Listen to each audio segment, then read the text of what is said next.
Hello everyone, and happy whatever day it is. Wednesday, yes, that one. And welcome to Laurence Plays Factorio Space Age.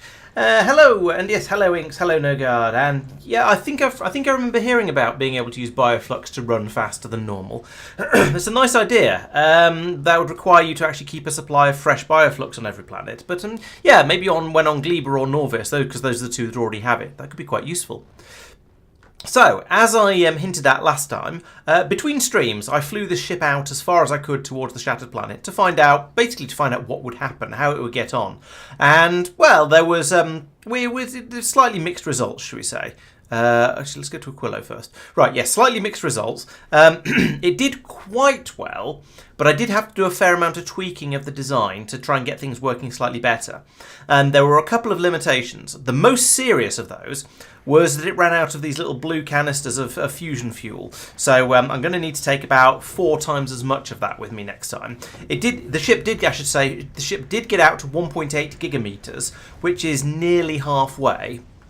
And it was doing fairly well, but it ran out of fuel, and that was absolutely terminal. So at that point, I realised there was no point.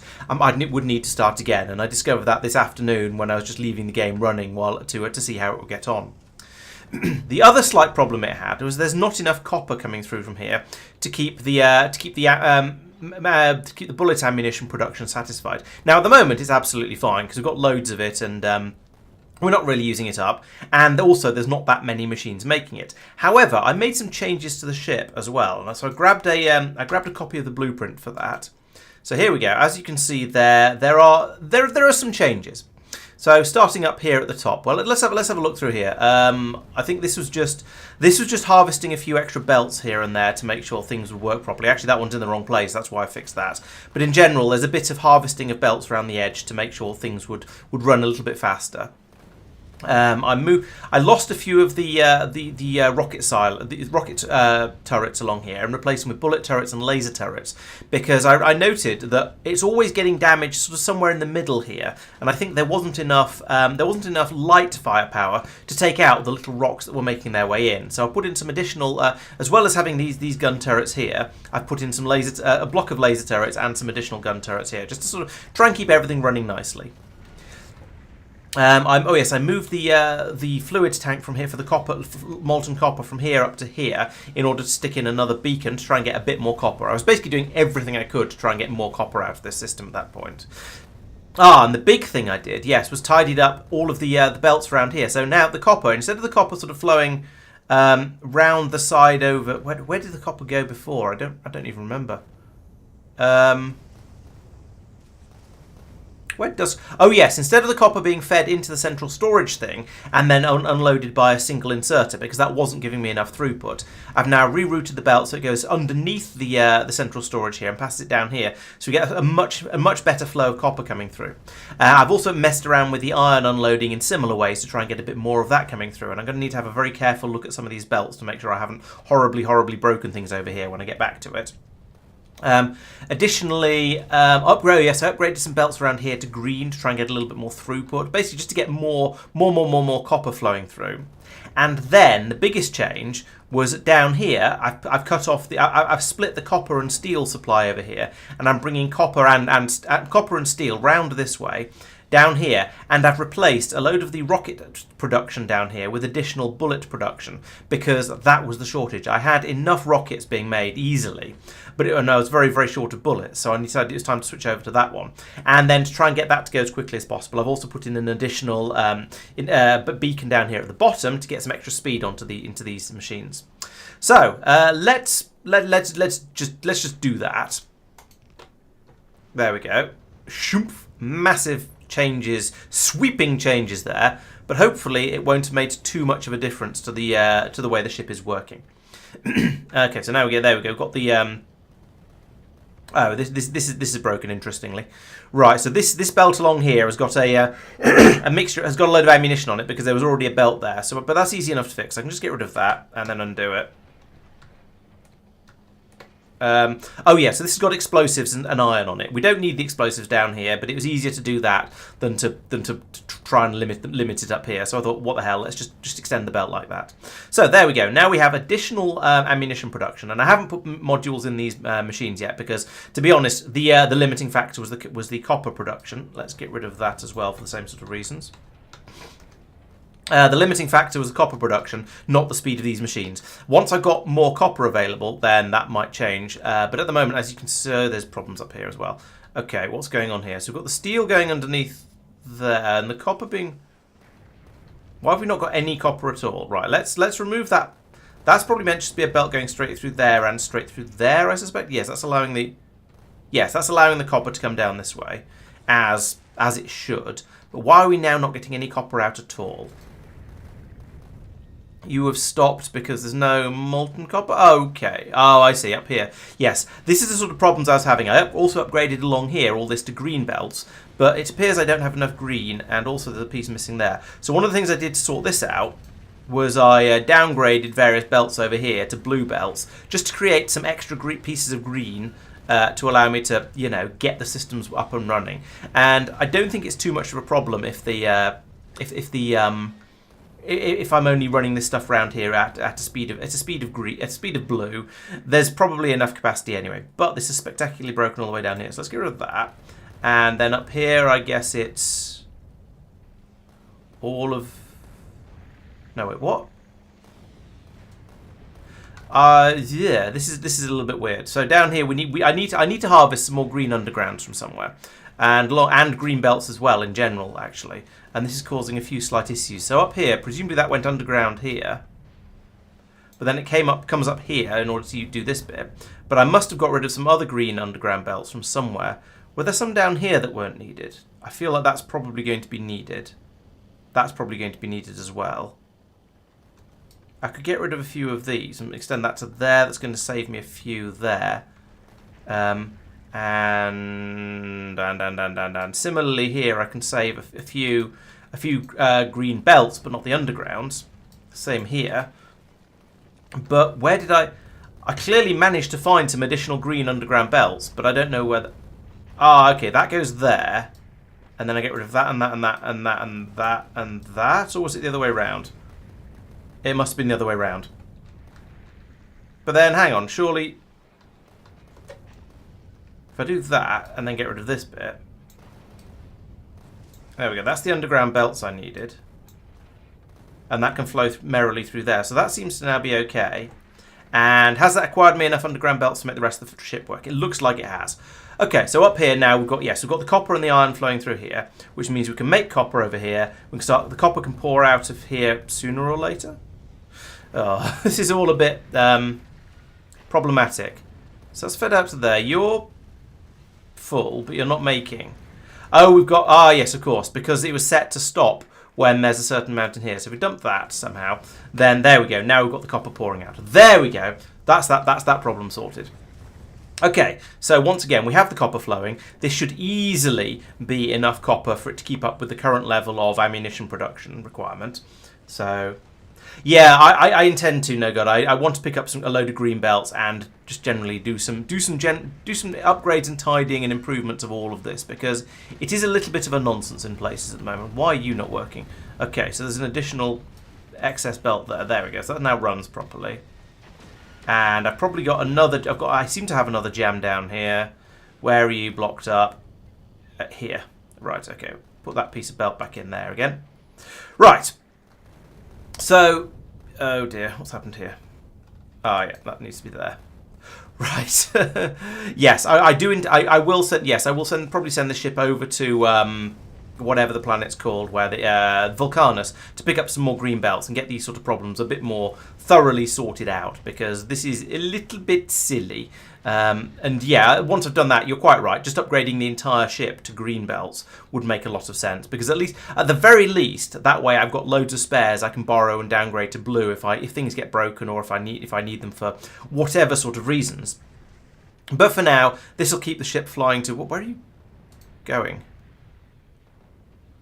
Okay, so go to Aquilo, pick up this stuff. That should actually be more like, oh no, this request over. Okay, that should, oh, I probably turned these off because I I probably turned these off because I was doing other things with the ship. Yeah, that makes a sort of sense. So let's do that for now. We can pick up those when we get to Aquilo. We're also going to... I want this to be 500. Actually, let's go crazy. Let's make this 1,000. It's going to take forever to get them up from Aquilo. But if I make that 1,000, we've got loads of fuel available then, and it should be able to go absolutely anywhere, even the Shattered Planet. Right, so this ship, I believe, is now functional again. Yeah, we've caught up with the ammunition production. These ones can't output anything because the belt's full. That's a good thing, really. We don't want to be churning through ammunition. We don't want them to be running when they don't need to. Right, so that's sorted the initial problem. There are some slightly more... long-term isn't quite the right word, but there are some slightly more fundamental issues that we will need to be sorted. Like, we're still not... So that's fixed up a load of the basic problems that it was having. Little things like making sure we've got a bit more copper available, we're making a bit more ammunition and so on. However, from further testing, as in flying the ship out a little bit, I can tell you that this is still not enough copper coming through. So down here, it's just straight up not enough copper being made to make the ammunition at the speed it's getting used up at. So this ship is going to need to have more copper production fitted to it. So I think in order to do that, I'm going to extend the ship vertically a little bit. So I'll take essentially this bit and move it up by a chunk. Enough of a chunk to essentially put in another foundry up here. So I'll have then... I can then put the speed modules back into here, potentially, or maybe I'll go a bit more productivity module, because these aren't fast enough either. So then, yes, I'll have... I'll move this foundry up, and I'll put in an additional one making the plates in here. So I'll have a greater flow down here, upgrade all of these belts to green, and have more belts coming out from here. So we're shipping the metal ores out and round from this side, and then in from this side. We'll split out the copper, and yeah, that should allow it to make all the metals a bit more quickly. This is running very, very slowly, but we've got enough over there, so that's okay. I don't care too much about that, I think. So yeah, if I can do that, if I can get this running a bit faster, producing more metals, just running more, then I think things should calm down a little bit. Also, I need to connect a red cable from there to there, because otherwise we're going to always try and produce copper and iron ore, and that's what's caused this to jam up. And is why we're just throwing loads of this overboard over here. That was another thing I had to fix. So the reason there's a little bit of green in here is because previously we weren't able to throw the iron ore away fast enough because it was getting clogged up in here. But now when everything's running... Why are there some rockets there? There shouldn't be rockets there. Now when everything's running down here, it's okay. We can pull through the iron ore at the right speed. Can I move the faster modules? No, I've pretty much already used the best modules everywhere I can and fiddled them into the best places. So at the moment, I've got these two, which are capable of plus 80% speed, and those are my best modules. And I've got the same in here. I've got these ones in here, which are plus 75%, nearly as good, but not quite, in here. And then over here, all I've got is plus 65. So these are actually slower modules than the ones in all the copper production over here. I'm pretty sure I've got the copper, these copper machines running about as fast as I could possibly get them without doing major redesigns on the ship. And part of the reason we're flying back to wherever is to do some of these fairly major redesigns. The other thing that I ran into is occasionally, when everything's trying really, really hard, the ship uses a little bit too much electricity. It's not too bad, but it is slightly over, and these 9 fusion generators are not quite capable of keeping up. So, the other thing that I'm going to do, once I've moved all of this up, is stick some additional fusion power plants in here. And those, well, we'll also see what we've got available on Aquilo, but... these two are already upgraded, and this one's about 50% faster than vanilla, than a standard tier 1. This one's also a little bit faster, 20% faster, probably looking at that. No, 25% faster. So I could stick an extra one. I could stick an extra fusion generator on the end of here, although I've already got a posh one there, and I could probably stick an extra couple on the end of here.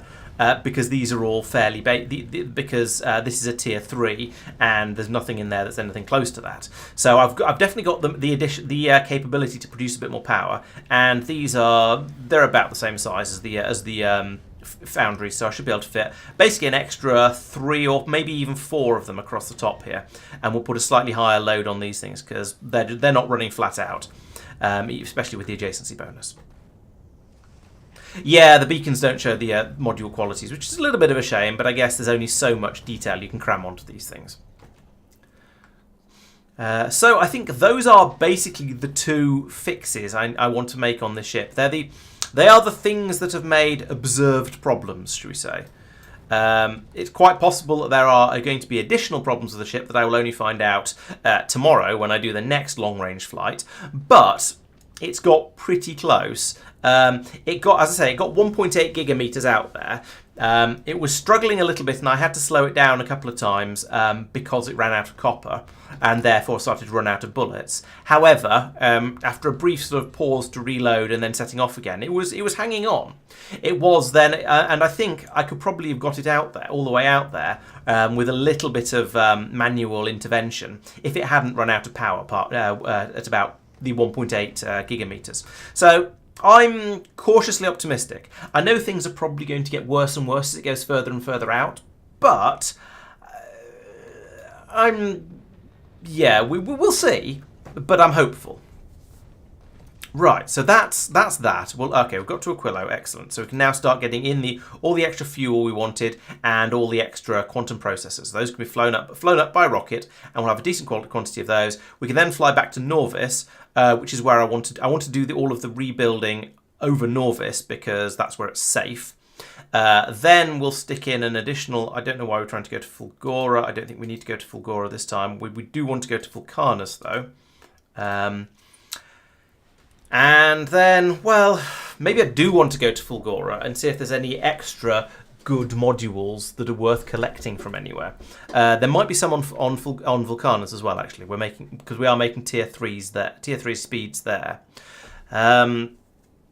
Otherwise, I think it is mostly just going to be redesigning. And actually, let's put in the trip to Vulcanus before the trip to Norvis, because then we can load up with lots and lots of green belts and all the associated shenaniganery. So let's have 200 of them. 200, not 1,200. That would be silly.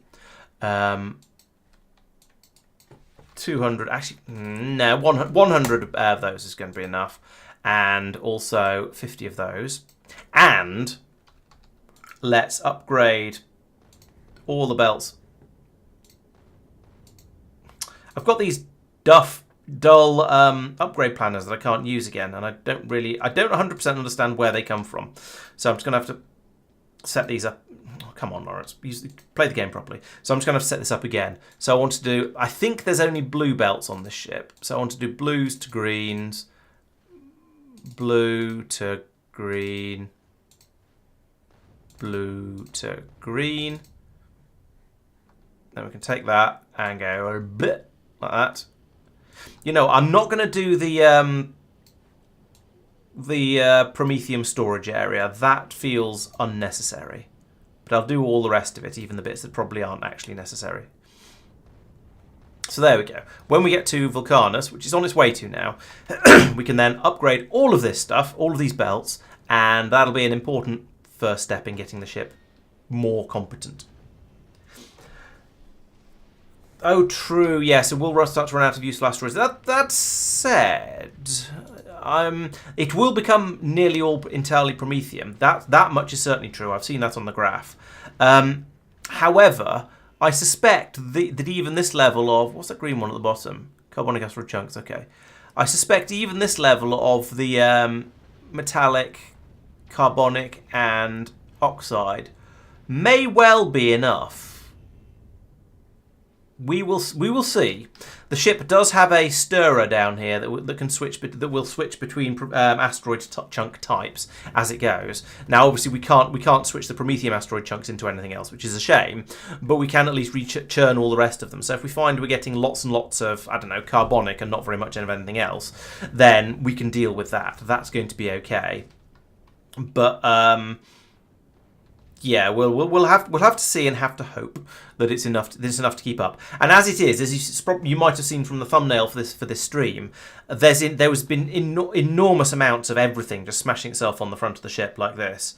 So yeah, okay. At the moment, we're not using the quantity of rockets up that's required when you're destroying Promethean rocks, sure, but there is a lot more chaff coming in than we technically need. Now, at the moment, the science is not happening, so we'll need to deal with that. But let's put you over there, so let's see if the other ones happen. But I could put in some more asteroid productivities. That's probably worth having in there somewhere. Let's rip through these, because they'll probably all be fairly quick. Carbonic starts to run dry. Okay, well, if I've got enough of the other two, then the resorters down here, well, we've got this thing that says if there's a shortage of carbonic... No. If there's a shortage... Yeah, if there's a shortage of carbonic...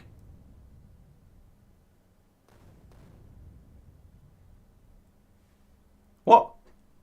These numbers are not right. This has got hooked up to the general totals on the... including the subtractions up here. Okay, let's fix that while we're about it then. So where are you connected to? You're connected to... Oh, and it's these guys. You're connected to there, and that's connected to lots and lots of other places. So yeah, we're reading from here, and then we've got the subtractor in there, hooked in there somewhere as well. So what I actually probably want to do is link that to there, and not link that to there. And now we'll just see what's actually on the belts. And now we'll just see what's actually on the belts. Hang on. Did that go... Yeah, okay, that did work. So now, over here, we're saying if there is more than...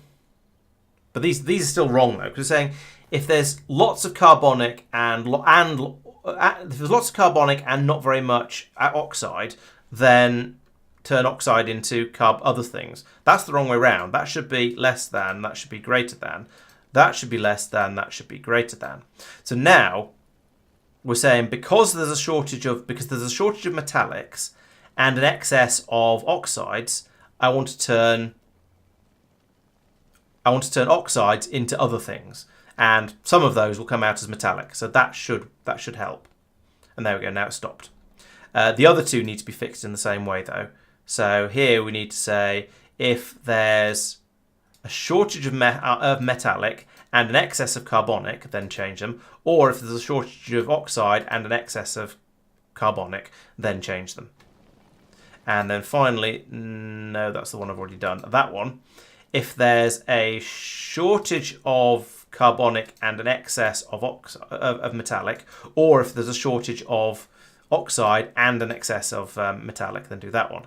So there we go. Now all of these things are in the right place. So we're reprocessing carbonics because there's a shortage, because we've got loads of carbonics, and there was a shortage of oxide. So there we go. These will now actually work. I apparently completely screwed up the design for those before, but now that is sorted. We've arrived at Vulcanus. That's nice. We've got those. That does not look like 1,000. Oh. That should have been a wait for all things to be considered. We'll have to go back to Aquilo, but that's fine. Just don't let me forget. Okay, so we are now at Vulcanus, and we're getting the green belts brought up, and then we'll get the rest of it brought up as well. Yeah, maybe. Let's copy that area, and because there's only 2 of these sort of things, the fingers crossed might have the fingers crossed has the same design on it as well.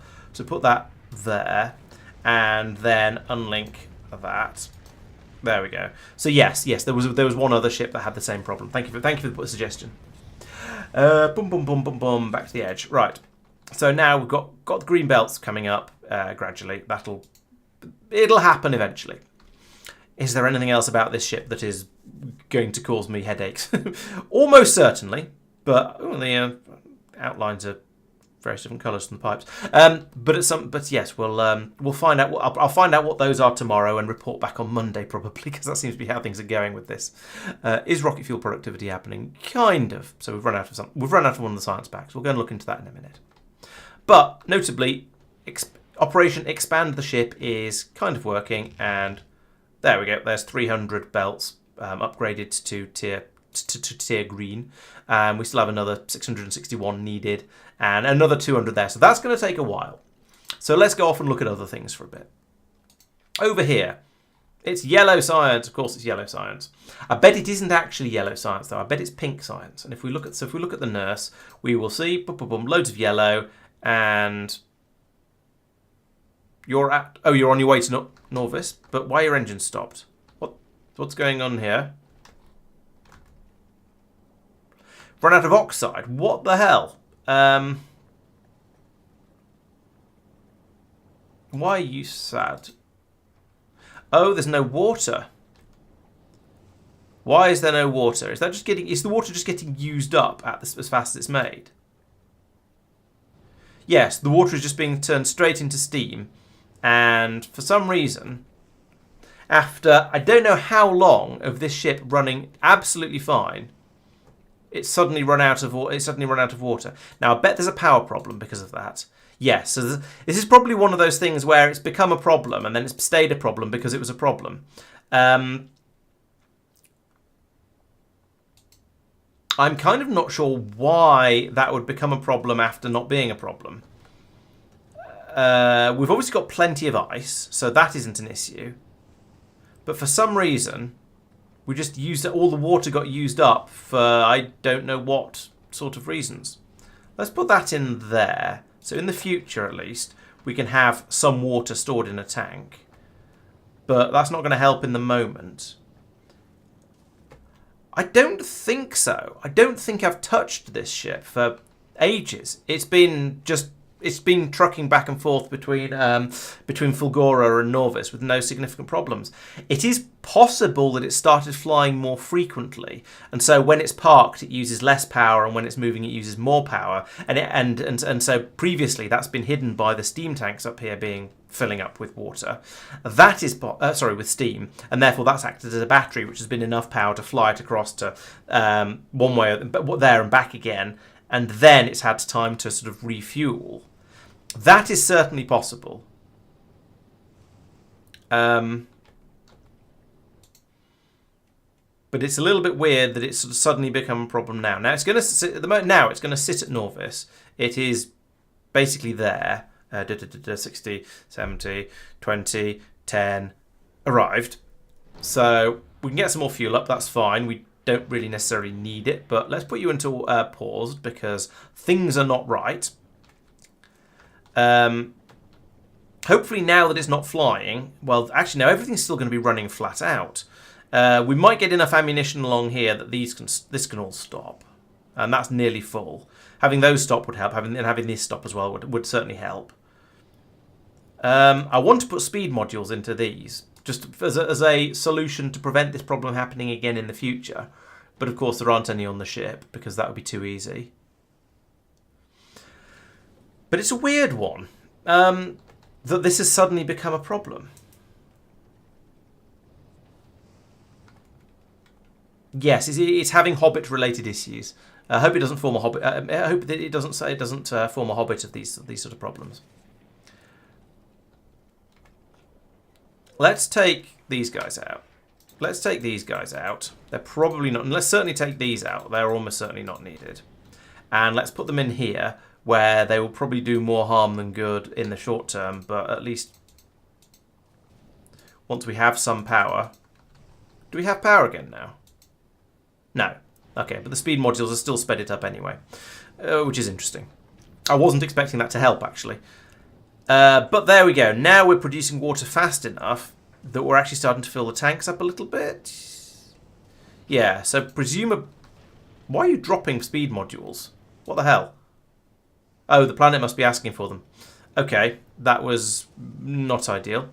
What was I saying? Yeah, so these are sort of just about starting to fill up, which makes me think that we've probably got... Yeah, we've now got almost enough power. Ugh. Where's all this power going? Well, okay, it's going into the foundries because we've got 6 foundries all with speed modules in them.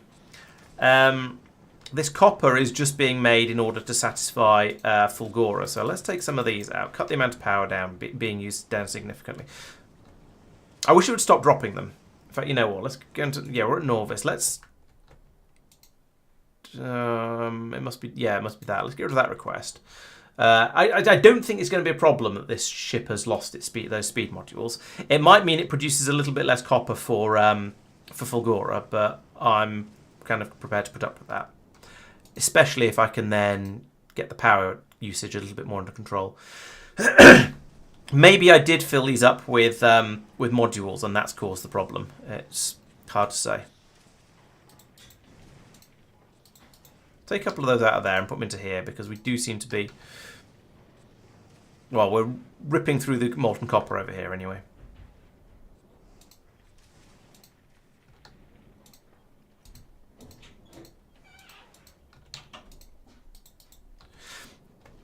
Okay, that feels probably okay. And yes, we're getting through the ice quite quickly, but I have put in a tank down here that we're now trying to fill up. And that is filling up. And these are... Yeah, these are filling up. They're at about 150 before. Now they're at 1,000. Okay, I think that is a solved problem now. I could send some more speed modules up to the ship, but then I'd run out of power again. So I don't want to. I think actually bringing the overall speed of everything down a little bit and just being a little bit calmer about everything is probably the better way to go with it. I'm reasonably optimistic about that. That shows that 14,000 there shows how fast we can science when all the labs actually kick in, which is a relative rarity because we're usually short of something. And I'm pretty sure that the belt that feeds the science round to all the labs isn't fast enough for that to work anyway. Okay, so we've dropped off all of the science now. So let's head back over to Fulgora. Might as well.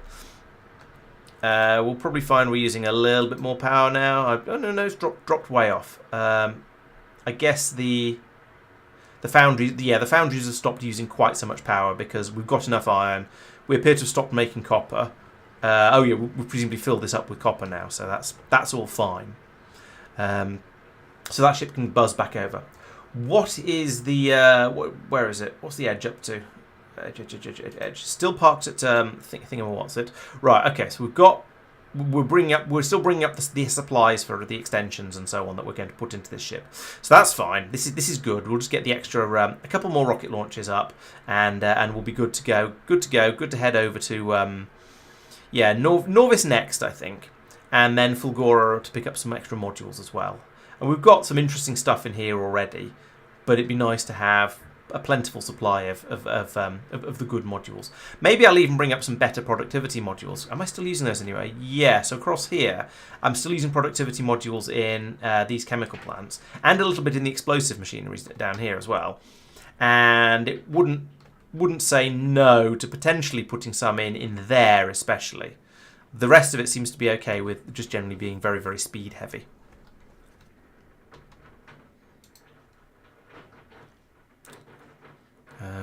So we're still waiting for... Okay, another 25. Is that how many in a rocket? 25. Okay, so we're waiting for one more rocket to come up with belts, with underground belts in it, and then we'll be ready to go. I can fly back over to Norvis, get more repair packs, then back to Aquilo for more fusion power cells. Oh no, sorry, via Fulgora. Mustn't forget that, and possibly some more weapons as well. We shall see. Yes, want to go to Aquilo to get the more fusion power cells. That's quite right. I'll do that after Norvis because it might as well go there on the way out, and pick up the stuff it needs. The only problem with parking the ship over Norvis is we're going to get all these biter eggs brought up until I tell it to clear off. But never mind. There goes a nice spike from from switching over to an LDS productivity research. That's going to go up to... How big is this one? That's a big one. What was the other one? Oh yes, it was one of these I wanted to do. Let's do an asteroid productivity because I think that's going to be a more valuable one to get done. Are you going to run? Yes, it's a bit slower because it's using agricultural science, but that's fine. Right, what are you doing? Are you full? Yes, you are. You've got everything you need from here. So now we can say we don't want to go to Vulcanus, we want to go back to Norvis. Then when we get there, I shall rip the ship apart. Nicely, of course. Oh yes, the other thing that used to happen on this ship is that we had a thing for bringing out any unwanted ammunition or any excess ammunition. So let's have that go that way. Come over here like this, and then just load. So we'll load the science packs in there instead. And then here, let's put in a. Oh, I've run out of filter. I've run out of stack inserters. Okay, we'll be stopping off at Quillo as well. Oh, actually, no, there's probably some on Norvis. We'll get them from there. So I want you to pass out railgun ammo and bullet ammo and rocket ammo, like so. Turn you round and give you a belt. How am I going to do this? With difficulty is the obvious answer. This is a little bit weird, so I can do some. Let's see.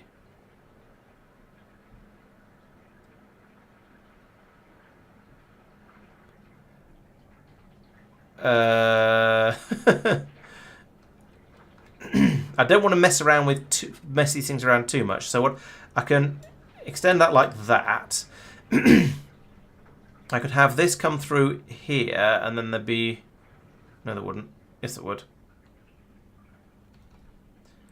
If I bring that from there to there, and then do that like that instead.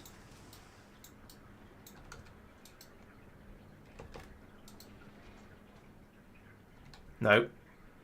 There. Then I can bring this one down from here like this. Oh, this is spaghetti.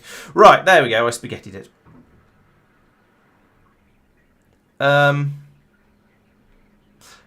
That's true. Yes, I probably could move this belt across one. Oh well, this will work. That'll eventually feed the rockets in there as we use up bullet ammunition. But never mind, it'll feed them through, and that's what matters.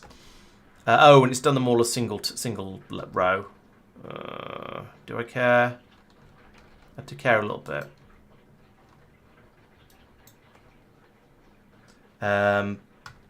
Because if I can stack them up. If I can stack them up, then I get a lot more on the belt. So I kind of care about getting rid of all of the. I kind of care about getting rid of all the single stack rockets on here, at least until we have some. Until we have a stack inserter available there. There's probably a stack inserter I've used somewhere in the rest of the ship design that isn't needed. Like I don't know where, but there probably is. But I'll burn that bridge when I come to it. I could do with having another one in here as well, actually, like that. Oh, that one did find one. You are a stack inserter now. Excellent. Because we've arrived at Norvis, so we've got some brought up. Okay, right. And it's good to have that there, exporting these rockets, because I'm about to dump a huge amount of the other ammunition, because I'm about to dump loads of it into the wasp name by cutting across there. Filter on the sorter is the wrong colour.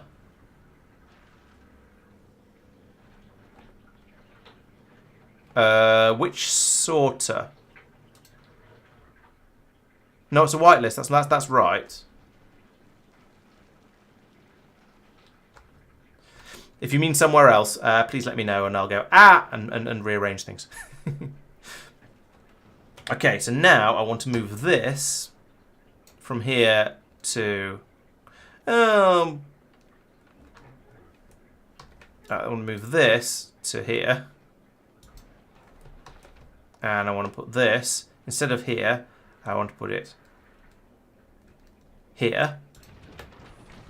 And then I guess these guys are going to have to move up a bit. Although I can rearrange these at some point in the future. Okay, and actually these two are going to need to move across to there, because this belt goes upwards now.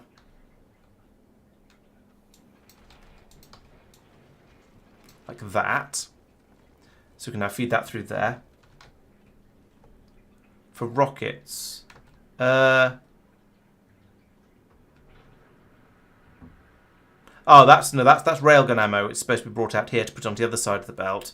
And then the filter that takes the rockets out and puts them somewhere different is, I don't remember, down here somewhere. It's all a little bit of a mess because it's grown and evolved over time, as these things tend to.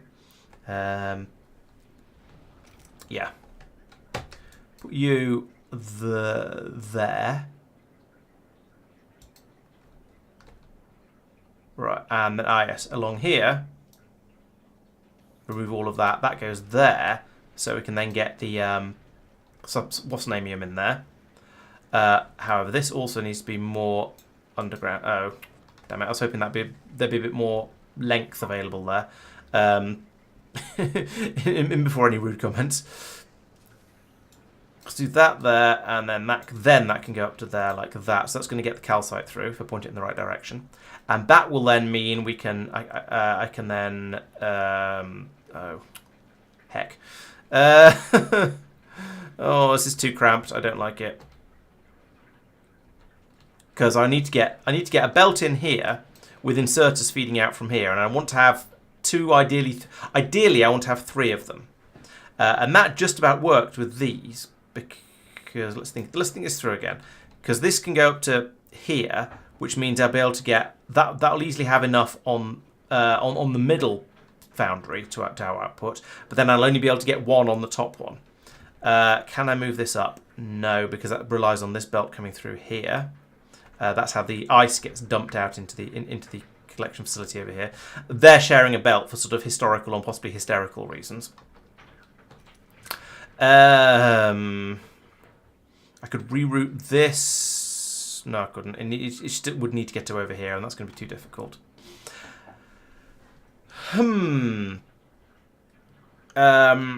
can't unload on the other side. There's no room over here.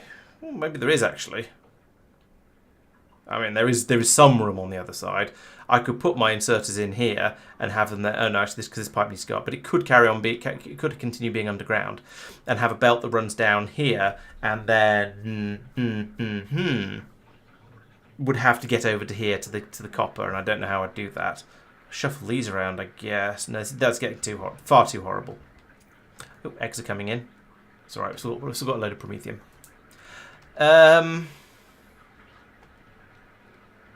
I could move all of this across one and sort of give myself a little bit more space, but would that help? Would that even help? And I guess it would, because I could then run the calcite up slightly further across and put it in up here. But that's a bit difficult. Hey, Madman, welcome to Laurence Tries to Work Out How to Squeeze a bit more stuff onto his spaceship without because he doesn't want to redesign the whole thing, because that'd be a nightmare. I could belt braid, but I don't like to, as we all know. If I put that... Oh, how about if I put that there, and there? That at least gives room for two stack inserters up here. Like, no, it doesn't. It only gives room for 1. Yeah, problem is, if I want to have 3 stack inserters here, then this belt needs to come through like this, round there. And then there's only room for 1 inserter here. Now, I suppose I could try and find a really high quality stack inserter to get a bit more throughput, but that's not realistic. I could move... Oh, I could... Here's what I can do. All of this, move to here, just to get it out of the way for now. Then move this. Move it again to here. Again, mostly to get it out of the way at this point. We'll link the cables back in again later. Don't let me forget, please. And then move that to there.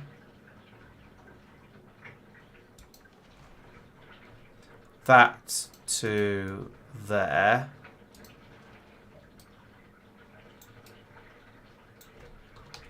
That to there, and then we can have the 2 ingredients come in there, and boom, push them onto the belt there, which means they can be gathered up by the foundry at the top there. Okay, so that's now okay, and then I can extend that belt up there and get in the 2 extra inserters there that I wanted. Right, good. That's now functional. That will work, at least once this foundry appears, if and when this foundry ever appears. I don't know if there's going to be enough throughput on this single belt here, but on single belt. But it's going to be pretty good, especially as I've upgraded everything to green. It's going to be mostly bottlenecked down here by this single belt, and there was quite a lot flowing through. Oh, actually, I'd quite like to upgrade that as well. Okay, let's move this belt here like that, and then move this belt here like that. That gives me a little bit more space to play with around here. So I can put in a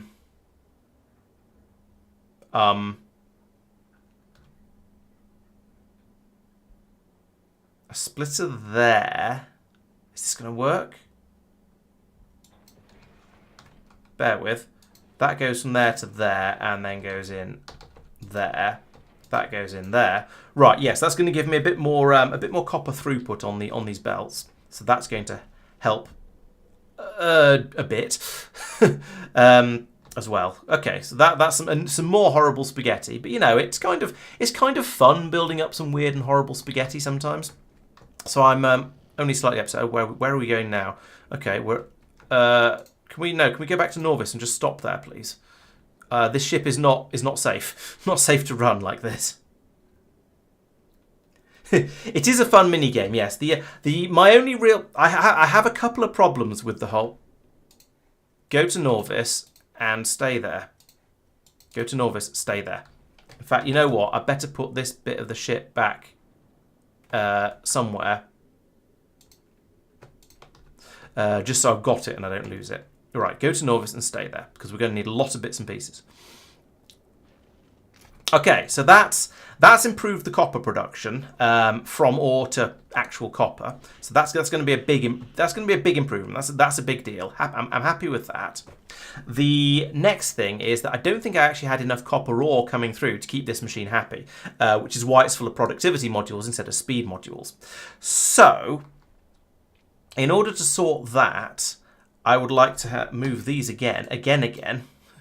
These are always in the way.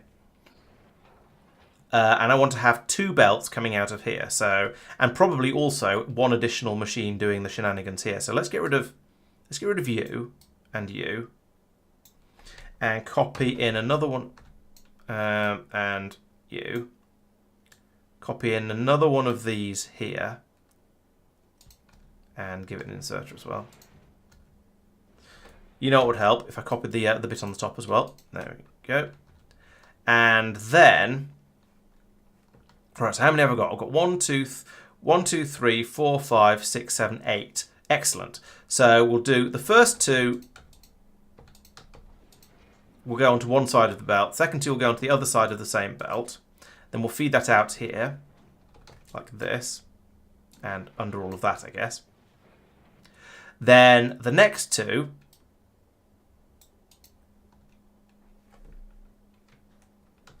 We'll go out onto the same side of the first belt again. Same side of this belt. Then do that. And then again, I'm going to move all of this because it's in the way. This is a recurring theme. These combinators are always in the way. Maybe I should try and stick them in here. No, there isn't room. I could only get... There's only 1, 2 and a half combinators worth there. Right, so there we go. Now we're chucking a bit more copper through. So hopefully that'll mean we'll be able to get a bit more throughput, and there'll be enough throughput on this belt to get rid of all of the iron ore. So I think that should be better for the copper production. That should allow me to make more copper ore, and therefore more molten copper, and so on and so on. I can put this tank back in here now. It doesn't need to be up where the rocket launchers were. That should be fine. So we can just now start cooking up some molten copper merrily over here. And I guess I should cable this back into there, like so. And also, this is supposed to know about the amount of iron ore available. And I don't remember where I was reading that from. Probably here. What are you doing? No, you're not doing anything at all. Oh no, that's probably linked down here. Yes, this one. I remember. Yeah, so this cable, which goes to about here, needs to also be joined to that input. So we can link that to there. And there we go. That will run these at the appropriate time. So we'll run until there's 15,000 in here. It would help if we had any fragments coming through, but that's not a problem at the moment. And we'll run until there's 15,000 in here as well. So at the moment we've got plenty of everything there. So that's good. The next thing was power. So let's get rid of this pipe across here. Now, down here I've got... I'm going to regret that because I probably do have some things. What are they called? Yeah, these guys. Fusion generators. So I can put in a load more of these. Now I need to I need to do the maths here. So we've got 100% adjacency bonus going on here. So we've got a maximum output of 5.2. Does that include the adjacency bonus? I am not sure. Let's check. Check the numbers. So a bog standard one. Actually, no. We've got a 2 and a 3. So these are that's consumption. Output. Here we go. Yeah. So those don't include the adjacency bonus, which isn't shown in here, but I'm pretty sure it exists. Oh yes, neighbour bonus 100%. Yes, it does. So we're getting 10.4 out of that one and 12.8 out of that one. So 10.4 from this one, and we're using up 2.6, 4.6, 8.6, 6.6, 8.6, 10.6 out of the out of the 10.4. What? 10.4, 2, 4, 6, 8, 10.6. 10. 2, 3, 4, 5. Okay, maybe it's only 4 of these per thing. Yeah, I know it's only if they're both running, but if we're using the max full power, then they will both be running. So that's what I want to try and build this for maximum power consumption. So I'm working theoretically, but yeah. So the adjacency bonus means we'll get 10.2 per second out of that. So I guess it must be 1 to 4 of these. For some reason I thought I built this to be balanced, and I clearly haven't. Okay, so then this one is 12.8, and here we've got 2.6, 5.2, 5.7, 7.8, 8.9, 10.4, 1, 2, 3, 4. Yeah, 10.4, and we're making about 12. So my hope was that I'd be able to get some bog standard ones of these and put in like one there, and one there, and we'd have enough plasma to cope. However, I'm starting to think that might not be the case. I'll put them all in anyway, because I have the space to play with now. So there's really there's no reason not to go a little bit overboard. If these don't all work to 100% of their capacity, then c'est la vie. At the very least, it'll be quite nice because it'll give that sort of, a lot of the time the power usage is very spiky, so it'll mean a little bit of extra buffer when we try and use slightly too much power. Yeah, the mixed quality is messing up the ratios, but I thought for some reason I thought the ratio was slightly different to what it is. It turns out, so we've got a consumption of output 4 per second of plasma, and these use 2 per second. Okay, so it is only 2, and therefore 4 with the adjacency bonus. For some reason I thought it was, I don't know what I thought it was, but I didn't think it was that. Okay, never mind. I've gone slightly overboard, but there are small buffers in these things, so I think that's actually going to be useful because of the slight additional additional quantity of additional buffer it'll give, so things can run slightly more. So when all the lasers are firing, we can have a little bit more power available, basically. Okay, let's put this guy back on the top, because I think those are the things I wanted to fix. So you fit, yeah, that's lined up. You go there. You rotate like that. Try again. Then we can put that there. Is anything going to jam? Okay, I've got the extra tank for molten copper, so I'll get rid of that. That's fine. Can do that manually. Those green belts over on the right hand side with the ammunition and stuff are just the undergrounds are long enough that they'll meet, so that's nice. I still need to link the other belts on the other side though. I still need to link a few of the belts back up, but again, that's fine. I can do that. I'm surprised there isn't more of a gap on. Actually, I guess it's only one extra foundry I put in. Okay, so let's put that there. That'll start building. It's going to take a moment. While it's doing that, we'll fix these things. Get rid of that, as I said, and replace it with another one of these, because why not? You can never have too many rockets. There's no point in trying to put rockets into gun turrets. That isn't going to work, so I'll remove those. Then over here, link that to there. Those have already linked themselves back up again. But over here, we've got a shortage of flooring. That's fine. That'll come up from the ground. Same over here. Over here, we need to finish that belt off. And you know what? I'm going to just turn that into a belt going straight through, because why not? Oh, and especially because I'm going to then need to do that. Oh, and I noticed that I've broken this green belt, so green cable, so we need to bring that down to there and there. And that will allow me to then link up all of the grabbermatrons together. And probably on the same side, we can have the same problem. Yes, there we go. So I'll do that. And now these all know what to grab. Lovely. And yeah, this seems to be pretty good. We've now got the gap on the bullet belt coming around here, so we can then chuck out some bullet magazines like this from these machines down here, so they get a chance to play. Machine I took out. What machine did I take out? I've taken out a tank here and put a turret in its place. That machine is still missing. We're going to need to go and get that. I have a feeling you're right. I did take something out, but I can't remember what it was now. Oh, the one over here to get the 8 of these in. Yeah, Oop, that belt is pointing in the wrong direction. Let's fix that. Or that'd be very embarrassing, because we get a load of ore being passed out onto this belt, which we do not want. I think that's been okay. I'm not sure what's happened to all of the fragments. Oh, they've all been pulled in here and chewed up. Okay, that's fine. Oh, this needs a that. Like so. There we go. Now that can unload. And we've got enough copper, so we've just...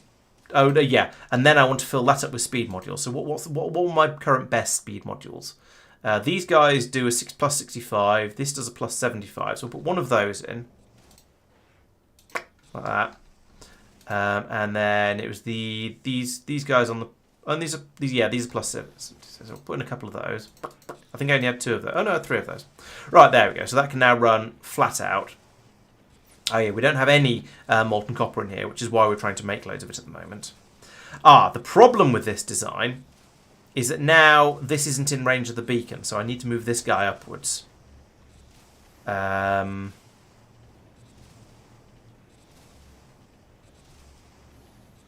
also not very much fluoroketone. In fact, there's no fluoroketone in there. Let's move you, since you're empty, let's move you over here, out of the way. That'll do. And then I can run that pipe down there. So the fluoroketone is still being passed through. We seem to have a shortage of it. Like, there's none in the output here, and there's none in the pipe here. So I think I've now got enough plasma in all of these that I need some more fluoroketone up here, which is annoying, but not unmanageable. Oh yeah, yes, I did. Yes, I removed a crusher from over here. But I rotated. I turned it into an extra metal one because I've always had plenty of the carbonic stuff coming through. It's been the metals that I've been having problems with. So I'm okay. Yes, I'm okay with having lost one of those. In fact, it's tempting to remove this one because then I can remove quite a lot of this belt down here and tidy things up a little bit. I don't know if that's a good thing or not, really. No, let's leave it until it becomes a problem. And just remember that if I need more metals, then there's always that one that can be removed, and then be able to fit another 2 in if I needed them. That's fine as is. Okay, so currently the problem is we're short of chunks because we're in orbit over Norvis where there's nothing available. So I guess the next thing to do is to set off from here and go to, let's see, where do I need to go? I've got some spare rocket turrets, and they don't tend to be in danger, so I think I won't bother going to Gleba. I've got loads of railgun turrets. I've got some gun turrets. That's enough. I've got a load of ammunition, which shouldn't be there, but that'll eventually get tidied up. But that's fine. I've got a decent quantity of belts, so that's probably going to be all right. And I've got a huge number of blue ones that I can always use if I need to. Do I want some more modules? I do need a foundry. Yes, so we're going to have to go back to Vulcanus and get a foundry from there. That's not a problem. Let's stop asking for more eggs, though, because that is a problem. So yeah, need to go back to Vulcanus for the foundry. Need to go to Aquilo for the fuel. and possibly a few other things. But while we're here, is there anything else I want from Norvis? Possibly more modules. Have we got any fun modules down here? Oh, there's only 48%. That's not very good. Where are my tier 3? Oh, no, tier 3 speed modules come from Vulcanus. Yeah, let's go back to Vulcanus. Where is it? There it is. Right, let's head back over to Vulcanus to get the foundry. Oh, it's a fancy foundry it wants as well. To get the foundry, and that's going to also want some fancy speed modules. I'm going to have to go to Fulgora to get those, if they exist at all, which they hopefully will by now. I think those are the best ones I can make, aren't they? Those are the ones that get me the plus. Yeah, they're the 75%. These are the 80%. They're slightly better. Okay, they're on Vulcanus as well. We'll see if we can get a few of those. But I think this is probably going to be okay. So we'll load up with those as much as possible. Hopefully this flight through space will, well, as you can see, the Grabomatrons are trying to grab everything at the moment. So, yeah. There's slim pickings this close to Norvis for a hungry ship like this one. But that's okay. We can grab these as we go with the fancy grabber there. Oh, I could do with some extra weapons down the side. Do I want any more machine gun turrets, or shall I just fill up the gaps with lasers? I think probably just lasers, to be honest. Let's be lazy. And we'll let them fire at anything. We should have loads and loads of power available now. Right. Have I forgotten anything? I mean, I know the ship's not quite ready, so it's not quite the right time to say have I forgotten anything, because there's still stuff to get, like mostly the foundry that goes in there, and also top up all the fuel for leaving Aquilo. But we'll go to Aquilo, and then we'll stay there until all requests satisfied. And I'm going to stick a passenger present in here as well, just so that I have to manually trigger it to leave, because otherwise things will probably go wrong. Let's look at the other ship, though. This one, the fingers crossed, is flying on one engine at the moment because it's ripped through all of its rocket ammo. Yeah, it's rocket ammo. Interesting that this one is rocket limited and the other one is bullet limited. Maybe that's because I don't have the fancy gun turrets on here, so the machine gun turrets aren't using as much ammunition because stuff just tends to be out of reach for them. You don't know, but I don't think it doesn't need to fly quickly. It just needs to drift gradually through space here, grabbing in the red rocks as fast as it possibly can, which it is in theory doing, but the belt is rather full. This is another one that could do with an upgrade of the belts, all the belts on it. I think maybe we should do that as a next thing. Certainly for the asteroid chunk belt going around the outside, because then we'd be able to grab a lot more of the little red rocks and do useful things with them. And you can see over here, this one's running merrily away, grabbing everything it can. It's mostly carbonics. And then if we get a little bit further over here, this one's completely filled up with promethium chunks and just doesn't have the wherewithal to unload any of them. But we are ripping through the carbonic chunks at quite the rate over here in order to make more carbon and sulfur, in order to make explosives, in order to make yada yada yada, to make the rockets. Now looking at this, it feels like we don't have enough. Yeah, we don't have enough carbon coming through. I don't think I can do anything about that. That would need these to be upgraded to faster machines. I say nothing I can do about that. I could send these over to be upgraded into faster machines. I could put better speed modules in them, except I haven't got any. Let's put some better speed modules in them, because you are a limiting factor at the moment, guys. So run them a little bit faster. We're going it now at plus 39% speed each instead of whatever it was for the normal one. So that's a bit more carbon coming through. Hopefully that'll keep things a little bit happier down here. We'll make the rockets a little bit faster. And also, maybe we won't have to grab quite so many carbonic chunks. Accumulators. Accumulators? Do you mean beacons?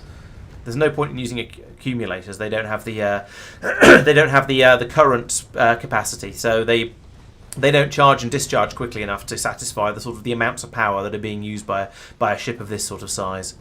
Unless I guess you had a massive trailer on the back full of accumulators. That could be fun, but also a little silly. Not that I object, not that I dislike silly, but yeah, I don't think it'd really help. So yeah, along here we're just not dropping the chunks off fast enough to get them out of the system. Well, this guy over here, he's doing well. He's grabbing a load of promethium chunks and feeding them onto the belt.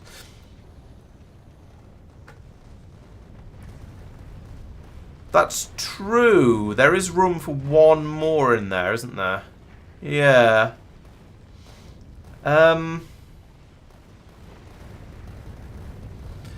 Yeah, it's very true.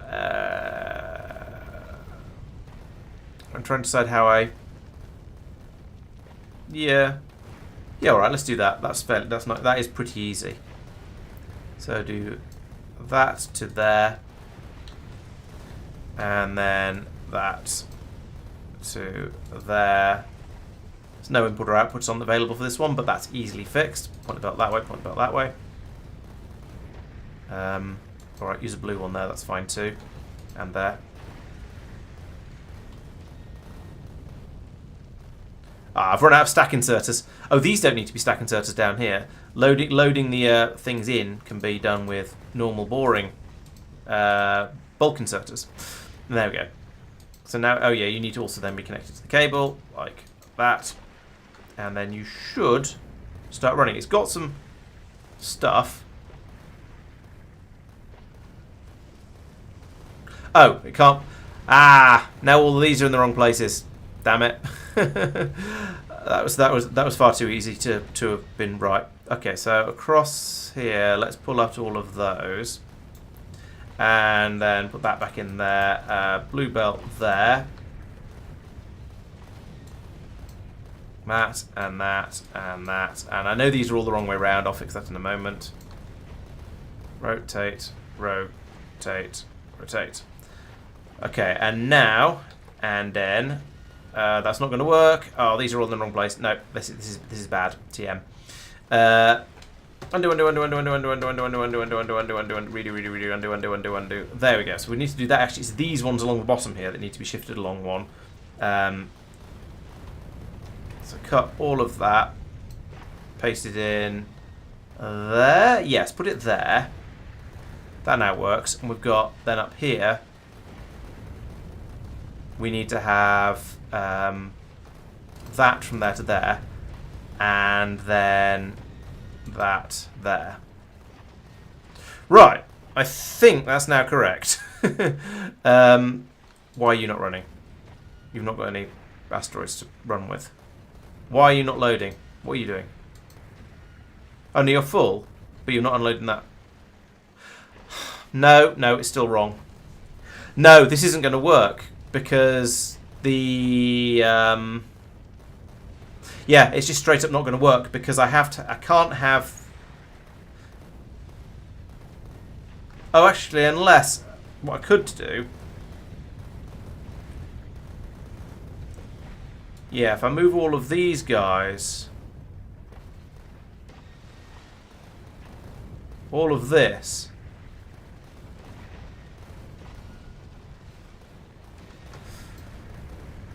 No, I think there's a problem with this idea. And I'm really struggling to get everything into the right sort of places for it to... Right, okay, let's try something. If I move all of this to here, I will lose one of the metal ones, but I don't think that's a problem on this particular ship. If I do that... Oh, no, that. If I do that... And then run a cable from there to there. There we go.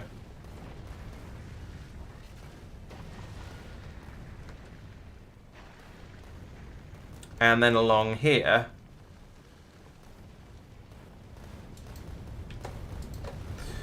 Right, yeah, I think I've cracked it. If I do this.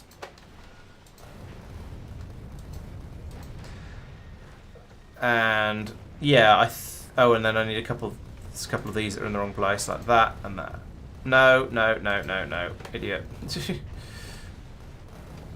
that needs to be one of those. Then that there, and then over here it doesn't. This one doesn't matter, and this one It needs one as well. Right, that took a lot of effort, and I had to lose one of these because the way these things seem to sync up. But that has now got everything working. Could I now put another one of these in? I don't think so, because I'd have to have a gap. Oh yeah, actually. No, I don't think I can put another one of these in. However, this ship is not getting through anything like as much copper and iron, so I think that's probably okay.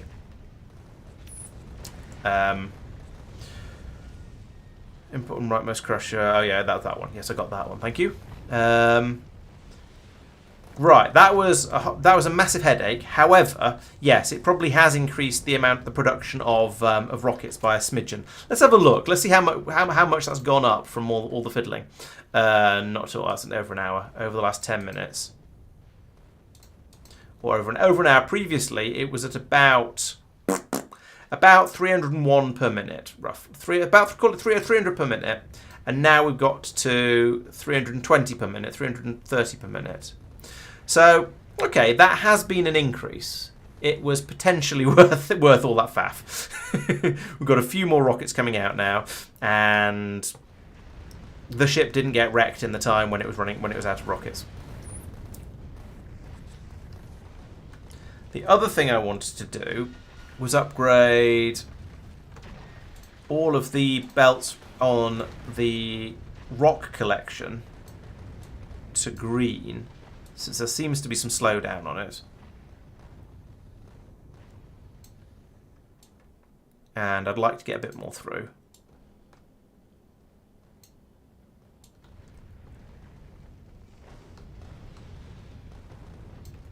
I could do all of the other belts on the ship. Not really convinced it's worth it. Okay, that is now all trying to upgrade to green. Do we have enough green belts to do so? No, we've run out, but it's doing its best. We'll see that. Okay, so that's some minor tweaks on that one. So yeah, the problem with this ship at the moment is that there's so much random other metal on here that we're... hang on. Why... How much is on here? So we've got the numbers feeding in here. We've got 200 carbonic and about 0 of everything. So this is only 200 of each of these metal types on these belts. What if coming up here... Right, this could be interesting. So these are trying to put them down on the far side.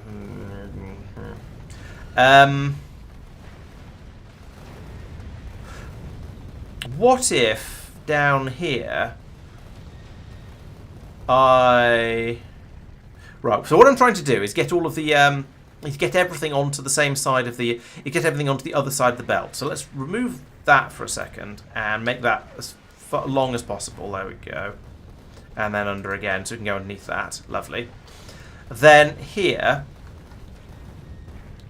have I got space for this? Yes, if I remove those two and put them to there like that, then I can do... no, I can't. I want to do that and prioritise the right-hand side. And you know what? Let's just remove this rocket turret for the time being, because that's causing problems for me at the moment. Then I can remove that, and then do all this with blue belts because I actually have them.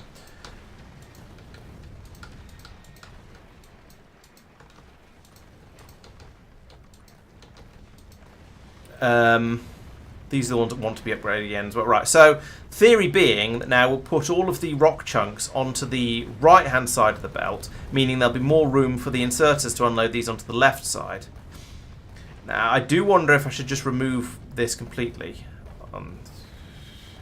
Now we're doing side balancing down here functionally, and this belt is just very, very full. Actually, there's a load of gap here. So some gap comes through, like that. We get the chunks out of here that were being sort of stockpiled, and there we go. Now there's a massive gap here. So that means as the gap comes around here, suddenly this guy is going to get to do a massive unload frenzy like this. I mean, it's unloading as fast as it can. It's not doing very well because there's so many rocks being captured, but it is having a bit of a frenzy and unloading some chunks. So, you know, points for effort. Here, let's take these numbers down a bit. Let's take that down to 150. That one down to 300. I'm not sure why I'm asking for more carbon. I am sure, actually. It's because I'm making so many rockets. Take that one down to 150 as well. So there we go. That'll create a bit more space on the belt. And the point of this is it'll create a bit more space for carrying the promethium chunks. And so we'll be able to capture those a bit faster. And this ship won't have to spend anything like as much time in deep space as it's doing at the moment. Because it's a bit... The danger sign for the danger for this ship is that it's just spending too much time flying deeper and deeper into interstellar space beyond the edge of the solar system. And the longer it's out there, the more dangerous it gets, the harder it has to work, and just generally the worse everything goes. So by reducing the amount of other things on the belt, it'll be able to grab the promethium a bit faster, and then hopefully that'll mean we'll be able to unload some of the other stuff that's being brought through as well. We'll be able to if we get the promethium off it a bit faster, then we'll be able to fly. Then we'll be able to turn around sooner and head back before it gets into the really, really dangerous areas. So far, it doesn't seem to make much of a difference, but we are still presumably trying to chew through all of that, metal. So over here, we can see that we've currently got. Where are those numbers? Yeah, we've got about 200 too many of the ice ones, 180 too many of the metal ones, and can't even see the carbonics at the moment. Oh yes, and we could do with a few more carbonics. Okay, well we'll use them up as we need them, and eventually it'll get to a slightly more sensible position. For the time being, we are capturing some stuff. There's a lot of promethium in here, but yeah, it'll help a bit. Then we can load all of this up, and eventually the ship will be half full. It'll turn around, it'll fly back, and all will be well. And Gleeber's getting gleebed. Okay, I don't think I can do anything about the minor damage that Gleeber keeps taking, because when a strafer comes in, I talked about this a bit on Monday. When a strafer comes in, it will launch its little strafer rocket guys. The rocket launchers here will absolutely take it apart, but then they won't. You can't intercept. You don't seem to be able to intercept the little, the flying ones. So they'll come in and they'll land right next to something like an inserter or a turret, and in the time it takes the lasers to shoot them and kill them, they'll bite the turret or the inserter once, damaging it. And if there's enough strafers coming in and they're firing enough of their rockets, it'll be enough to destroy one of these. And I'm not aware of there being a way to block those rockets. I don't know how to, or those flying pentapods. So I'm not sure how I can defeat them without taking any damage. That said, the amount of damage that's taken is pretty insignificant. It's very, very easy to make enough rockets to keep rocket launchers and inserters and so on, and repair packs to keep everything running at 100%. So I kind of don't care. I guess the way to do it is to use the artillery remote and say, stop it, stop it, stop it, stop it, stop it, stop it. I don't know how many of these are actual rafts, but I'm going to shell them all anyway. Just tell all these guys that thanks, but no thanks. Yeah, that's a raft. Yep, that was a raft. I think we need to hit that again. Definitely need to hit that again. That seems to have gone squishy, so that's probably okay. How are you doing? Yep, you need to be hit again. Don't know why you haven't been hit. Oh, never mind. Splat. It's okay. Ammunition is cheap. Do that, and that, and that, and that. I should turn on the pollution cloud actually and find out how far out I need to go. Those little guys. I could attack them down there. No, they're way outside the pollution cloud, so don't worry. I don't care about them.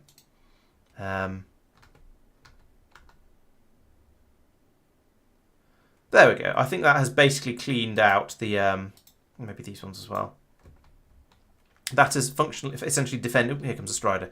You see the stompers, whatever they're called, those guys, the stampy dudes, stompers. They're not dangerous. They get a little bit close and they get spammed with rockets until they stop it, and that's exactly what we want. What's going on up here? And here? Where are my shells? There are my shells. Yep, so that's down. That's down. And that's another shell because I clicked too many times. Okay, so that will reduce the amount of gleebing we have to deal with now, I think. We'll come back and have another look at that in a while, but for now that should be okay. All right, what are you doing at the moment? Where are you? You are in Vulcanus orbit. Okay, so we don't have the particular tier of thing. Obviously, we don't have enough to fill up a rocket. Where am I making them? Here. We do have one, and we have a decent quantity of the uncommons.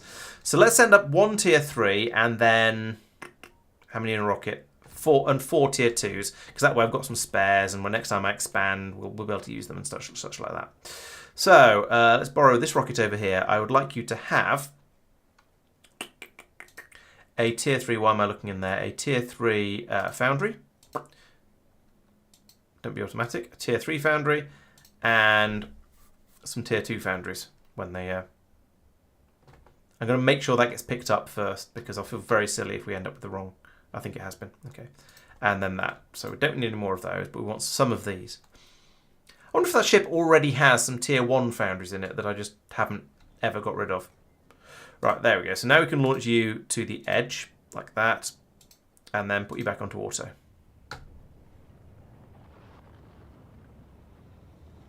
I should have sent some speed modules up with that as well, because it's going to ask for those now. Speed modules here. We've got some. Ooh, we've got some tier 4. We've got some epic tier 3s and some rare tier 3s. Let's send those up. So another one of these guys. Right. So epic tier 4s, yes please, and rares I suppose as well. Sure, why not?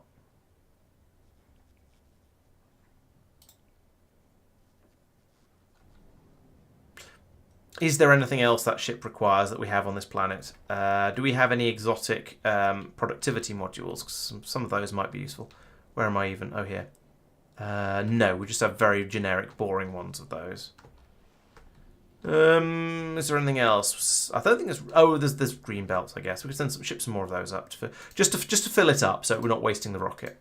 Have some green belts as well. And it's what? How many of those? How many of those in a rocket? 50. Okay. Well, we'll stick in as many as we can, like that, and then we'll deliver that to the edge. It was you, wasn't it? Yeah. And then stick you back in auto mode.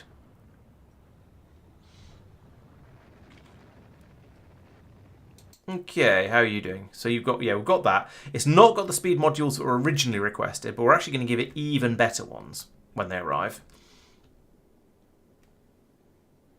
And then are we complete? I think so. Oh, we need to get the fuel. We need to go to a Aquilo to get the fuel. In fact, let's turn that back on. Get some more. Let's not. Yeah, I don't know. Have we got any belts coming now? No. That's probably enough. Okay, so now what have we got in the way of, what did I just bring up in the way of speed modules? We've got some, yeah, we've got those epic ones there. So we'll put these in here. Bop. And what speed? How much speed do we get? We get 95% speed out of those. Wow. Also, the reason I was shuffling stuff around over here is I need to move that from there to there, so that it gets that. So it gets this guy again. And you know what? Actually, we should probably take those out and put these in here instead, and in here, because we're going to get a lot more functionality out of them when they're in the beacons than we are in the foundry. So now, what are my best speed modules? I've got 9 of these guys. Yeah, that's unequivocally going to be the best. So we'll put some of those in there, and then we'll save the rest of them for working out later where the problems are, because there's bound to be some problems. But for now, I think that's pretty good. So let's send you to Aquilo, like that. Yep, we're heading off over there very, very slowly. Speeding up. That's all right. And yeah, the now slightly improved Edge can head over and try and sort things out. And we'll see how it goes.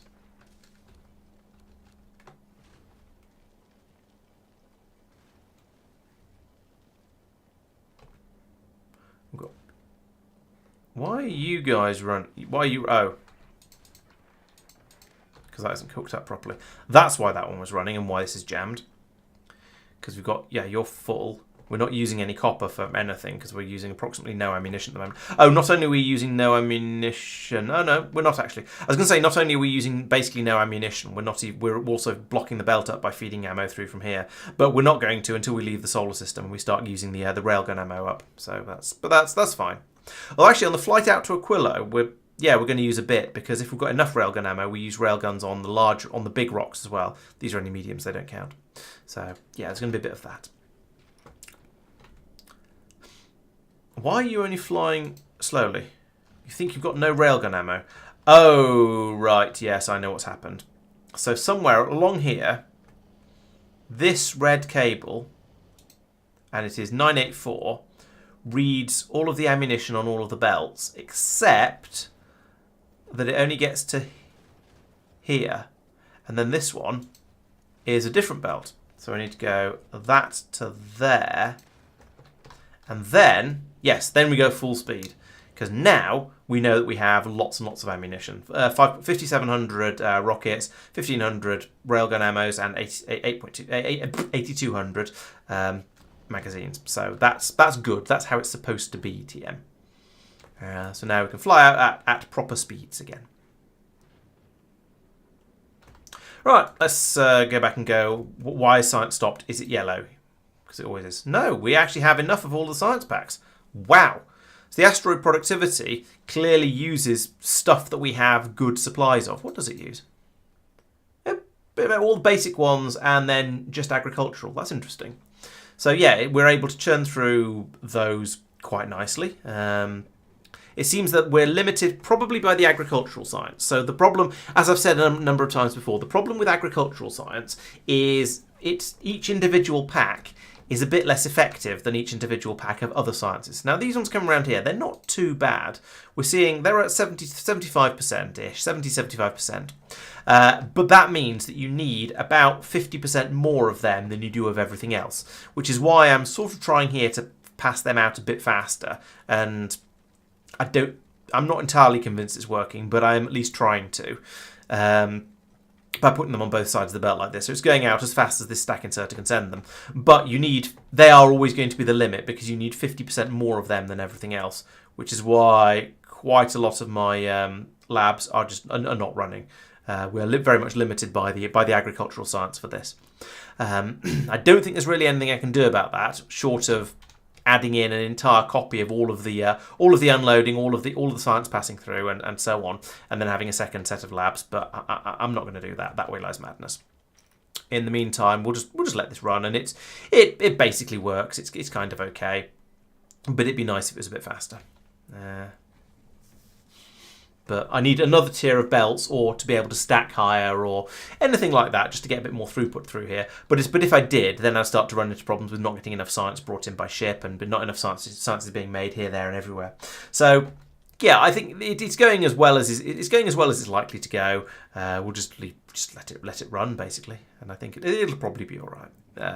And you know what, 7,000 per minute, that's not a bad amount of science, I feel, given how many different types of pack we're bringing in here. Okay, so you're happy. The Fingers Crossed has turned round. One of its turrets has run out of ammunition, but only very, very briefly.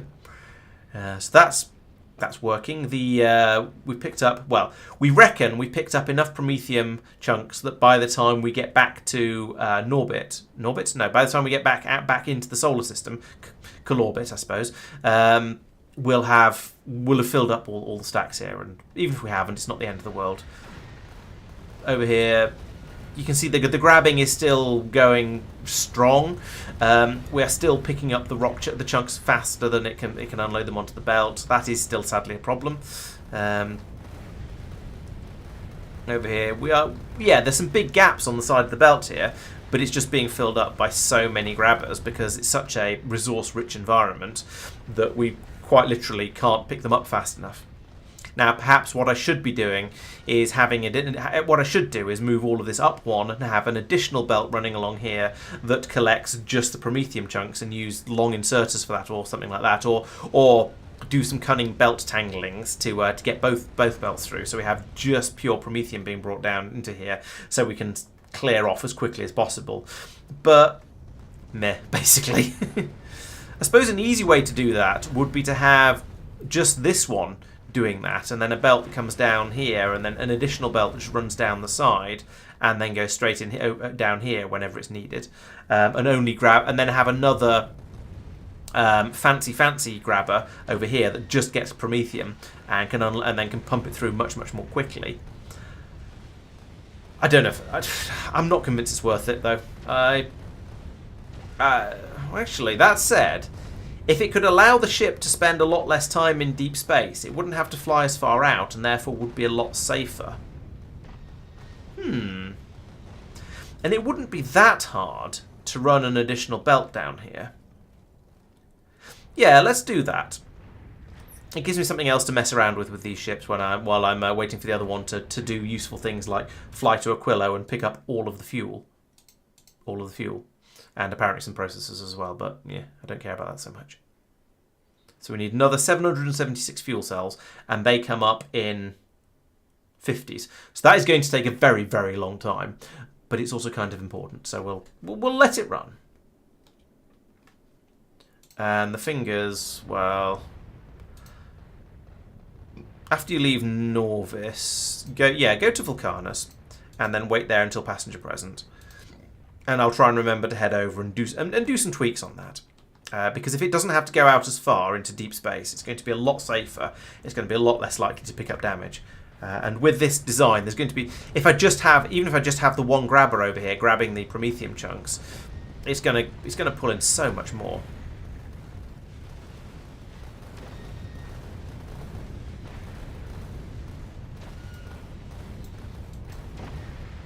What's that? That's a green cable jumping through there. So connect that to there and to there. Then I can put that there. And get rid of that laser. And then...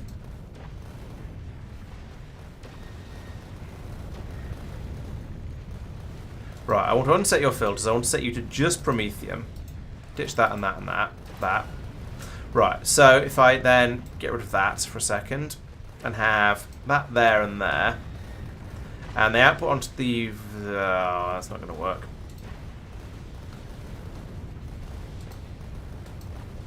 That should have come out even further. In fact, you know what? Let's make that come out even further. So, green cable goes to over there like that, and then that goes to there and from there. So we can have those two like that. It comes out on the right-hand side. Alright, we'll go blue for now. So we can then do that and that.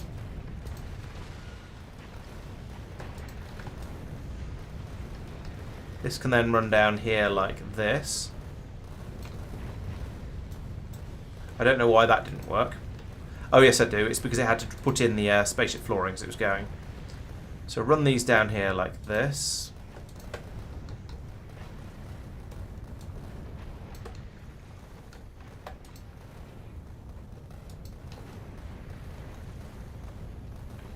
I know that's put it in the wrong way round. It's because the game's a bit stupid about this sort of thing. Can it run you to all the way to there, or would that be a green underneathy sort of distance? I'm not sure. Ha! Typical. One too far. Right. Well, we'll move you to there, and then that can go there. And then where does the promethium go? All the way down here. Crikey, that's a long way. Okay. Well, we'll just keep building. Just keep building. Just keep building. I'm pretty sure there's a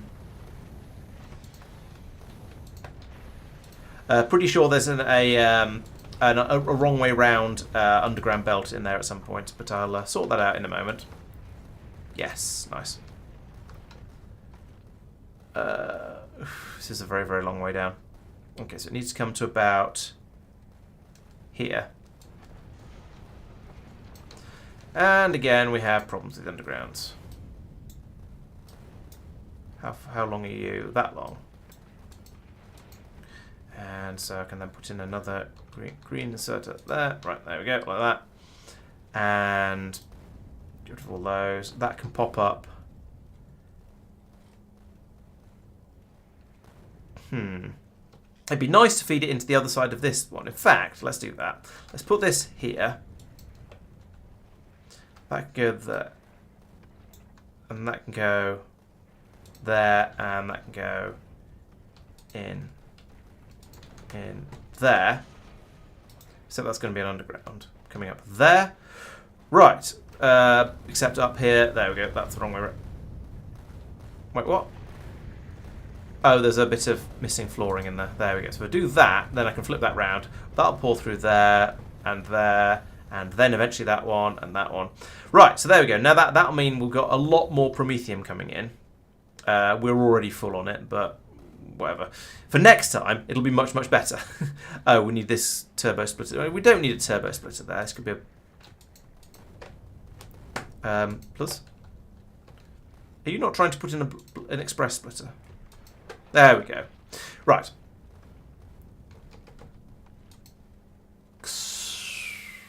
Yeah, so that should work nicely. We'll now gather a lot more promethium, and we'll just stockpile it on this belt as well. So we'll have even more of it. Also, let's upgrade that to one of these, which means I'll downgrade the one in the middle to a normal tier one. There we go. And now that can go absolutely nuts grabbing the promethium. It could also mean now that I don't need any of the other ones to grab promethium, so I could tell them not to bother. But it's not doing any harm having them grabbing some promethium as well. We are very nearly out of rockets, which is a bit of a concern. Why is rocket production struggling? There's these things. Now we've got enough carbon and sulfur coming through. It's just now these machines across here can't keep up with the demands of the... It's this whole area, I think, that is struggling with the current demands, and it's fairly heavily moduled. I'm trying to work out if I can move. I was trying to work out if I can move that beacon up one, but I can't because of the way this belt snakes in and out. So that's stuck there. But these are all beaconed from above, so that's not too bad. Yeah, it's just this is the rate that these machines are capable of creating that stuff at. Now, if it stops when it stops to Quillo on the way back, we might be able to bring up some better freezers. No, we can't bring up better freezers because we've run out of good, legendary processing units and superconductors. So I'd need to then do an extra trip out with the snowball. The snowball could pick up some stuff like that if we've got any over on Fulgora. It's a lot of hoops to jump through, and the theory is that this ship now, at least, once I've got it, these rockets are starting to worry me a little bit. Let's pause this for a moment and keep a bit of an eye on it to make sure nothing comes in from the side to cause us issues. This should reduce the amount of ammunition it gets through for the time being. True quality chem plants wouldn't be too bad. It's these things down here, though, that then the limiting factor. But then I could bring up some better speed modules as well. So, yeah, perhaps a trip to Fulgora is on the cards for this ship. For, yes, as you say, some quality chemical plants and some better speed modules to go in. So, or maybe just some better speed modules to go in the beacons all the way around here. That would make quite a big difference. I was trying to keep an eye out for any huge rocks that are coming inwards to smack into the side of the ship while it's stopped. Because the ship is ironically is in more danger when it's stopped than when it's moving, because at least when it's moving, all of the big rocks come in from ahead and the railguns can deal with them. But when it's stopped, it's okay until one of these drifts inwards slightly. It comes in with a little bit of sideways velocity and smacks into the side of the ship and absolutely wrecks it. And I don't want that to happen for what I think are probably fairly obvious reasons. That was a bit of a waste of a rocket, but never mind. How are we doing? We have 500 rockets. And no railgun ammo? What? Have I broken a belt up here, a connection up here somewhere again? Like I did before on the other ship.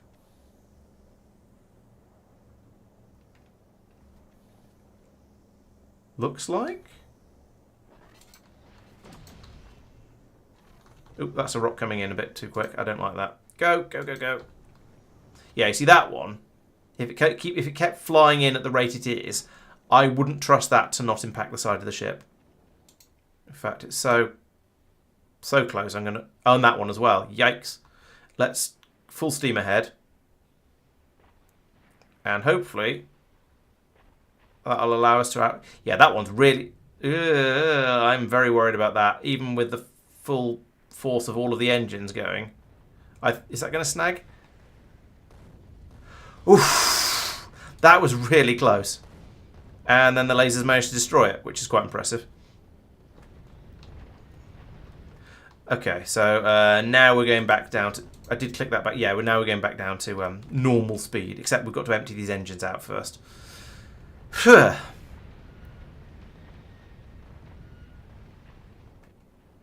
Oh, okay. One of them did get knocked out by something. That was interesting. I thought I defeated that rock, but maybe not quite well enough.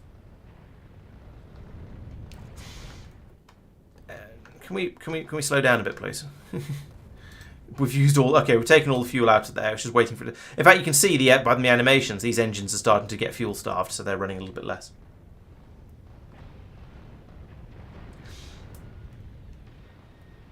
Aquilo base looks like snow. That seems quite appropriate, Ink, so for the Aquilo base to be a snowflake. Yeah, I guess I turn into a villager when I'm thoughtful. Yes, legendary chem plants I certainly can make. I've got all of the basic ingredients available on Fulgora, so I can certainly make legendary chem plants. Are we going to Fulgora? No, we're going to Vulcanus. Why are we going to Vulcan? Oh yeah, for better speed modules. Let's instead go to Fulgora. And let's do it on the way in, because it's on the way. So, yes, better speed modules. Yeah, maybe some better chem plants. Why not? Just for funsies. And actually, better beacons would do as well, because better beacons give you a more. They pass through a lot more effect from the modules you put in them. So yes, let's do those. Better beacons, better modules, and possibly better chem plants on all from Fulgora. Although actually now it's these ones that are the limiting factor. So yeah, I don't know. Yeah, so I think this ship is probably going to be okay. That brief pause has allowed it to refill all the way back up to whole 300 bullets. Great. And also that is supposed to be doing a read all. So now we see down here, if we check this again, yeah, there we go. Now we have the sort of numbers we expect on the bullets and railgun ammo. And it is this one. It's funny because it's funny that this ship is rocket starved and the other one is bullet starved. It might be something to do with where they are in where they fly out to in the solar system. I don't know, but it's definitely interesting. Or not in the solar system, rather, as more importantly.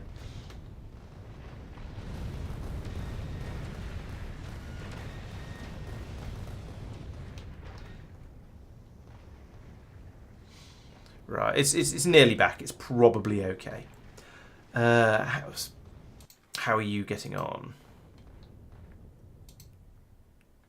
We've got 524 power cells brought up so far, and there's some on the planet. It's just waiting for Aquilo to put rockets together. It does look kind of snowflakey, yeah.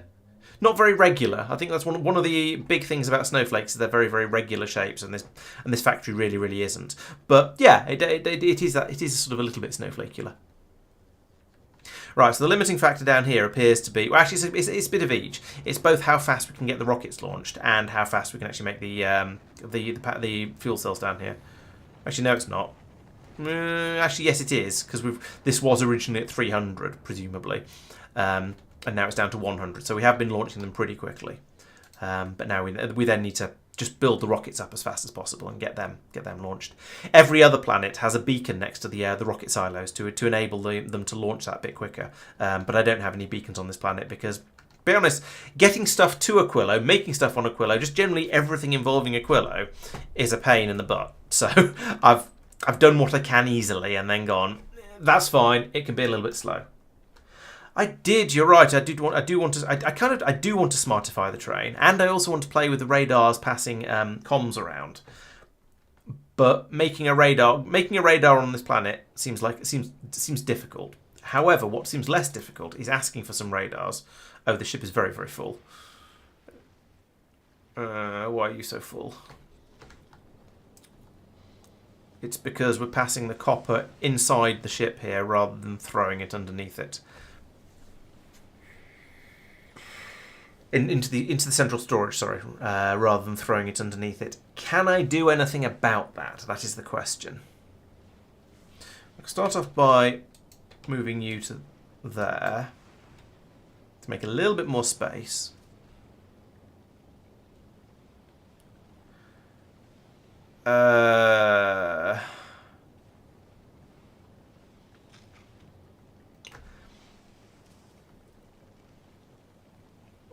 And then I can just go, nope, because that hasn't helped at all.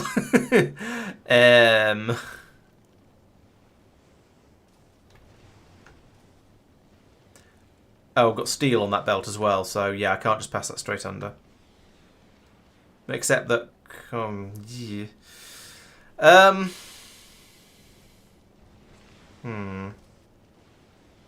No, I think it just needs more storage, but I can't easily lollipop it. Oh, I could put that there, actually. That would probably help.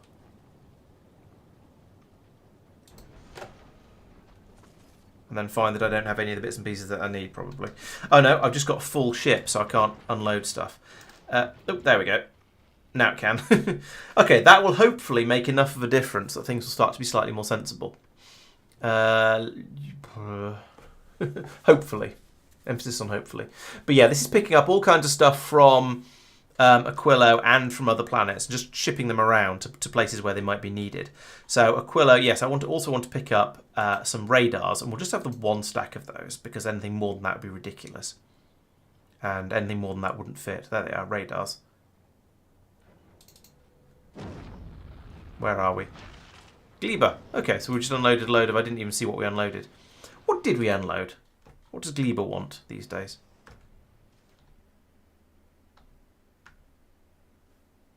What does... Oh, it'll be the... No, there's nothing from Fulgor... Nothing from Aquilo here. Did I miss the stuff pods coming down? I did see some pods just disappearing into it. Oh no, here comes something. Oh, it's calcite. That's not very exciting. No, I don't know why Aquilo is demanding stuff. Gleba is demanding stuff from the Aquilo ship. Snowball, snowball, snowball.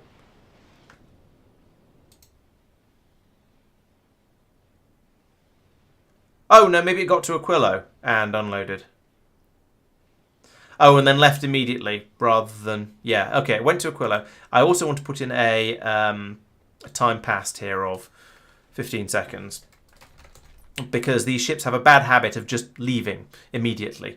Rather, they'll turn up, they'll dump as much stuff as they can in one go, and then leave, even though actually the planet wants quite a lot of other stuff. Look, there's loads of things here with demands on them and red things. So yeah, send the snowball back. It's not going to take long to get there anyway. Then it can do a bit of unloading, and then go off and go and get all the other stuff we want, like radars. So we should see a fair amount of stuff disappear. A lot of the tungsten stuff, or loads of the holmium, and probably some of the superconductors as well. In fact, you know what? While it's here, let's have it wait, and then it can drop a lot more stuff off as well. And if we go down to Aquilo, we'll find that the rocket is actually busy, and therefore we can't borrow it, because it's still we're still trying to ship fuel up. I was thinking, why don't I fill it up with... No, it's the wrong way around. I was going to say, why don't I give it the stuff I would need to make the better freezers? But no, I need to pick that up from Fulgora and bring it to Aquilo, not the other way around. So I need to do it when it's at Fulgora. When it's picked up some more ice as well. Oh, 30... Yeah, that's probably a good idea. Okay, thank you. I could set it to an inactive, I suppose. No, I want it to be able to leave relatively soon. But at least if it drops off lots of drop pods. It's got a lot of capacity for launching drop pods, and Aquilo has a not insignificant capacity for catching them. So we should be able to ship quite a lot of stuff down in that time. Yeah, so 31 seconds. But yes, you're right. 31 seconds makes a lot of sense. Then here we can request 10 radars or something. Of course, I'll have to come back out to Aquilo myself in order to set this up because I don't have my Roboport. Well, I've got Roboport down there for... I don't even know why there's a Roboport down there, actually. But this area up here isn't linked, which is why I've got the whole railway system, I guess. In fact, these two weren't linked originally, I don't think. Maybe, I think it was only when I built this spur out. Or maybe because I put this spur out, I then went, okay, well, I can link this area up here in as well. And I don't actually remember, to be honest. How are you getting on with your fueling? Still quite a long way to go. Okay, now to be fair, I think it needed. Did it have 200 last time? It might have been 200, and it got nearly halfway, and I've upped it to 1,000. So I am bringing in an excessive amount. Although you never know, I might actually want this ship back, so it might be good for it to have a ludicrous amount of fuel, or I might just fly it to the Shattered Planet and go, tick, I have done that now. That's enough. This ship is still on its way back. Oh yeah, because it's running on one engine because it can't make rockets fast enough. Fair enough. And then it's supposed to be going to... Is it going to Fulgora? Yes, it is. So, speaking of Fulgora, Fulgora should be making some bacons. Bacons. Well, it has made bacons, rather, in the past. And it puts them in this box here. But it has stopped making bacon because we've not got enough red circuits, because we've not got enough plastic, because we've not got enough... No, we've got loads of low-density structures. What? Oh, we filled up with... We're filled up with very, very, very high quality copper. Great. Okay. Can I put in a green chest? Is a green chest a thing we have over here? Because if I can put one of those in there, then I can dump all of the copper from there into there, and it'll take the edge off a little bit. If not, and I could do this, I suppose, and this. And this, pass over copper, like legendary copper, like that. There we go. Lose the green chest because apparently we don't have any. Right, so there we go. Now we can start making plastic again. It's funny. I wasn't really expecting the an excess of legendary copper to be a problem, but apparently it is. So now we can start making plastic again. We can bring that over to here. We can make the red circuits. Therefore, we can start making the apparently blue circuits is the priority. But also, we will at some point be able to start making bacons again. Oh, there's a lot of them. Yeah. So I clearly need something to do with all of this legendary copper, and I don't know what that's going to be. Also, putting it in this box is going to be slightly awkward. Let's link that to there and tell that to be active. Enabled when... So how much is in there at the moment? 3,000. Okay. Tell this one to enable when legendary copper is greater than 2,000. There we go. So we'll keep 2,000 in here to run this machine, so we can keep making all the cables that we need for all of these circuits around it. But then I'll also try to prevent it from filling up too much. The steel, well, we'll just have to hope we get through that. We're making it over here as well. Maybe I should tell this not to make it when there's more than mumble in the... In fact, I already have told it not to make it when there's more than 50 in the system. So we will probably use this up by priority. We just don't need a great deal of legendary steel. I've been trying to make legendary... Oh, I've made some legendary chemical plants. We can take those out. Yes, yeet it to where, though? Yeah, that's true. That probably shouldn't be there. All right, let's get rid of that just for the sake of your sanity. Wouldn't want to annoy my viewers, but yeah, I clearly got to the point where I wanted to have one more to have a nice tidy 4 of them shipping the blue circuits up, but to be honest, 3 seems to generally be about enough. Blue circuit production, however, is struggling a little bit. I wonder why. Where even is his blue circuit production? Because there's no green circuits, because green circuit production is suffering as well, because there's no copper coming through, because the copper is all getting turned into low density structures, and we don't seem to be getting any brought in there. So what's Nicked up to? Not a lot. Okay. Oh, it's filled up with cheese. Okay. And by cheese, I obviously mean Oh, that's why. This inserter is running until there's the right amount of copper ore in there, not the right amount of carbon. Except it wasn't even, because it wasn't turned on to be controlled by that. Where's carbon? There's carbon. So you, and then can we just dump some carbon down to the ground? That seems like a good idea.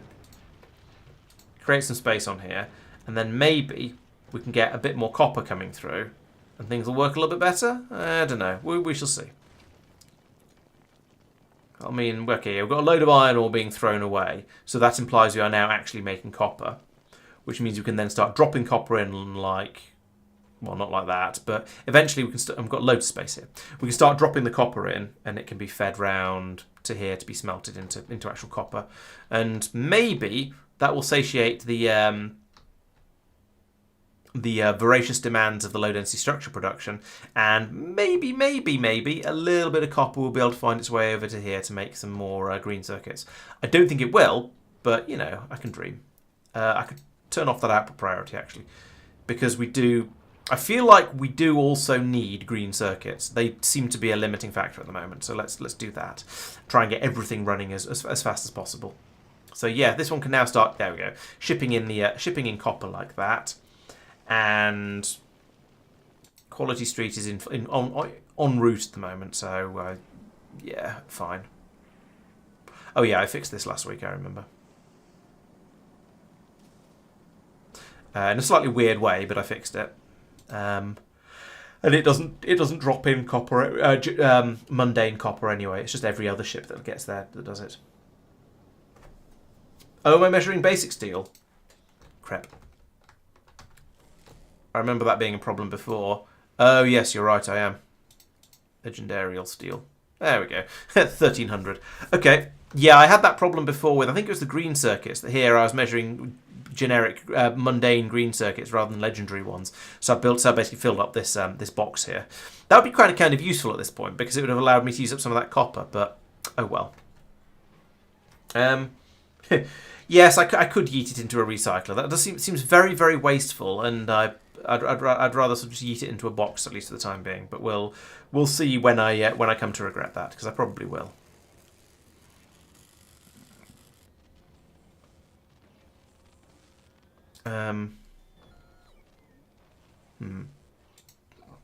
Are these any good? These are 75% modules. They are pretty good. And we're running until we've got 60 of them, which we nearly have. Let's run until we've got 50 of them, because that seems like a rounder number. And we're also there, so it'll stop that running. Then over here, you've still not got any red circuits. What is going on here? You're not even requesting red circuits. What? Maybe I turned that off because it had built enough at the time. 20. So now hopefully we'll get some red circuits being brought over here.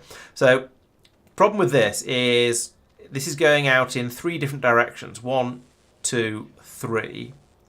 And then this is going to at least 1, 2 places. So we're going to be getting about 1/6 of the red circuits that are made.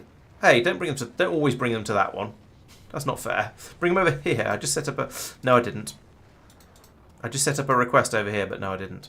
Right, now we'll bring some of them over here. Oh, well, that's finished now anyway as well, so... Yeah, hopefully now we'll be able to bring some... Nope, the bots are still just prioritising this one. I get maybe that's a shorter flight and that's why they're doing it. I don't know. But we can leave... We'll let that run, and eventually we'll have some beacons available there. It'll probably be done before the crossed gets over, or before the fingers gets here anyway, because it's a very, very slow ship, at least at the moment, when it's trying to collect massive quantities of build up, but massive quantities of rockets. Okay. Meanwhile, the edge. What are you unsatisfied? Still 176 to go. Okay, and that's going to take forever, so fine. I don't care. There was the other new ship I made, the Asimov.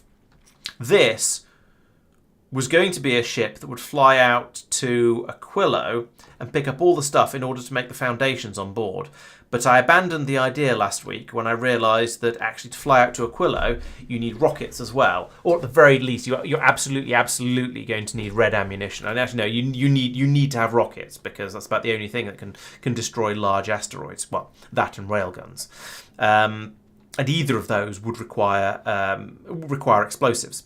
And this ship is not equipped to build explosives, as you can clearly see. So then I thought, well, maybe what if I take something like not the Edge, the Icebreaker, and modify that? But this one, I was back in the days when I was feeding everything into the central storage thing, because it seemed like a good, nice way to sort things out, and I didn't learn from playing space exploration for 2 years. So now the area around the central hub is basically full, and there isn't going to be room to pull out all of the other ingredients that are required to make the actual flooring things themselves. Now, potentially I could do something about it by maybe pulling out two of these two chemical plants and doing some, but it's all horrible. So building a design based on this is not going to be very easy, because it's going to require so much expansion of it or so much redesign that it's I almost might as well not bother. Then the next generation up is ships like the Edge and the Fingers, which these ones are more capable. They don't have the massive downside of feeding everything through the central storage thing. And if I removed this bit down here, the whole science processing thing, then I've got a belt here which has eggs and quantum processors that could bring two of the ingredients down, and I'm sure I could squeeze the others in somewhere around here without too much difficulty. Not sure exactly where, but I'm convinced I could do it, especially as it wouldn't need to have all the beacons in place. So actually we'd be going more from this design, which is a little bit more spacious and would be a bit easier. But this is powered by unobtainium reactors, and so you kind of have to ship all the stuff back from Aquilo for that in order to build one, and that's a pain, and I don't want to have to do that. And also, it's a massively overspec'd ship for what I'd want the other one to be doing. I'd need like 2 engines or 3 engines on the back of it. I wouldn't need railguns. It'd only need to have rocket launchers. So maybe I could produce a ship that's a sort of a weird hybrid of the two. But at that point, I'm starting to almost redesign a ship from scratch. And at that point, you go, well, why not just build it from scratch? But then I kind of don't want to build it from scratch, because I can't be bothered. And my laziness. And also, I suspect that watching me spending ages sort of just plumbing in all the little fiddly bits and pieces of a ship wouldn't be all that exciting. So I'm sort of a little bit loath to do that. Secret option number, I've only just thought of it, is to take a look at the quality street and maybe consider removing all the quality nonsense from it and using the designs here, because this is making iron and copper. It's not making red ammunition, but making steel from this sort of system is trivial. It's making explosives somewhere. It's making oil and copper down here for reasons. To make plastic, yes. It's not actually making explosives. Okay, so that wouldn't actually be much easier. Although we've got the start of that chain going on over here, and it's bigger and more spacious. So maybe the answer is just don't stop being quite so stingy with space and make a bigger ship. And then that's the same sort of basic idea as things like this one. Same basic idea, but not having everything crammed into as small a space as possible. Because, well, flooring isn't that expensive. But then shipping up enough flooring to make the quality street took forever as well. So I don't really know. What would you guys like to see me do, I suppose, is perhaps one of the questions I should ask. And in the meantime, I can sort of look at things and go, okay, why has the science failed? And then go over to Norvis and go, it's probably the yellow science, because it usually is. It is. And then go, okay, why has the nurse stopped flying? Is it because it hasn't got enough purple? No, it's because it hasn't got enough yellow. That's a change. Okay, so looking at Fulgora, well, this is the sort of things we were looking at a few minutes ago. We don't have enough yellow science being made. At the moment, the problem seems to be, well, it's everything. Actually, looking at this, the worst problem is the lack of flying robot frames, though. And that is a problem because of a lack of green circuits. It's a bit of a problem of lack of everything again, though, to be honest. There's a decent number of green circuits and a decent number of batteries coming in, but not as many of each as I would like. Maybe it's a lack of recycling processing. I don't know. Okay, Inks. Well, we'll have a look at that. Hey, Past Paper, welcome. Yeah, maybe I should go and design another spaceship then. Because you ask so nicely, and it can be quite interesting, as you say. This seems to be not running quite as quickly as I would expect it to, but there's a load of batteries there. Maybe that helped a little bit. What do you mean a ship with no floor? Was that when you say floors? Was that meant to be FLAWS, or did you actually mean that I shouldn't have any? Or did you actually mean that I should try and build a ship that doesn't have any flooring? Because I suspect trying to make a ship that is completely without supports would be rather tricky, and probably wouldn't work very well. What's going on over here? Okay. Oh, there's still no blue circuit production happening because we still have a shortage of green circuits. Everything. Oh no, I was going to say everything comes back to copper, but no, it doesn't. Interesting. Oh, comes back to a shortage of iron. Shortage of iron? Really? What? That's ridiculous. Where does the iron even come from here? How can we possibly have a shortage of iron? How can we have a shortage of cogs? What? I don't understand. This is all being very strange. I suppose it's over here. We're using up a lot of cogs in order to make the iron, in order to make the pipes and things.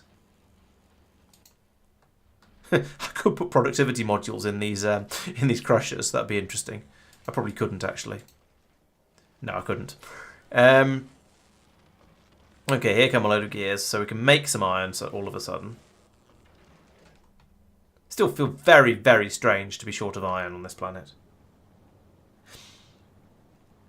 Oh, dyslexic spelling. Okay, fair enough.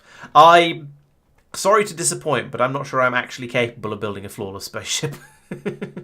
Something is bound to go wrong. You know what? Let's put productivity modules in all of these. Just because I don't know why I haven't already. They're using expensive resources that I have shortages of, so let's make them run a bit more effectively. But also maybe quickly. Well, we'll see if it manages to fill up with iron. I do have a little bit of a shortage of green belt. Oh, I suppose I could upgrade all these to greens. It would help a little bit. It would mean a bit more stuff coming through, potentially.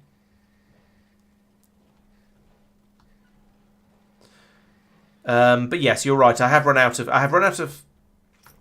Oh, and lots of stack inserters. Maybe. And I think the problem is quantity, not speed of delivery. I'm using stack inserters over here a little bit for these things, and here actually. I don't think the problem with these. Yeah, these belts are not full. If the belts were full. And I was still having problems. I suppose all of these could be stack inserters on these out. Well, they couldn't actually because they're long inserters, but I could theoretically rejig the whole thing. But I don't know. I think the belts are all adequate. The belt speeds is not a problem over here.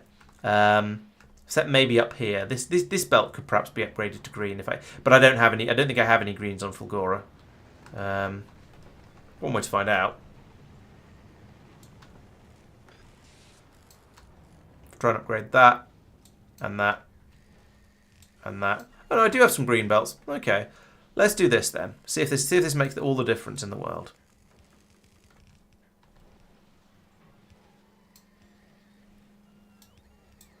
No. Remove that. So were you already green along there? Yes, you are. And I think this is already green through here. Yeah, this bit is already green. No harm in extending it a bit, though.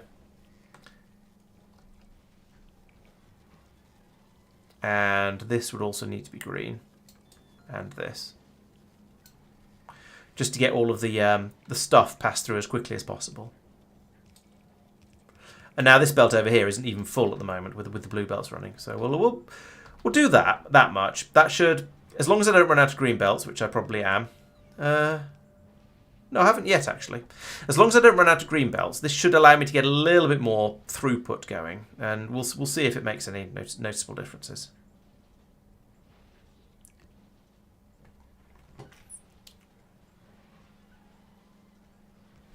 Unfortunately, I don't have the Dyson Sphere program stackers, which you just put on a belt and it piles all the stuff up a bit higher.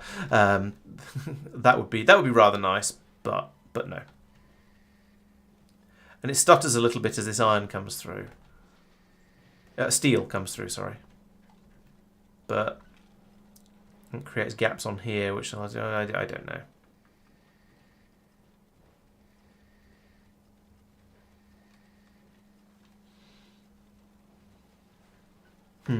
Well, we'll let that play. See how it gets on. Are you full yet? No. Still need another 26. Yeah, Dyson Sphere program. I enjoyed playing Dyson Sphere program. It was a good game. I didn't enjoy it as much as Factorio, but I did enjoy it.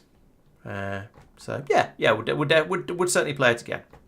I note that we seem to have run out of explosive. What? Yeah, we've run out of explosive. What gives? Oh, there appears to be a problem with this inserter. Let's do that and put it back in again. Not sure what went wrong there. I probably polluted this belt slightly with something that couldn't escape from wherever it had got to. So that was unfortunate, and I'm glad I spotted that before the ship set off again. I'd probably have noticed it fairly soon after, but even so, that's still bad. Why are these rockets not going round and round and round and round and round and round and round? And also, what's going on here? Those bits of belt should not be there. Oh, there's a load of steel on this belt for... Oh, those reasons. How did the steel get on there? Why did this... Oh, there's an inserter. What? Go away. Stop that. That's silly. Never do that again. That'll be because there used to be a machine down here that made rockets, and when I did the removal of a load of stuff, that has just now absolutely cacked everything up. Let's start from the bottom, actually.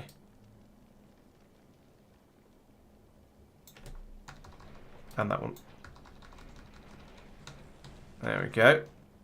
That flow up to there. There's some in there and in there, so get rid of those. Undo. Get rid of that one and that one and that one.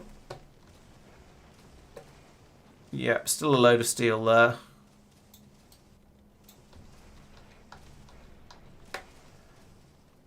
Right, I think that's clean now. Oh, no, very, very not clean. Oh, for goodness sake.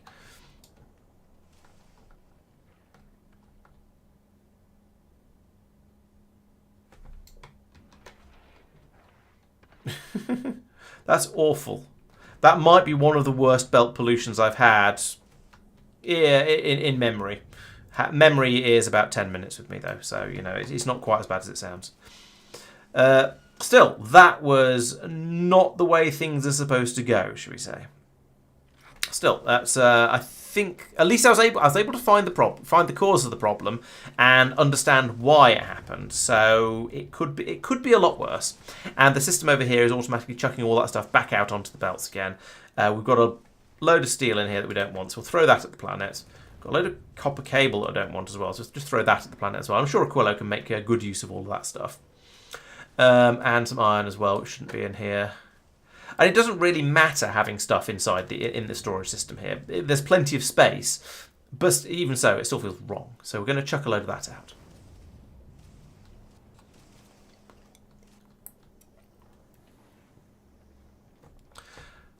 Right, and that, on the plus side, it gives, well, I was going to say it gives this an opportunity to empty itself, but, oh right, and then I haven't done the thing there where I do that and then tell you to, I can't do that because you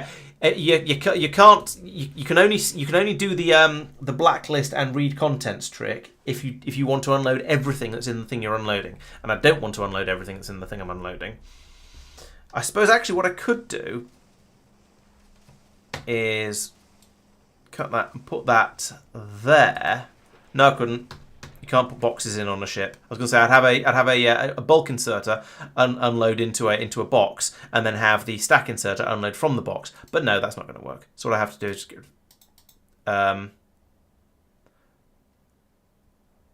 oh yeah, that. Can I undo that? No. I need to then put that back in manually, like this. But then, yeah, we can get rid of all the rockets, and then when we start actually, using ammunition and stuff, we'll feed those through. That's fine. Number of days since a catastrophic failure on Gleba. It's definitely weeks, not days. There's been minor attrition on Gleba, but that doesn't count. I'm quite happy for Gleba to have the occasional lose an occasional rocket turret. I honestly don't care about that at all. That is fine. Partly because I can't work out a way to get around to solve it, and also because it actually doesn't really cost that much in terms of resources. Bigger problems on Gleba. There was an issue a while back where I think probably about 2 or maybe 3 weeks ago, where I think it ran out of power and everything jammed up with spoilage, and it took me most of a session, or it took most of a session for all the spoilage to clear out and get and disappear properly. Oh yeah, that would do. That's good planning. Yeah. Non-trivial to do, but could do that. I'd probably need to have 3 deciders to do it, which is a little bit. So it's on a ship this cramped, that'd be a bit of a faff. Have you got your final fuel yet? You have. Sweet. Right. In that case, let's go. I shall take another save game at this point,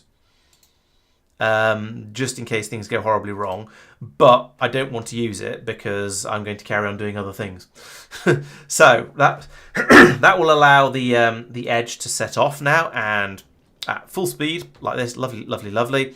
And it can fly out to the Shattered Planet. It'll go as far as it can, and on Monday, it's not going to get there tonight because it takes forever to get there.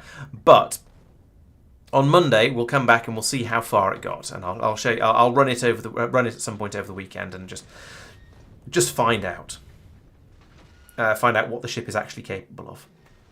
Collecting rocks is one of the things it's capable of, and it's going to do plenty of that while it refills absolutely everything over here, because we don't have remotely enough of this stuff, the carbonic stuff coming through to make all the rockets that are in demand. Actually, to be fair, they're not actually in demand. We've got a full belt of them at the moment, but even so, I'd like to have everything full up before we start to actually need it. So if we could, shoot some carbonic acid. Oh, there's one. Shoot that one.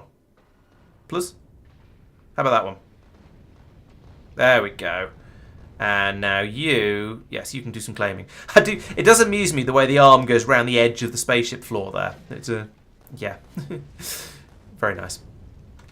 Okay, so we can then start to fill it up, and there we go. We've got bits of stuff coming through, and as we start to get further and further out of the asteroid, out of the solar system, we'll get more and more and more stuff flooding into the ship, and we'll be able to gather many types of asteroid chunk, and hopefully keep making everything we do. Oh, there's plenty of carbonic asteroids. If we could just grab that, stuff it into one of the crushers, and just think of the amount of sulfur you get out of one of those bad boys if you could fit it in there. That'd be very nice. And the Grabberotron here can go absolutely nuts, picking up all of that carbonics and then dumping it out onto the belt. Lovely. Just what we like to see. Okay, excellent. So that's all working. We've now got we've still not got as much carbonic coming in here as I would like to see. We're working on an asteroid productivity. We should be working on an asteroid productivity. And so we'll get that done eventually, and that'll help things a little bit. But for the time being, this is a lot. But yeah, we can steam out of the solar system and get on with stuff there. Right. The great spoilage of 2025. I think there's the great spoilage of March 2025. I don't think calling it the great spoilage of 2025 is specific enough. Oh dear. How's the Cross doing? It's okay. It's gone up to full speed now, so it's managed to make a decent number of rockets. But it's still not actually back inside the solar system yet. So it's a long way. It flew out a lot further than it really needed to because of the rather slow grabbing, which is why, as you saw, I put in this additional belt over here. I would quite like to upgrade that to... Actually, there's no point in upgrading it to green because it can't run any faster than it can dump into here. And it also can't run any faster than these two inserters can load onto the belt at. So probably I need to upgrade those to better inserters. But to be honest, I think it's okay. Just the rate of having two inserters constantly unloading Promethium chunks is going to be pretty good. I think I was flying it to Fulgora, though, and I can't remember why. There was something else I wanted. Oh, yes, I wanted to increase the rate of making explosives down here. I remember. Yes. Okay, so I've been asked very nicely to try and design a new ship. So let's send the Asimov back to Norvis because that's where we do shipbuilding. It doesn't even have... Okay, so go to Norvis and stay there until passenger present. Because these settings are all fine. I need to add some rocket instructions in there as well, but basically they're fine. So if we fly this back over to Norvis, I can then rip it all apart and rebuild it in a way that hopefully makes a bit more sense. Or rather, rebuild it in a way that can actually make some rockets. So these guys here, they're going to have to start making sulfur as well. And we can split that off and somewhere on this... Well, we'll make the ship a bit bigger. We'll have to make it bigger. Maybe I could feed that up. What do you need for rockets? You need iron. So we've got iron plates down here. Yeah, I could feed these up the side along here. And then make my explosives and my rockets all in the top section and just whack rocket launchers in the top. Oh, actually, there's room on this ammo belt. I could stick rockets onto the other side of that and flood them all the way around down this. Well, I could flood them down this side. I can't flood them down this side because it's a one-way belt due to running out of space down here. What was the problem? Oh yeah, it's because I couldn't get a belt from there to here. Hang on a minute. Yeah, yes, it's because I couldn't get a belt from here to here. And I needed the extra. I wanted the extra storage space. So, and that's another thing I could fix relatively trivially, I suppose. So maybe that'll be a thing I'll do as well. Move that down a smidge. It only needs to be moved down a smidge, and a smidge isn't very much. So if I take all of this,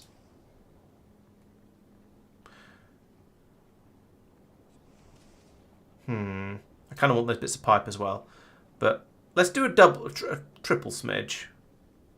1, 2, 3. Leave a little bit of extra space for stuff, and you can go back up where you came from, back there, and then we'll have a belt there, fill in this area with flooring because that's what needs to happen.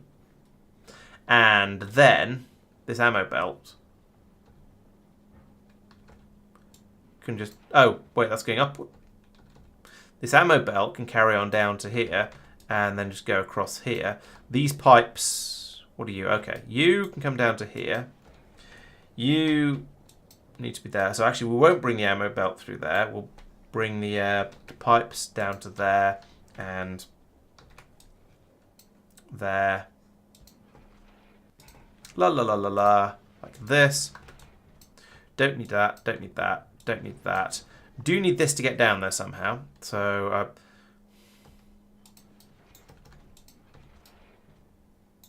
how long can an underground pipe be? It can be that long. So put that in all the way through there, and that means... No, it doesn't. I could put one of these in there. No, I couldn't. No, all right, never mind. Let's stop trying to be clever. Let's remove all of that, and then run this.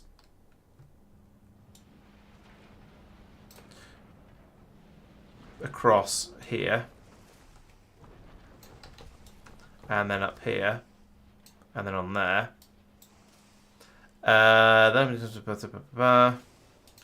Right, so what I'm going to do here is put the bullets onto the right hand, the starboard side of the belt, as I have basically everywhere, except for a few of them that sort of escaped and got in over there.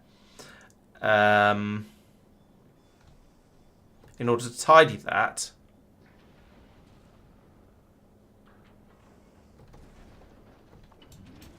I'll do that for now. Right, there's my flooring for the engines are in now.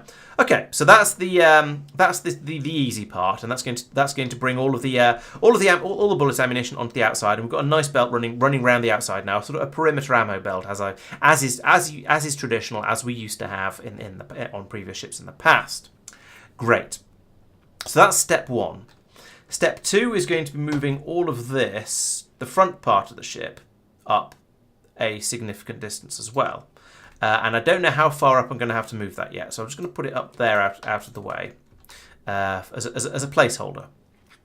And then, oops, don't want to move that. And then in the middle here, well, we're going to have iron plates coming up from here, and we're going to have sulfur and carbon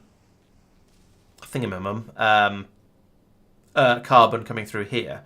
However, I don't need the carbon to come downwards, so let's put in... sorry, I don't need the sulfur to come downwards. So I'll put in a splitter here, and then another splitter here. And this one will take only the carbon away. So we can put the carbon on the right side of it, link it in there and there. Right, so that'll allow the carbon through, and so that is now functionally unchanged. It's just I've now got this bit here that will take the mixture of the two away. We have inserters there for sulfur as well. Nice. Oh, this is because I designed it on I designed it around another fancier ship. And so then I can bring a belt up here like this, and a belt under here. No, that way. That way. Up here like this with the iron on it, and that's everything I need to make. What's names? Everything I need to make rockets. Can I run this all the way under here with a single belt? Yes, I can. Excellent. So we'll bring those through that through there like this. I will also put a splitter in here.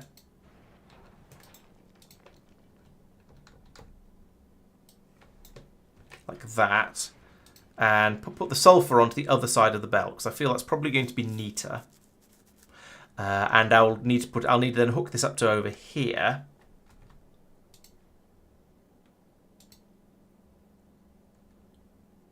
This is the input side, which actually goes to here. All right, we'll go from there to can't reach there to there, and then you can do a not enable a read all. So this will now allow me to run the logic based on what's on this belt up here, rather than just filling it up with carbon all the time. Okay. So now making rockets, that's going to be the hard part.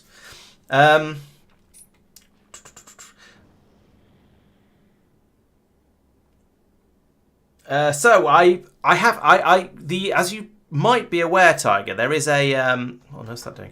There is a blueprint section on my Discord already for anyone who's a supporter, and I believe you are a supporter because I think you subscribed in the last session. So if you come along there, if there's any particular blueprint you'd like, drop in a request in the supporter chat, and I'd be happy to just go in and copy chunks of whatever chunk of the factory you're looking for. I'm not promising I'm going to go through and annotate them and make them perfect and neat and tidy and all that sort of stuff, but if you just want to have a play with them, then I'm quite happy to have a look at my designs, have a play around with those, then I'm quite happy to put those in. So yeah, stick a request in the supporter chat for the specific things you'd like to see, and I'd be quite happy to just copy and paste chunks of the factory around for you. Right, where was I? So this ship needs to make rockets, so that means we need to look at a ship that makes rockets like this one. And go, okay, so we need to bring in the coal and the sulfur to make that, and we need to then make explosives, and then we need to pass those on to make rockets. Fine. That's not too bad. So we'll say this seems to be this is certainly a design, so let's steal it. We'll take that. We probably don't need that much of it, so we'll just have this bit. There we go. Then where was it? Asimov, here we go. So if we try and put this in up here, what are we going to say? What's this going to look like? So this is going to be my. Let's put it in. Let's flip it horizontally and then put it in the other way up like that. So what I actually meant is flip it vertically. So let's put you in there. I've got water already somewhere, surely. Because yes, I have. It's over here. Yeah. How do I get water to use? Well, probably up the middle here. Okay, that's not too bad. Okay, so let's put this guy in here. I'm going to keep... let's lose some of this. No, let's go here, because then it's a little bit more spaced out. There's room for mistakes, and corollaries and changes of design and that sort of shenanigan. Right, so there we go. This is my feed of sulfur and carbon, or at least it will be as soon as this. Over here I need to change these numbers, so I want to say, instead of being less than 0, I want to set that to less than, let's set it to 100 for now, because 100 is a number, and then we'll actually have some in there. So we do that like so, and then the carbon 100,000, that seems excessive. Let's set that to 100 as well, so we should always have some. And yes, that's fine. We don't need to set carbon numbers anywhere else. Right, so now we should be telling these guys to make... we should be telling them to do the advanced recipe. Because we've got a shortage of sulfur, so we should be outputting advanced carbonic... There we go, yes, it's working. So they've switched over now. They'll be doing the advanced recipe, and that means they should output some sulfur at some point. Oh, I see, they're filling up the inserters. That's fine, I guess. It's sort of fine. I'm also going to need an overflow for this. Okay. I didn't think of the overflow. I'll put an overflow in later. So that comes up here, is made into the coal. The coal gets put onto this belt, snakes its way around here, gets added to some more sulfur here, and then goes over this way like that. And we turn that into explosives. Now, if we look on the cross, for that on this ship, we're using the cryo plants because they're better, they're faster, and they take more modules. So that's all very well for this ship. The other one doesn't need that sort of level of high techishness. We can just use chem plants for that, but it's still going to need to take in water and water and the coal and sulfur. So go back over to here. So we've got the coal and the sulfur coming in like that. That's fine. We also need to take in water. So let's start like that. And then you can bring water up to here, like that. And then we can do this sort of design, which will allow me to put in which will allow me to put pipes all the way along there to get the water in. And you guys need to be making explosives, like so. And then we need inserters along here, like that. And we need flooring along here as well, so we don't donut the ship, because you're not allowed to donut ships, as we all know. No matter how tasty they look, you're not allowed to donut them. And then, well, I might as well use stack inserters just for funsies up here, like that, to take the explosives out. Green belt feels like massive overkill for anything this area is going to be doing. So let's just bring a yellow belt across from here. I do wonder if, in the interests of compactness, I should put this down here. Yeah, let's do that. Let's take this.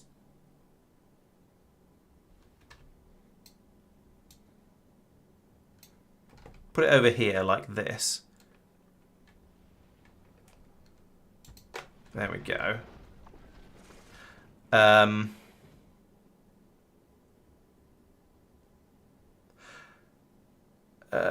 So I do that, and then here we go. This I'm mildly pleased with.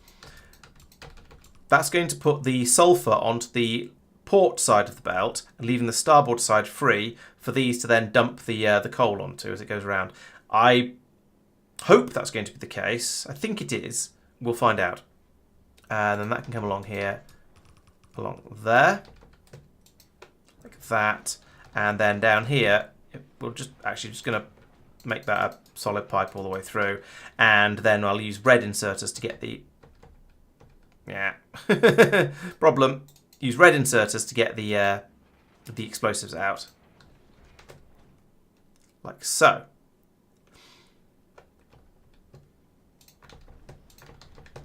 Once again, I'll do the same sort of trick again to get the iron onto the near side. So the iron can come up round here, go onto there. Like that. Fine. So over here, I'll now have iron and explosives.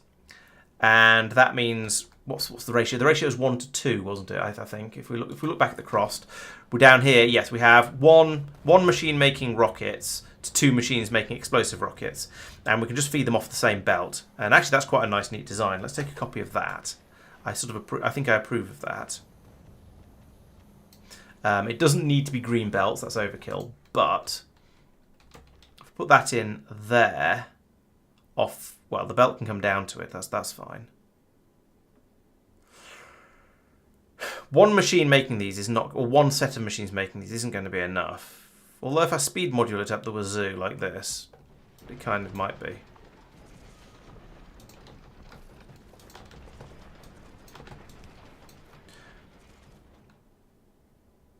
Why are you not filling that? There we go, like that. So that is going to make rockets, and it's not going to make them quickly, but it is going to make them. And is that sufficient for my purposes? How long am I happy to leave the ship sitting around for, is the question. And quite a while is the obvious answer. I don't think I need the ship to be rapidly replenished. Okay, down here, let's put in a splitter here like this. Bang. And, well, no, filter it. Oh, well, never mind. Explosive rockets on the left. There we go.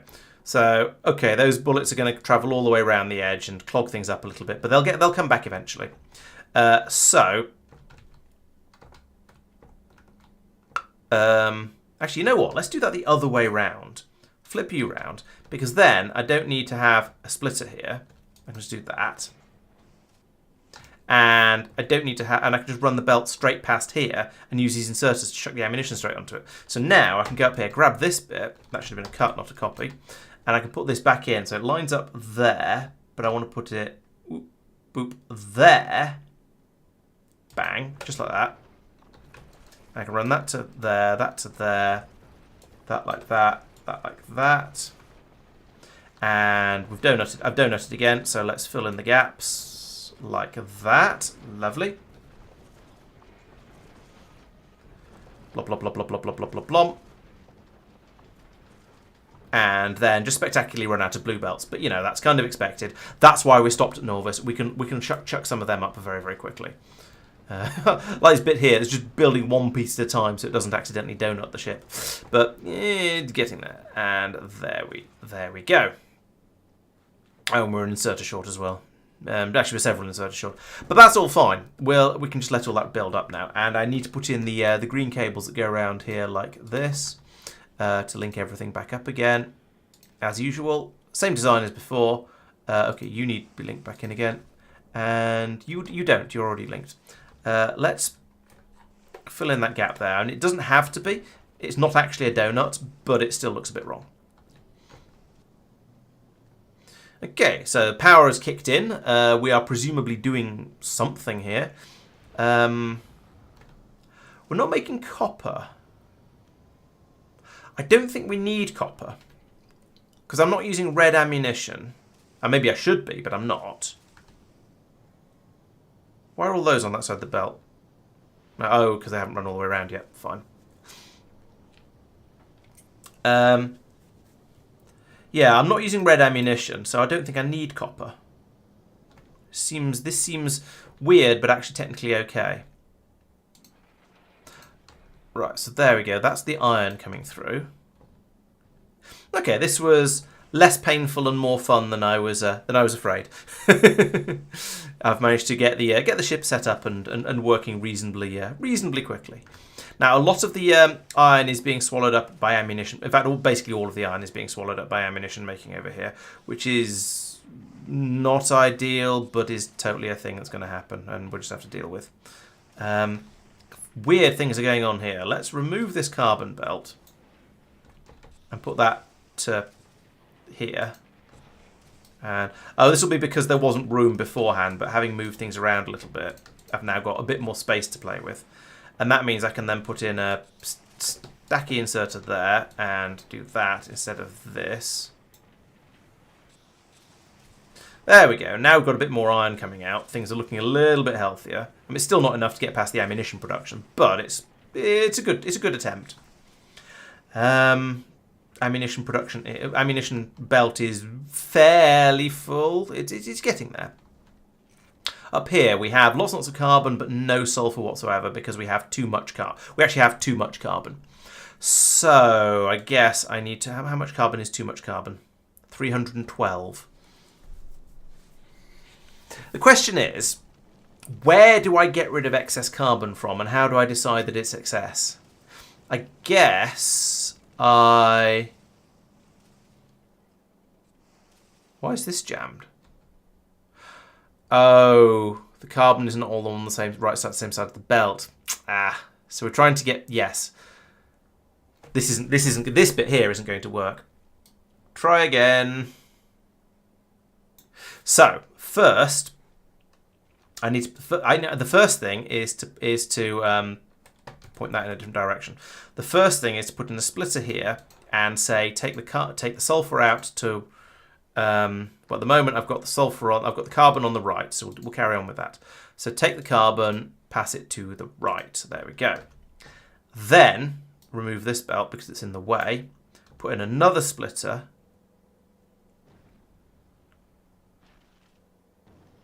Here.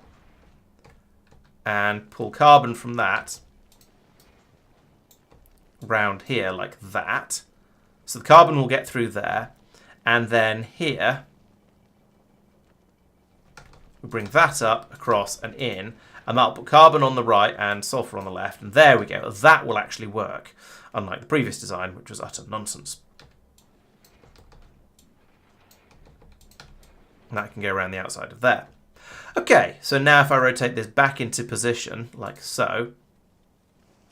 Okay, I mean that's worked so far. That's good. The other thing I needed, as I said, is an emergency overflow. So to get that, we'll put this in here. We'll prioritize to the right, and then I'll put an underground belt in here and run that onto there. No, I won't. No, I won't. No, I won't. No, I won't. No, shit. No, I won't. What I'll also do is underground this from here to where did it go to? It was going on to here, wasn't it? Here? Yes. Yes, because that's the overflow of chunks and things. So they'll get passed around onto there. That's correct. And then this actually goes onto here, where we can dispose of excess carbon into the void of space like this. Now this isn't actually enough, so let's get rid of that. And have that come up the side here, and then we'll have several a quantity of inserters will be applied, should we say. Let's find some more flooring. There's some more flooring.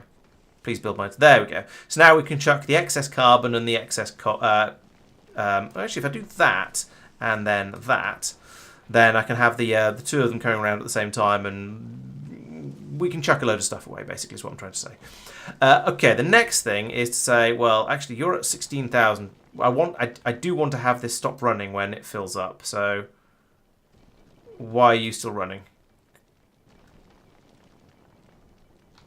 Have I just got these set? Oh no, they have turned off. Okay, that's fine. It was just a little bit of excess. So now we've got carbon and sulfur being supplied up here. Haven't got water though. Water would be useful. Where did I see water? Water's here. Okay, so if I lose that, I can then run underground pipe from here to here, whack in a piece of pipe there, and suddenly, bloop, there we go. We have water, and sooner or later, we will start to have coal, probably. We're filling up the stack inserters. Fine. We've got plenty of sulfur. Well, we've got a quantity of sulfur coming through. I wouldn't like to say plenty at this point, but it's sort of working. There we go. These guys are now collecting the... You're not going to work.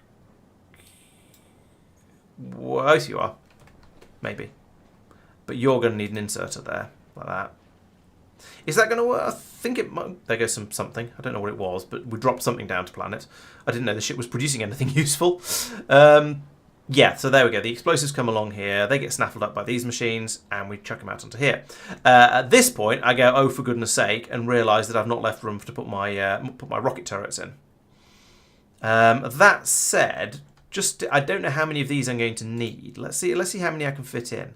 Because if this ship isn't, it's not going that. None. Okay.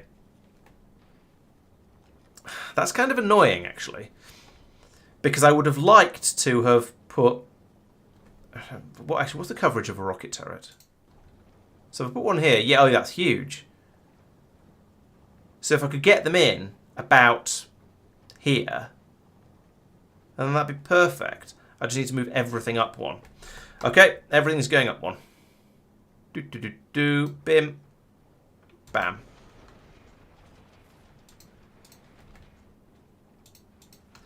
And in fact, that includes you guys going up one as well. Like that. And then I could put in my rocket turrets like this. 3 there. 2 there. And that might well be enough, to be honest. I don't expect this to get under particularly heavy fire, as I think I've probably said. Where did all my bits and pieces go? I had all those bits and pieces. That bit of the ship... Oh, it would be flooring. Need to wait for some more flooring to come up. So that's the floor in the plan. So I'm cautiously optimistic that these 5 rocket turrets will be sufficient to deal with any sort of threats that come in from space. We'll find out whether I'm just massively over-optimistic about that. I'm not so confident about these 3 machines here, about all of this being able to produce sufficient sufficient rockets to keep the thing safe. But the rest of it, I'm reasonably happy with, because I don't think the flight out to Aquilo needs as many rocket turrets as I put on some of the ships. So if we take a look at, for example, the Snowball. How many rocket turrets have you got? It'll be loads because I get carried away easily. But I've got 11 across there, and I'm pretty sure they're not all required. Like they've all got tens of thousands of kills, but I don't think they're all actually required. Oh, and these are using yellow rockets as well, so they're actually in system they're probably better using yellow rockets. Should I switch Asimov over to just yellow rockets? I'd be able to make more of them. I think I should. Let's have a look at the numbers. I think the numbers will say yes, because we don't get huges out out there. We only get the bigs, and the bigs have health of 2,000, and my yellow rockets have damage of not less than 2,000. That's interesting.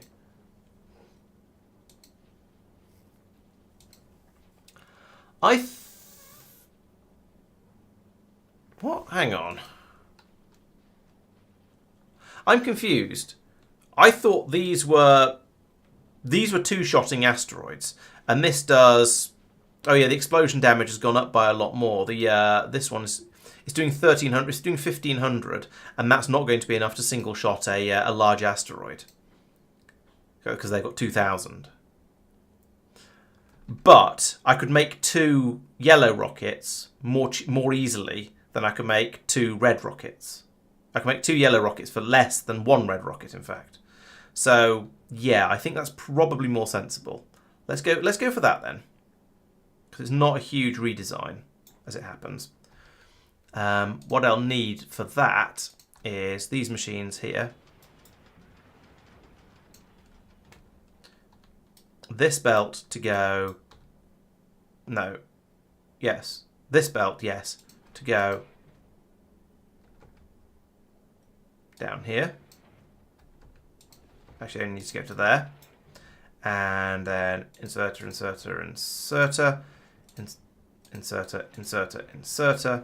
and you guys make yellow rockets.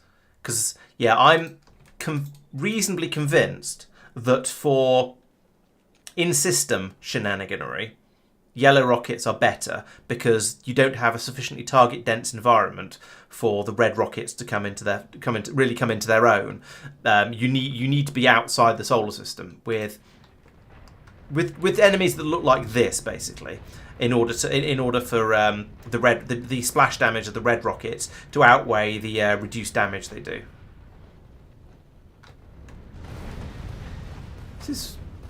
I feel like this is already struggling a bit. Like some of these chunks are getting quite close, but oh well. I guess we'll let it fly. We'll see how things go. Ammo production seems to be fine. We have oodles of everything at the moment, which is nice. We have got rid of all of the bullets out of here. Which one's it doing at the moment? No, rockets. Sorry, we've got rid of all the rockets. So let's get rid of the bullets now. There we go.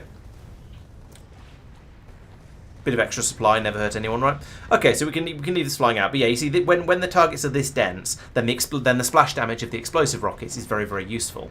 But when it's just like when you're just flying out to Aquilo, I don't think you need that level of protection, which is why the other ship was running off the yellow rockets as well. Actually, come to think of it, how many machines have I got on Snowball making yellow rockets? 6. Okay, that is twice as many. But I could speed module these. It'd be nice if I actually got some carbon coming through, but that's not going to happen until we start moving. So let's set the ship off on a jolly. Actually, what trash I've got? I've got a lot of ammunition in there. Let's. Oh, that needs to be switched to yellow mags to the left, like that. Did I somehow manage to do that without getting any on the wrong side of the belt? I did, but I don't know how. That shouldn't have been possible. Okay, never mind. Right, let's unload ammo over here. So I want you to unload. I want you to filter, to pull out. I want yellow magazines. I want yellow rockets. And I want red rockets because we might as well get rid of them. And then I want a belt coming out of here like this. Coming down here like this. And then splittering in like that, and then you can point the other way. There we go.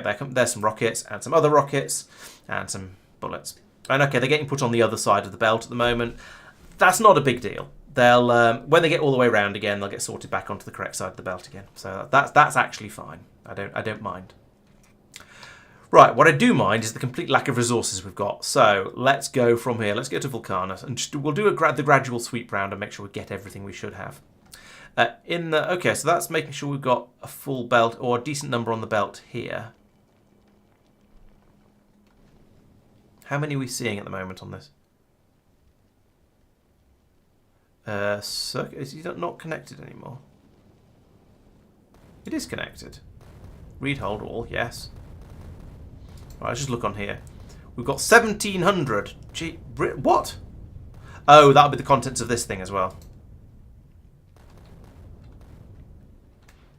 But still, you guys should only be attacking large rocks. There's no point in wasting your ammunition on small stuff. So big metallic, big carbonic, and big oxide. And copy and paste across there.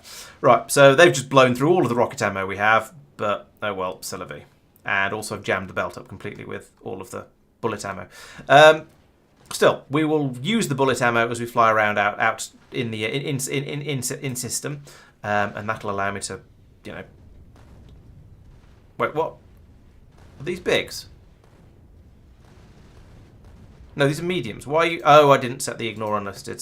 Fail. There we go.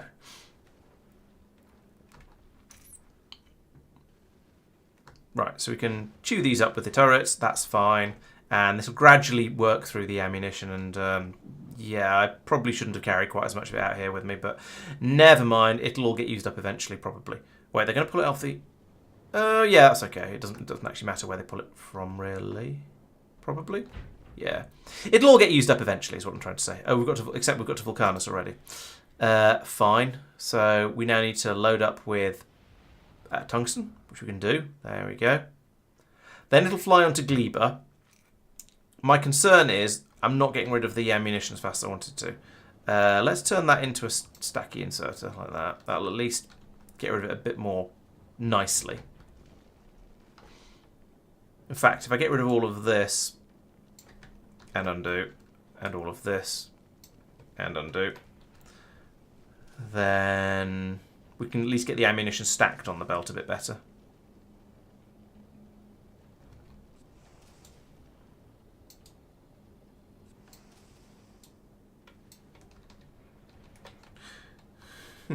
It's kind of helping. Kind of. We're fitting each time I do this, it means we can cram a bit more of it onto the belt before it jams up, which is at least a start, I suppose. 4 times as much, in fact. But yeah, we just need the ship to buzz around a little bit, blasting things. So at the moment, we're watching the circuit over here, I think. This is reading, and we're seeing 1400. But a load of that's here. Maybe that's part of the problem. I don't want to just throw it on the ground, because that seems extremely wasteful.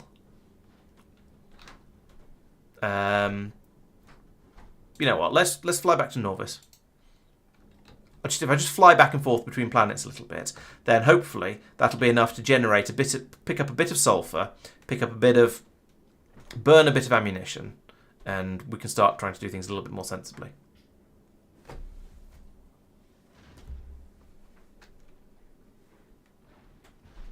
And there's not actually that many asteroids around here, so it's not burning through all that much ammunition. But with it being yellow, at least it's going to be using some of it. Well, yeah, I don't know.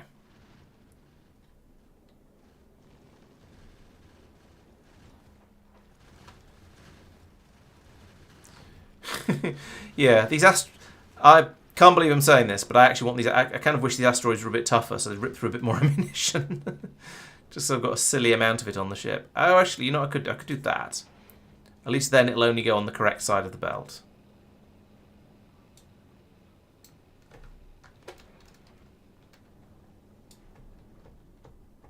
If I remove all of that and then put it back in again.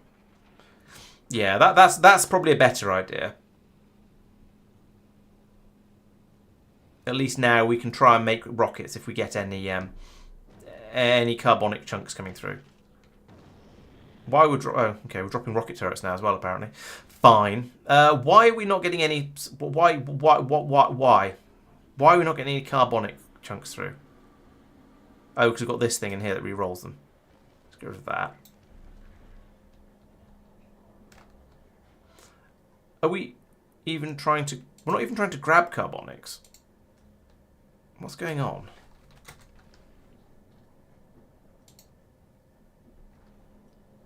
This system is not working. Okay. So we've got 200 in there. So I think I'm just not pulling the numbers off the belt. Okay, well that's foolish. Let's find a arithmetic combinator. Put that in there. Flip it around. You input each times -1 output as each. Flip back background, and we'll connect that to green wires for this usually. Green wire from there to there. You read all what you're finding. 4,000 amp. That's the wrong belt to connect it to. Idiot. Disconnect that. Connect that to there.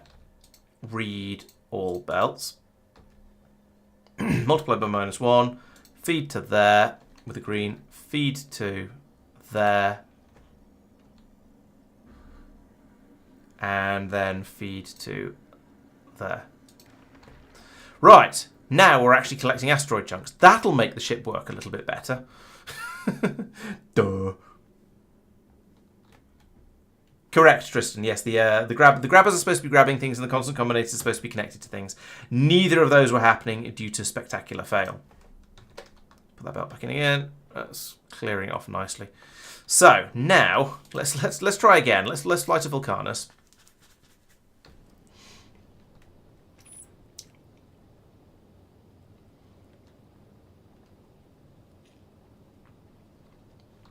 And the grabbers are not grabbing. Oh, yes, they are. Yes, they are.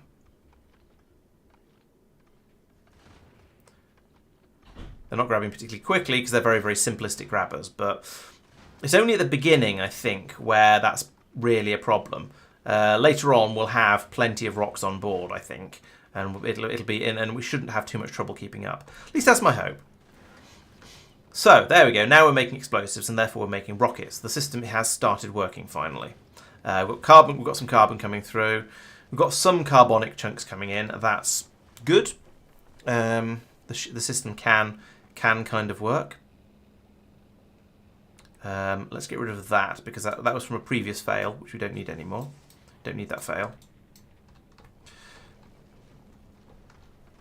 And now, yeah, okay. So I think, oh yeah, look, the belt's filling up now. So it would be nice to have a few more of these in. To be fair, because I feel like this should be a bit quicker. I could stretch this across here, put a few more in, and move all the belts across. Maybe that's the right thing to do, or possibly speed module this. Have I got any speed modules? I have. Let's just do this. I keep trying to click on these to pick it up, but no, I have to use Q to eyedropper rather than pick up, which is I keep getting wrong, basically. Okay, so we're pulling through a certain amount of carbon in order to make fuel. Fine. But also quite a lot of... But I think we're also throwing away... Okay, we're throwing away quite a lot of carbon as well. That's wrong. That's bad. That should only be if the carbon backs up. I could prioritise to the left here, but that's prioritising carbon for explosives over carbon for fuel.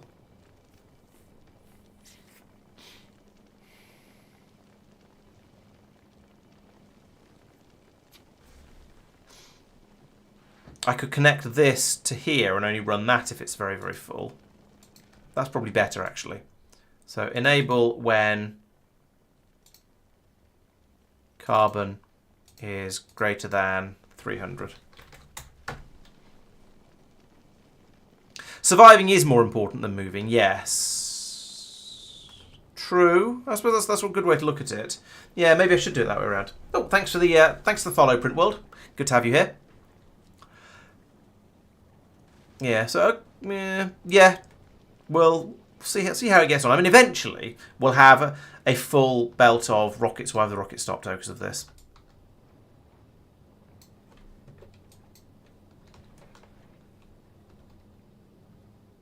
We probably.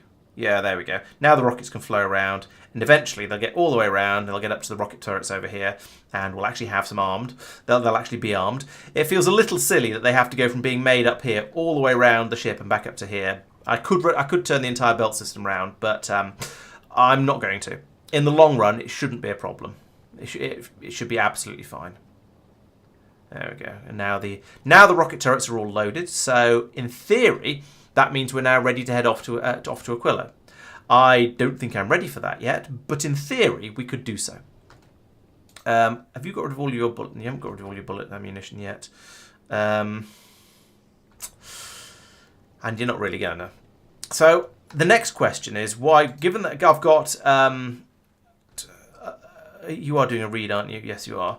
Given we're reading a load of ammunition off there and feeding it into this thing, why is the circuit condition firearm magazine is currently 0? I suspect it's because there's some in here. I could throw this at, where are we? Whatever planet we're on, Vulcanus, just for funsies, and see how it feels about it. But that doesn't feel overly helpful. I feel like I might as well hang on to it. Also, it shouldn't be reading from there. It should be reading from here. And then over here, circuit connection. Yeah, okay, there we go. There's 4,700 ammunition and almost 200 rockets. So if we set this to leave when that's say 4,000, say over 2,000, so it's half full. That's probably plenty of bullet ammo. And except this is the run out to Aquila, so that's possibly the dangerous one. And circuit condition, yellow rockets. Also need to have some of those. Yellow rocket, there we go. Yellow rockets is greater than 800. I don't know. I'm picking numbers out of the air a little bit here. You can probably tell. But I reckon we can fit 4 times as many rockets on here quite easily. Okay, so the ship is now flying to Gleba. So it's done the Vulcanus. It's picked up all of the tungsten plate it needed. Now it's going out to Gleba where it can pick up the carbon fibre. Except it's already done that, but it could do. then it can fly out to then it can fly out to Aquilo and pick up things like lithium and fluoroketone, and then we'll be able to actually make these things, and that'll be a lot of fun. Oh yes, I know. Yes, I know that one, Green Bud. I think I might have mentioned it in my tutorial video about how to use the logistics system and whatnot. But yes, it's I'm very familiar with the copying a building and then pasting it onto a chest to set all the recipe requirements for that building. The problem I have with that is that it picks quite a large number. It picks enough for the machine to run. I think it's either enough for the machine to run 3 times or the machine to run for 30 seconds or something like that. So when it's something a bit expensive and you just want it to sort of make one at a time, then it tends to be a bit... it's a bit more than I want, put it that way.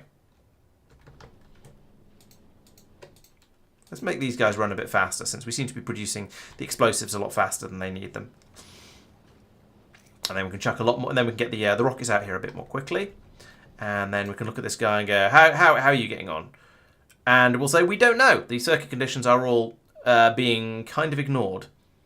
And I'm not sure what I've done wrong there. So this is let's see, that's a circuit condition, yes. I want to use circuit condition. I don't want to, no, I don't want to, I want to use item. No, item count is cargo, isn't it? Yes, it is. Item count is cargo. I don't want to use request levels, because that's, again, is internal cargo. Circuit condition is the one I'm using, and I think that's right. Damage taken, no. Negative, no. Item count, no. Passenger, no. Request, no. Time pass, no. It's down to, Green Bud, it's down to either a certain number of builds or the number of builds that can be done in a certain amount of time, or possibly some sort of cunning combination of the two.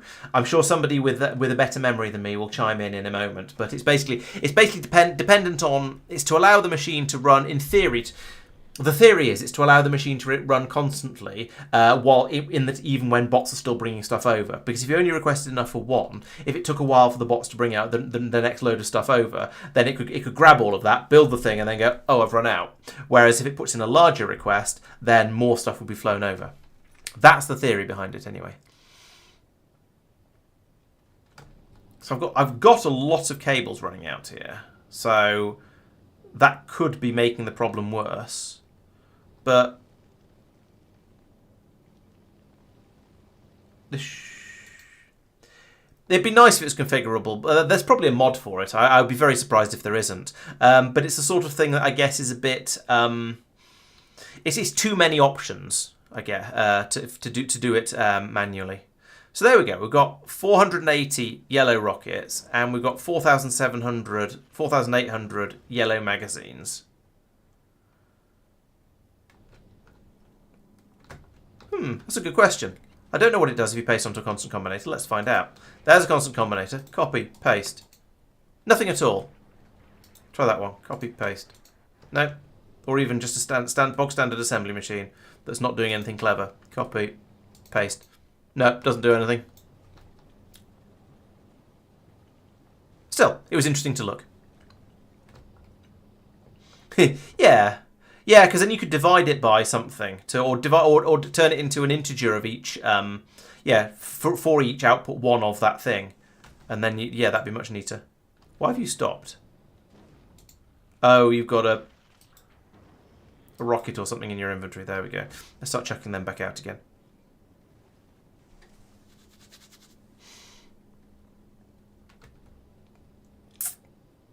Right. So, yeah, this isn't working. I do wonder if it's because there's a load of firearm magazines in here, and therefore it's not passing them through properly.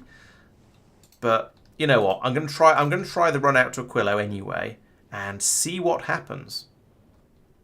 This is going to be slightly scary, but I am nothing if not overly brave and foolish.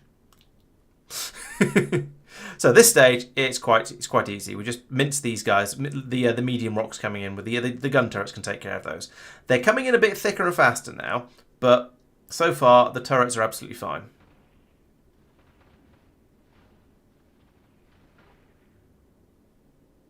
And the turrets will shoot anything, so if we get any small ones coming out of them, the turrets will deal with those as well. I don't actually need a row of lasers here as well.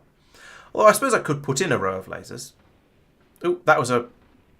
Yep, there we go. So now the rocket launchers are destroying the larger rocks as well. So again, going as I would expect and hope. Now let's scare myself a little bit by having a look at the flight out from where we're going, from Gleba. So actually, I feel like we're going to get more big oxides as we go further out, but basically most things are going to just sort of expire, and we're not going to have a great deal of anything coming out. As long as we get enough carbonic chunks to carry on making rockets, this might be fine. Okay. These are chunks. Okay, so it's actually, no, I take it back. It is going to get quite a lot worse because these two don't count. The mediums count a little bit, but this is going to ramp up. It's going to ramp up to maybe almost double what it's on at the moment. And I don't think that's anything to be worried about. These rocket turrets are more than capable of dealing with these asteroids as they come in. I think I might have been being a little bit over-paranoid, to be honest. I thought this was probably going to be fine. I wasn't sure, but I thought it was going to be okay. And it's being significantly more okay than I was expecting it to be. So, yeah, this is good. This is all fine. Do I need send to platform? Oh, yes, you're right. I do. Thank you. So yeah, I have the choice of because I was reading from it, I might not have wanted to. No, because I was writing to it, I might not have wanted to read from it as well. It's a little bit weird, but yeah, why isn't that? When would you ever want to have that turned off? Because if you don't want to use it, then you don't set conditions over here. If you do want to use it, it needs to be ticked. So I think you'd always want that. If you can think of an edge case where you wouldn't want it, please let me know, because I can't think of one, but I might be being unimaginative. It is possible, even for me. Poink. Right, yeah, this is going quite nicely. I think we've probably got to the scariest part of the trip now. This one. Oh no, we're not quite at the scariest part of the trip yet, but we're very, very nearly there. And this isn't very scary at all.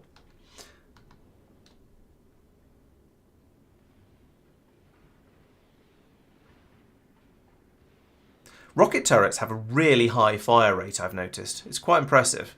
They're capable of emptying their internal magazines in very, very little time if they're given sufficiently tough things to shoot at. I didn't make it that slow. It's got quite a lot of engines across the back. Oh, it's not making enough fuel. No, is the short answer. Okay, let's make it a bit quicker as the slightly longer one. If I put in that there and that there, then we can stockpile some fuel and oxidizer when it's parked, and then it'll fly a bit faster when it's going between places. Because yeah, you're right; these are not firing at full power. So there we go. We can now carry on running these machines, probably. Why are you not running? Oh, there's a shortage of water. Okay. More speed modules would be a good idea for this ship then. I don't want to run out of water. Running out of water is extremely bad, TM, because everything just stops working. You get brownouts and sadness. We seem to be okay at the moment. We've got basically full steam tanks up here, so it's kind of. I hesitate to say it's okay because it isn't, but it's also not terrible. Okay, so we're dropping we're dropping tungsten plate.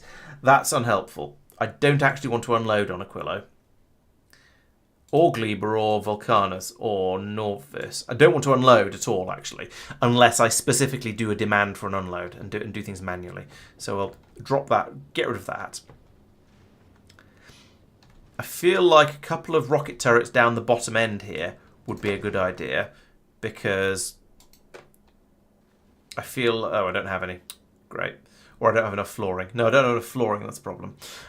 Because I feel like these rocks might try and make their way in. Now, these launchers up here do have pretty good coverage, but it's not quite enough for my...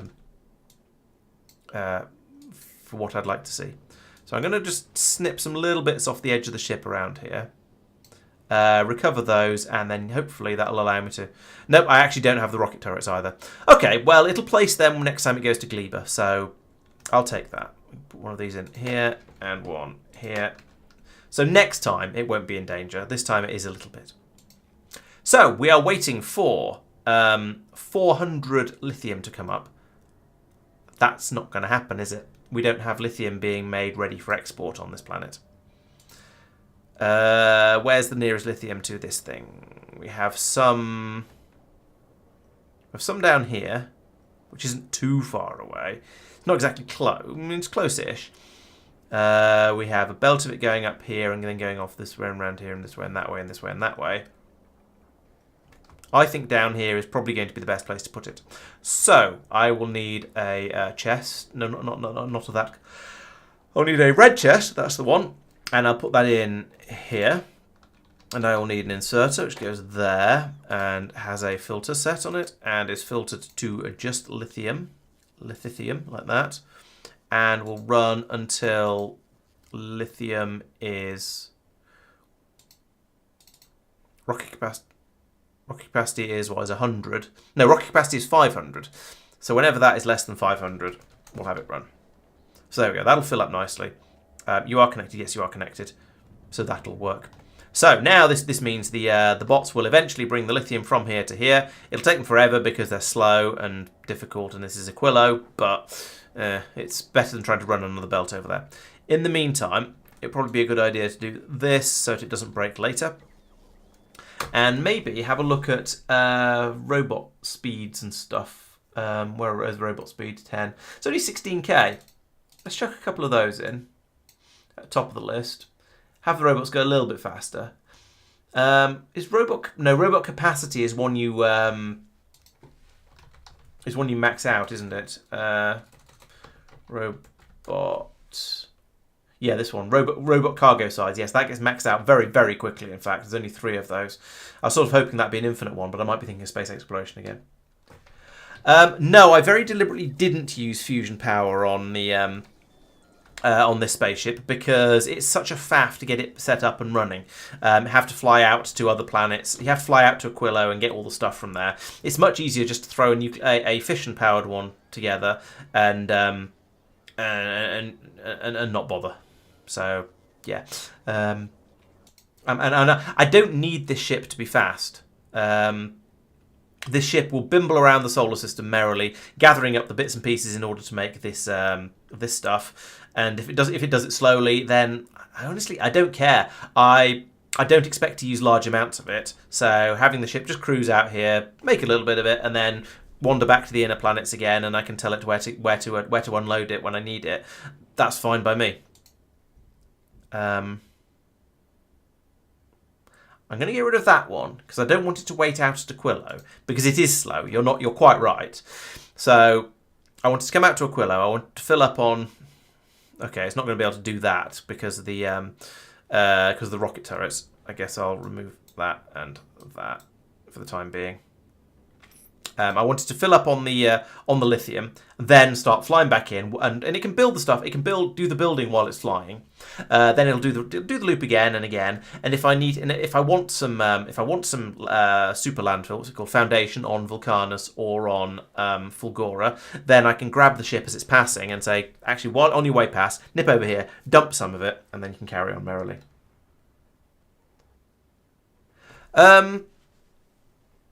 Yeah, I also think you're right, Inks. Yes,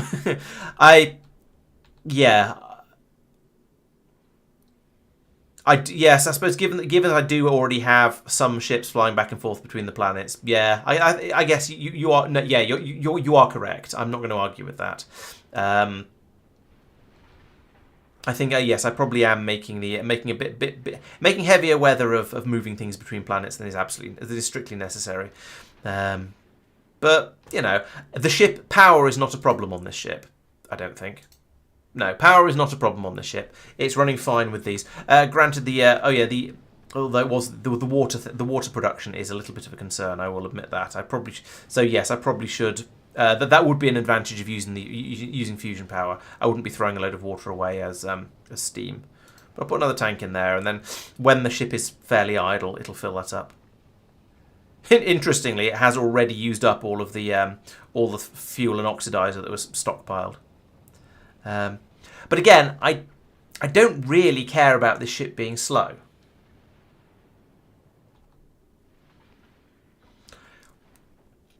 That's interesting. So I started off initially. My designs were trying to make the planets all as self-sufficient as possible, and so Vulcanus, for example, was on Vulcanus. I'm making all of the circuits and the plastic and things, and low density structures and yada yada yada yada, because why not? But then I eventually started bringing in plastic and bringing to over here, and only making the things that can be made out of the genuinely free ingredients. I started off on Gleba with the same sort of thing. In fact, I still am making everything on Gleba. I don't think. What am I bringing in? I don't think I'm bringing in anything that's anything. What we've got. Actually, no, take it back. I'm bringing blue circuits in because there's no good reason for that anymore. Actually, making blue circuits on Gleba wouldn't actually be that difficult. I'd have to get sulfuric acid from somewhere, I think. Yes, I'd have to get sulfuric acid from somewhere, but I'm sure there's a Glebian way of doing that. I'm bringing in carbon, but I don't need to because I can make that from spoilage. Bring in tungsten. That has to be brought in, and I'm dropping in calcite because, those come from space. Those just come from space, so that's not really not particularly challenged there. But yes, yeah. So I think that's exactly what I'm sort of thinking, Inks. Yeah, it's. Yeah, I've started off doing things on the planets pretty much entirely, and then gradually expanded outwards to go. Well, actually, it makes more sense to bring all the plastic, bring in all of the low density structures from Vulcanus, and it makes more sense to bring in the plastic from Gleba and so on. So yeah, there's been a bit of that. I've been doing a bit of sort of sensibilizing all of these sort of things, but. I'm sure it can. I just can't remember how off the top of my head. Let's have a quick look. Sulfuric acid is made from. Is there a Glebian recipe? Oh no, that's from there. Oh yeah, I'm making sulfur and I'm making iron on this planet. So yeah, that would be absolutely fine. In fact, I wouldn't be surprised if I'm making sulfuric acid for something, because yeah, I've got sulfur coming in here. Yeah, there we go. I'm making sulfuric acid here. In fact, for batteries for laser turrets. Yeah, so making blue circuits on Gleba, not exactly difficult, but when they're being shipped in from Fulgora, from Fulgora. They're being shipped in from Fulgora in large quantities, and Fulgora is currently struggling to make enough circuits. So perhaps I should stop exporting blue circuits from here. That feels like a sensible thing to do. What am I currently short of, actually, over here? So... No, you guys are all fine. All of these inputs are fine. Science packs. We're still not making enough of these. I think this might call for speed modules. Because I think my supplies of inputs over here are now finally caught up. I do seem to have a quantity of green circuits, and therefore I'm making the blue circuits again. So this seems to be okay, except that I'm not making the flying robot frames fast enough. Oh, because I'm not making the electric engines fast enough. Because, why are you sad? No normal engines. Why are you sad? You're full. What? Oh, you're full as well. The hell? Have you tried not being wrong?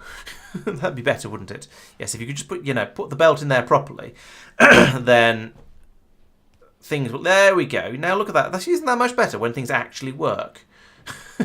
Stupid game. Right. That's probably... I assume that was some careless copy-pasting that got me into that position.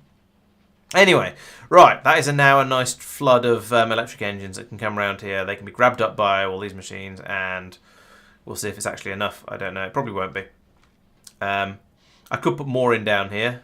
There's room for at least a few more. I think I need a few more. Okay, so let's take that. I'm going to have power problems with this. Unless I just put this in underneath here like that, which I certainly totally could do.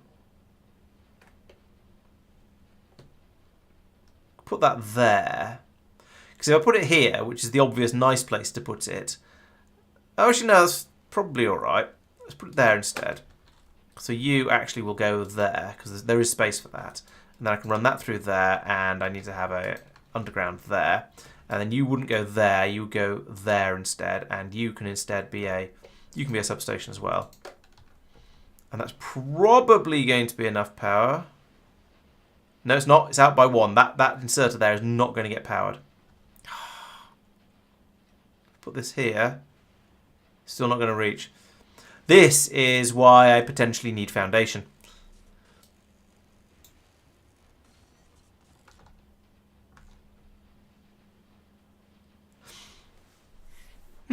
I suppose could I? Are the ratios correct? I suppose they probably are, actually. Yes, it takes 10 seconds to make one of those, and it takes 20 seconds to make one of those, and then uses one robot frame. So I could... Wait, what? Okay. I could, but I'd have had to have 2 of these on for each one of these. Yeah, looking at my design, it would have... Yeah, I could have... Yes, I could have had my... my flying robot frame machines here and here. No, I'd have run out of space for inserters. But I could have come up with a way to do it. Yes. Yeah. All right. Yes. That would have been slightly better. Also, I don't seem to have any of these bits on this planet. Or do I just not have robot coverage? I probably just don't have robot coverage. Okay.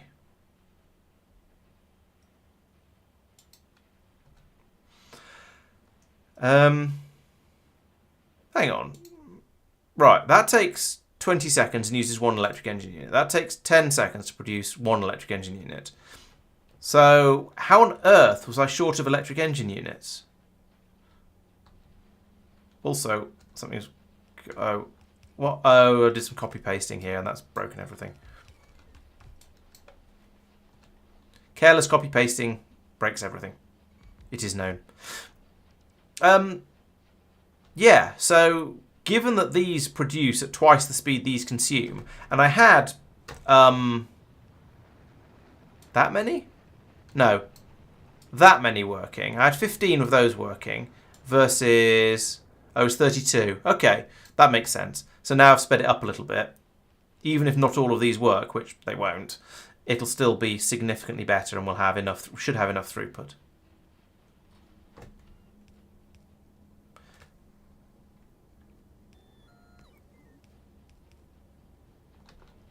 Except for that guy there who isn't going to get power. Could I swap these two? No, if I swap them over, then the green one won't get power.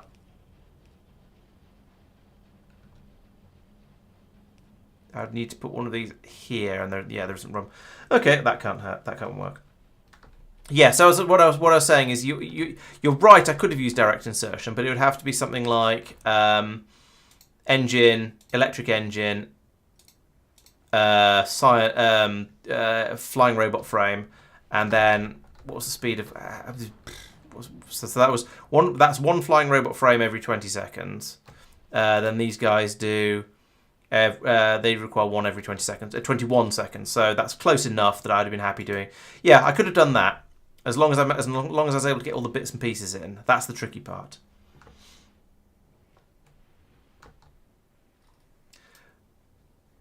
Now, if you have power problems on Fulgora, you just need to put in more batteries. more of these. And I don't think I do have power problems at the moment. Let's have a look back over an hour. No, I've been using quite a lot of the power, but not all of it. So, yeah, no power problems over here at the moment. So this should easily be enough electric engines. Oh, there's a lube shortage. That's the problem. Ah. Well, that's easy to fix.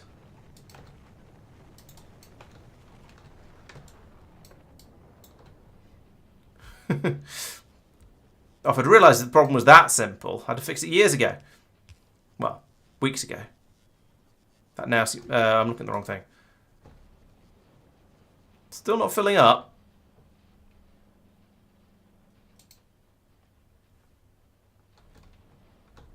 Hello, TAC4. Yeah, it's going well. I'm just wandering around debugging things at the moment and finding out why I'm not making yellow science fast enough. And it says I'm not making yellow science fast enough because I'm not making the flying robot frames fast enough, and I'm not making those fast enough because I'm not making engine units fast enough. And I thought that was because I didn't have enough machines, but it turns out it's actually because I don't have enough lube. So just chuck in a bit more lube production and everything should be fine. Also, I think I need a lightning scarer over here as well. Have I got any of those posh ones left, or am I going to have to drop down to a naff one? We'll find out. Find out like this, in fact. If we've got, no, I've run out. We'll have to use the cheap ones.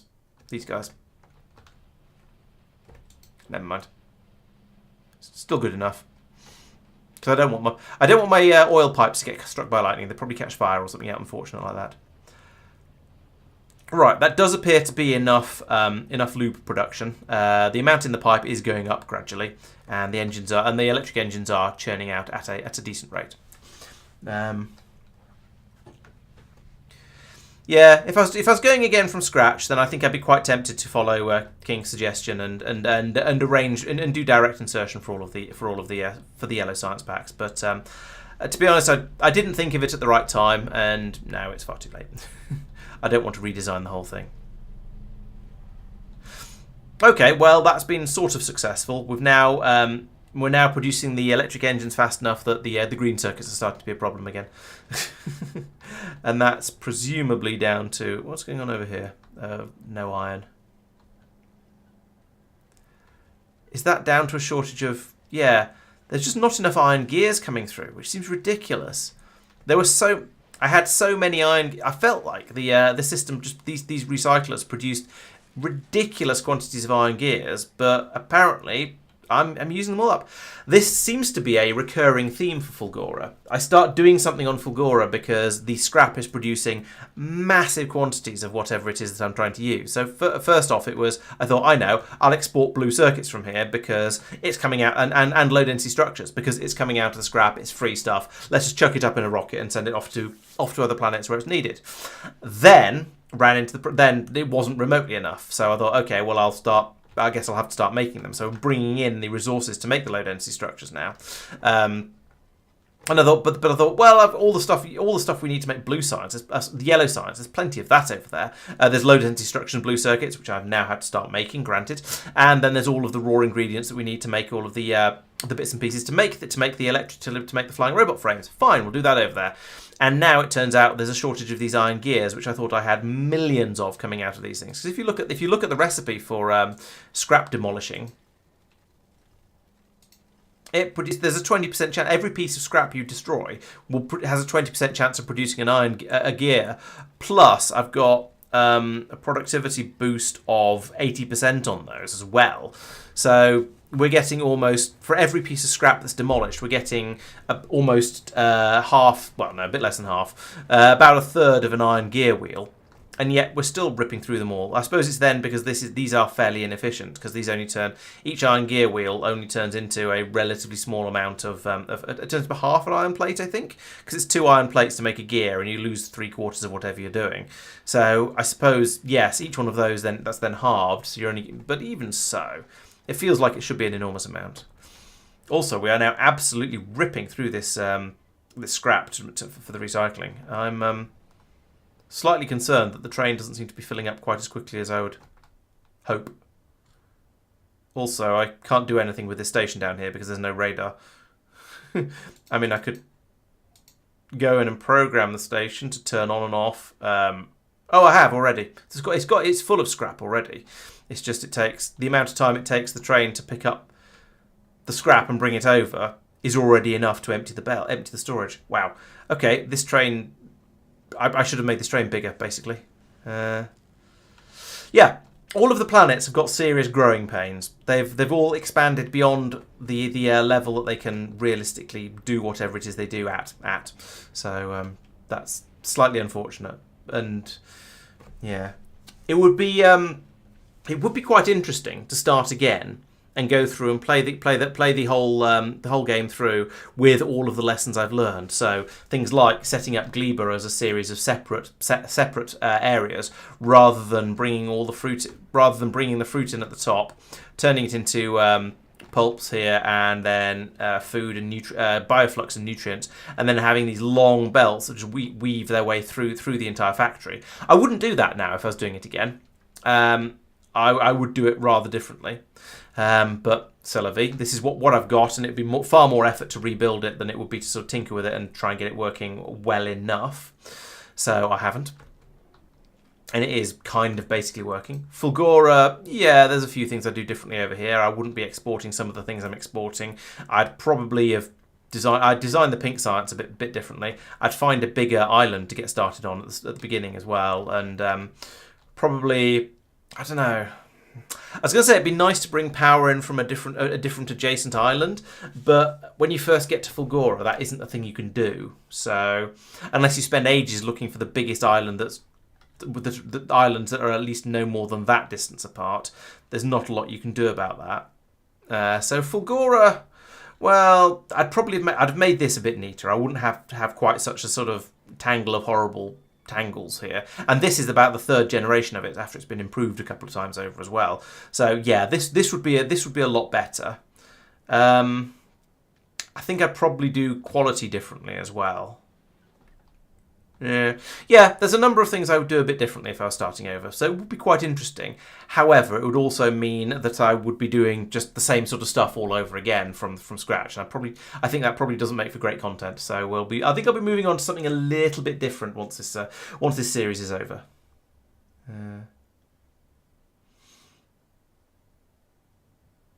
All right, how are things going? Oof, that's a lot of chaff coming in here. It's only 0.6 gigameters out at the moment, but so we've got quite a long way to go. But how are you getting on? Okay, the copper output is completely full, so that's good. That means we're building.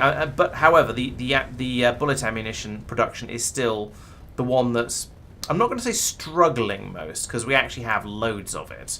But it is the one that is working the hardest and has the least of a backlog. The railgun is doing okay. The rockets are doing really, really well, which is why I've switched over the rockets that were down, rocket production down here, to bullet production again. Oh, cool, that does sound fun. No, I never did Satisfactory 1.0. By the time 1.0 was released, to be honest, I'd had enough of Satisfactory. I was ready to get back to Factorio, and Factorio 2 was about to come out, and so I wanted to concentrate on Factorio 2.0. I think I did the Gen's First Factory stream between Satisfactory and Factorio 2.0 coming out, actually. But no, I'd had enough of Satisfactory. Some of the there were a number of features that were missing from it that I found sufficiently annoying that I was ready to go off and do something else. So the one of the biggest problems was, actually no, I think basically all of the problems involved the train system. So firstly, there was the train system not linking up nicely when you tried to sort of bolt bits of it together, and that kept causing problems and difficult to debug issues that were just a pain, and they were just stupid and unnecessary. But then the other big problem was not having a nice way to have basically to have stations with the same name and have them turn on and off based on how much stuff was in them. So in Factorio, I've got, if I go back over to Norvis, because it's the obvious place, it's where my biggest train network is, I've got stations. Let's turn station names on while I'm talking about this. I've got an outpost supply station here. A train will come to it, it'll fill up with outpost stuff, and then it'll go to whichever outpost needs it. At the moment it's that one, and possibly another one as well. I don't know. It doesn't really matter too much. But it'll go out to whichever ones need it. But when they've got enough, they can be turned off. And the lack of that system in Satisfactory meant that supplying lots of different sub-factories was unnecessarily difficult. You couldn't just have lots and lots of mines producing copper, for example, and then supplying it to lots and lots of places that consumed copper. You had to try and have one mine supplying one place, another mine, maybe another mine supplying another place, things like that, and try and guess and balance and that sort of thing. And I got to be honest, I got fed up with it. I enjoyed some of the 3D stuff, making the spaghetti and things like that I was able to produce. That was quite good fun. And especially once I got a bit better at it and started making sort of Factorio style buses and building things a bit more sensibly rather than just sort of klutzing stuff together like I kind of did when I started. Because yeah, you know, when I started I didn't know what I was doing, so everything was a mess. A bit like my first Glebe factory or my first Fulgora factory. They're all messes. That's fine. It's how you learn. but then getting on to, but then once I started to get the designs a little bit better and things started to make a bit more sense, at that point, I think I was quite enjoying it. Things were going quite well, and yeah, it was good. But supplying those factories.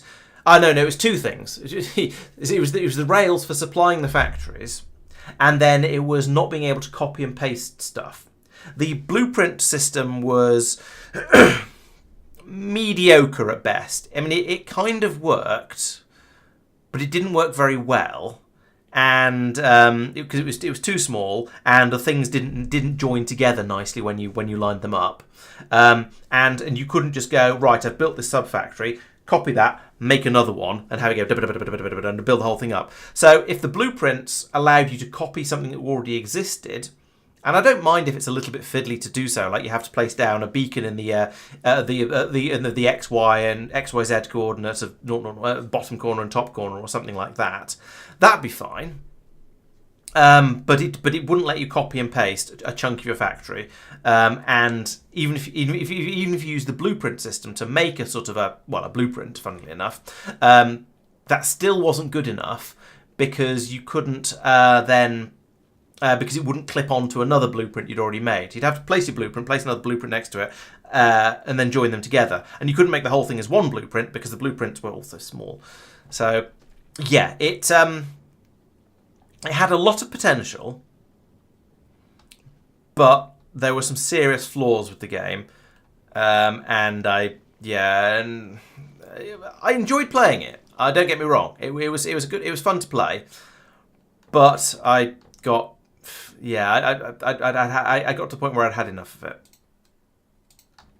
Right, okay, over here, we've run into a silly position where we've got enough, so we've got so much carbon up here that it's not being fed down here. So I think I need to link this belt here into that. Fine. Link that belt into that one because it'll reach there, and read all. And then how much carbon have we got on here? We've got 900 and mumble. So over here, I want to say keep making carbon until there's 1500. I reckon that'll fit on the belts. And then I can output priority left there again. So that'll fill that one up, and then it flows down here nicely like that. We've got enough sulfur because we filled up on rockets, but we weren't making the carbon to make the fuel. Okay, now we've made too much and it's overflowing. So the actual number we want to aim for is 1400, or maybe a little bit less. Let's say 1300. There we go. So we can still chuck away excess carbon if we genuinely have excess carbon because we're trying to make sulfur, but we won't just throw it away needlessly. Well, it'll probably overrun and throw a little bit away, but that's fine. I don't care about that. You say they made the rails less garbage. You're probably right. How much less garbage have they made them is the question, and what have they done to improve them? And does it fix all of my little niggles and bugbears and so on? And have they fixed copy paste? I suspect they haven't done copy paste because from what I heard, that was a very much we don't know how to do that. That sounds very complicated in 3D. We're going to quietly ignore it. We're going to just say no and hope people don't complain too much, or a slightly more charitable phrasing of that perhaps. But essentially, it came down to I don't think they could come up with a way of really sensibly doing copy paste in Satisfactory, which is a shame. But it did make it unplayable is too strong a term, but yeah, not good enough. We're not getting carbon fibre up. Why are we not getting carbon fibre up? What's going on, Gleba? Why are you not shipping carbon fibre? We even have a dedicated carbon fibre rocket, which is not being brought carbon fibre. We're not making carbon fibre. What's going on? Why are you not making carbon fibre? Because you have no Yumeko mash. Are you? I didn't even realise you needed Yumeko mash. Okay, but this is filled up with spoilage, which is not getting taken away because it's just going on to there. Right, okay. Are you a spoilage belt? You are a spoilage belt. Why are we not using the obvious spoilage belt for the obvious spoilage? Let's fix that. So I need an underground. Pass that way. There we go. Right, so that'll get rid of all of this spoilage garbage, which will allow the Yumeko mash to come through here as it spoils. but sooner or later we'll actually start to hopefully be able to make something useful out of it. There we go. This is starting to have a little bit of a shelf life now as we pull the absolute worst of it through. And this is all dry ingredients, so we don't care if this comes out as it is made from Yamako mash that's practically expired. It's fine as long as we can make something out of it. As soon as it's made, the spoilage no longer matters. Spoilage level no longer matters. However, chucking all of this spoilage away is still a thing we need to do. Yeah, there we go. So now we are starting. Yeah, the spoilage is all getting disposed of up here and go off to burn in the fires of Inferno Towers, and the what do you call it? The carbon fibre is now trickling through once again, and loading up the rocket. And it's very nearly there, actually. So the rocket was practically full, which is good. So I think one rocket is actually enough carbon fibre to satisfy the spaceship for the time being. But having fixed this means that by the time the rocket next comes back, by the time the ship next comes back looking for more carbon fibre, we'll have shipped it up there. It'll be ready to launch. In the meantime, how's Asimov getting on with making the... there we go. That's Space Platform Foundation. Wrong type of foundation. There we go. Made 100 foundation. Nice. And down here it is the carbon fibre we've run out of by the looks of it. So we can as soon as that arrives, there we go. Pod. It can go rattle all the way around here and then start getting. Oh no, it's lithium we've run out of. Never mind. I mis-eyeballed the ingredients. Still, now we've got that, we can head back out to Aquilo and get the lithium and many other things besides. So yeah, I think I got 500 lithium up because that's the number it comes in. I thought I balanced these numbers to make... Oh yeah, I think I did. I balanced these numbers to make the 100 foundation that has been made. It's that some of them have overrun a little bit, but that's fine. That isn't a problem. We can deal with that. Right, so you now also need to go back to having a yellow rocket on there like that, and we'll remove that filter, and we'll put it back again, and we'll remove that filter, and we'll put it back again.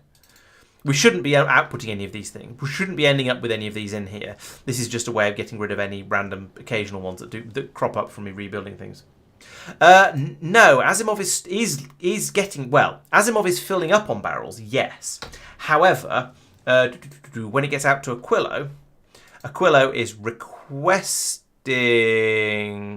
barrels. Here we go. Aquilo is requesting barrels. Let's increase that number, actually, so it definitely gets all of them.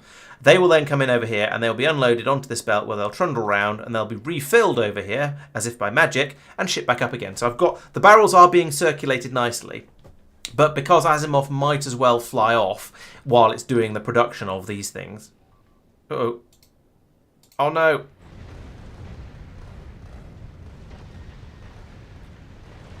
Well, that's tragic.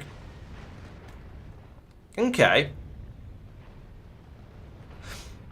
I'm going to go back to an autosave because I want to know why that happened 8 minutes ago. Oh, for goodness sake. Okay, I'm going to go back to an autosave and try and work out what I was doing in my autosave. So I was looking at, so I came out to Glebe. On Gleber, I fixed the carbon fibre problem here. Like that. There we go. So you see, some of the spoilage was getting away because there are occasional gaps in the belt here. But this is much better. Oh no, wait! I wanted to do that as well. So there we go. Now that's fixed that. And the other thing was the. Oh no, that was basically the only thing I fixed, wasn't it? I didn't actually do anything on the Asimov. Oh, on Aquilo, I did. Over here, I upped the request for barrels to 300 because it seemed like a good idea. So, yeah, the over the edge. Right, you. Why did you have issues all of a sudden? I mean, what's going on over here? It's fine until it isn't. We are taking damage, actually. We've taken quite a lot of damage. So I think... Let's just nip down here for a moment and... slow the ship down a bit, so I can think about this with things being a little bit less chaotic, and if I start demolishing things, it won't matter quite so much. So, over here, we've got the railgun. The railguns are generally pretty effective. They're good at taking out anything that comes in to try and damage them. I don't think I've got to worry about the effectiveness of the railguns at taking out all the appropriate size rocks, which is at the moment is going to be huge and large. The rocket turrets, again, I have high confidence in those. The problem, my concern, is with the small stuff that's coming in. Partly because it's very, very hard to see, because there's this steady plume. It's also really loud. There's a steady stream of the fragments coming in, and the fragments aren't dangerous, but it does make it very, very hard to tell what's going on and what distance the lasers and the machine gun turrets are dealing with stuff. So I do wonder if perhaps over here, maybe we don't have enough firepower. Maybe the lasers or the machine gun turrets are not managing to deal with stuff. So at the moment, I've got the machine gun turrets only doing mediums because I was having those ammunition problems before. Maybe that's wrong. Maybe I should have the machine gun turrets dealing with everything, like the laser turrets are. But if they do, they'll be shooting, because these are legendary ones, they'll be shooting at a lot of very, very big rocks. I could tell them to also deal with... Let's tell these ones at the back to also deal with the smalls. Because I think I've got the ammunition to cope with that. That one and that one. Which one did I just reprogram? It was this one. Okay, so take that and copy it to those two. And the ship is symmetrical, so I'll copy that over to this side. Although it does always seem to be the left-hand side that takes the damage, and I'm not really sure why. I don't know if that's a confirmation bias, but it does feel like it's always the left corner that takes the hits. So now, the bullet turrets can help. They help with the small stuff as well when it comes in, and hopefully that's going to maybe that'll make a difference. They've got quite a good range. In fact, you know what? Let's also copy that onto these ones in the middle here as well. Have I got any more of these? No.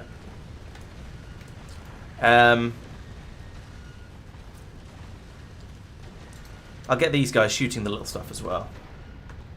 It might be because the left side gets ammo last. Yes. That would make sense, particularly when there's actual ammo shortages going on. But there isn't an ammo shortage at the moment. I mean, the belt isn't completely full when it comes past here, but it's very close. There's not going to be any problems with ammunition over there. So, but it might be, yes, it might be that I've got that impression from later on when there are ammo shortages. So, yes, I'm gonna say you're probably right, No Guard. I'm not sure, but I'm going to say there's definitely a decent chance of it. There we go. Let's put the ship back up to full speed again, because I would like it to get to the Shattered Planet sometime before the next stream. I discovered that if I try and run the game at 10 times speed with this ship flying in the solar system, then the game runs at about 180 UPS. If I try and run it with when it's outside the solar system in this sort of territory, then it only runs at about 120 UPS. So all of this nonsense is almost doubling the load on the... No, it's not. It's adding an extra 50% to the load on the processor, which is kind of ridiculous. Switch to a mirrored design rather than switching to a... rather than just producing twice as much ammunition and making sure the belts are always full. Fair enough, though, and it's... if there's an obvious problem like that, then that is a fairly obvious... certainly a sensible solution. I could build an entire copy of the ship, flip it 180 degrees and put it on the other side. That'd be... fun.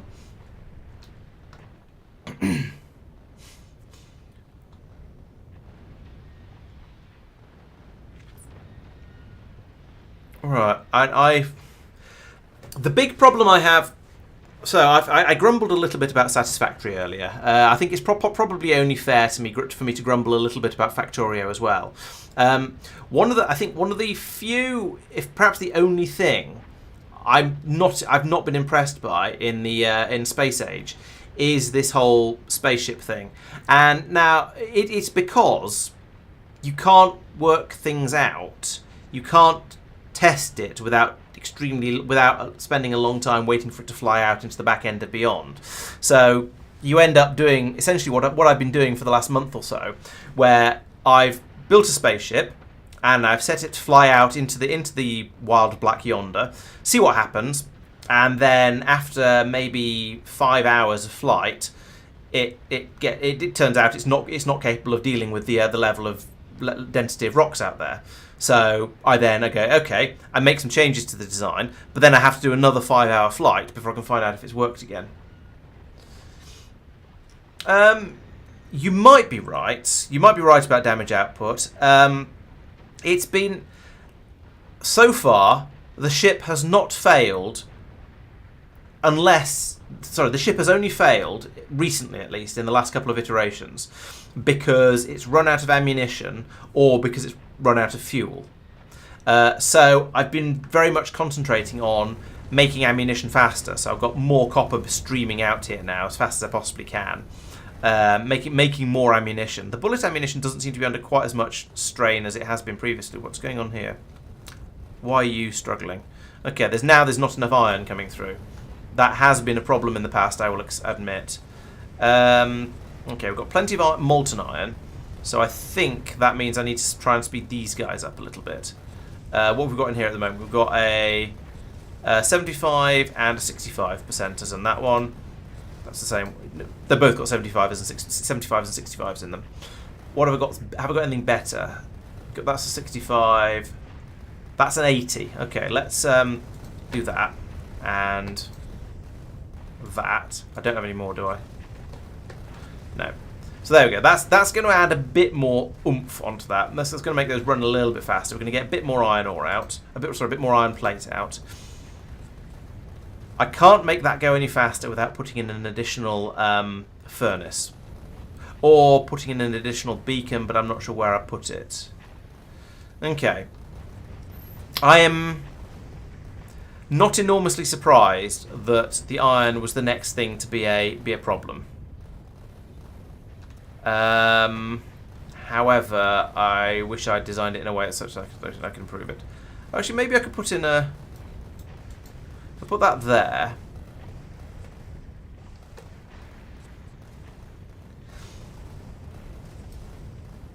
Interesting. I've been thinking of the... I have to admit, I've been thinking of the rocks as being just getting thicker and thicker, and therefore the splash damage from both the railguns and the rockets being the thing that's going to keep it going. Oh, actually, I've got some better foundries. Oh no, I haven't. They've already been upgraded. I'm looking for beacons at the moment. Surely I've got some spare beacons on this ship. Come on, where are the beacons? I had loads on here before. Oh, there they are.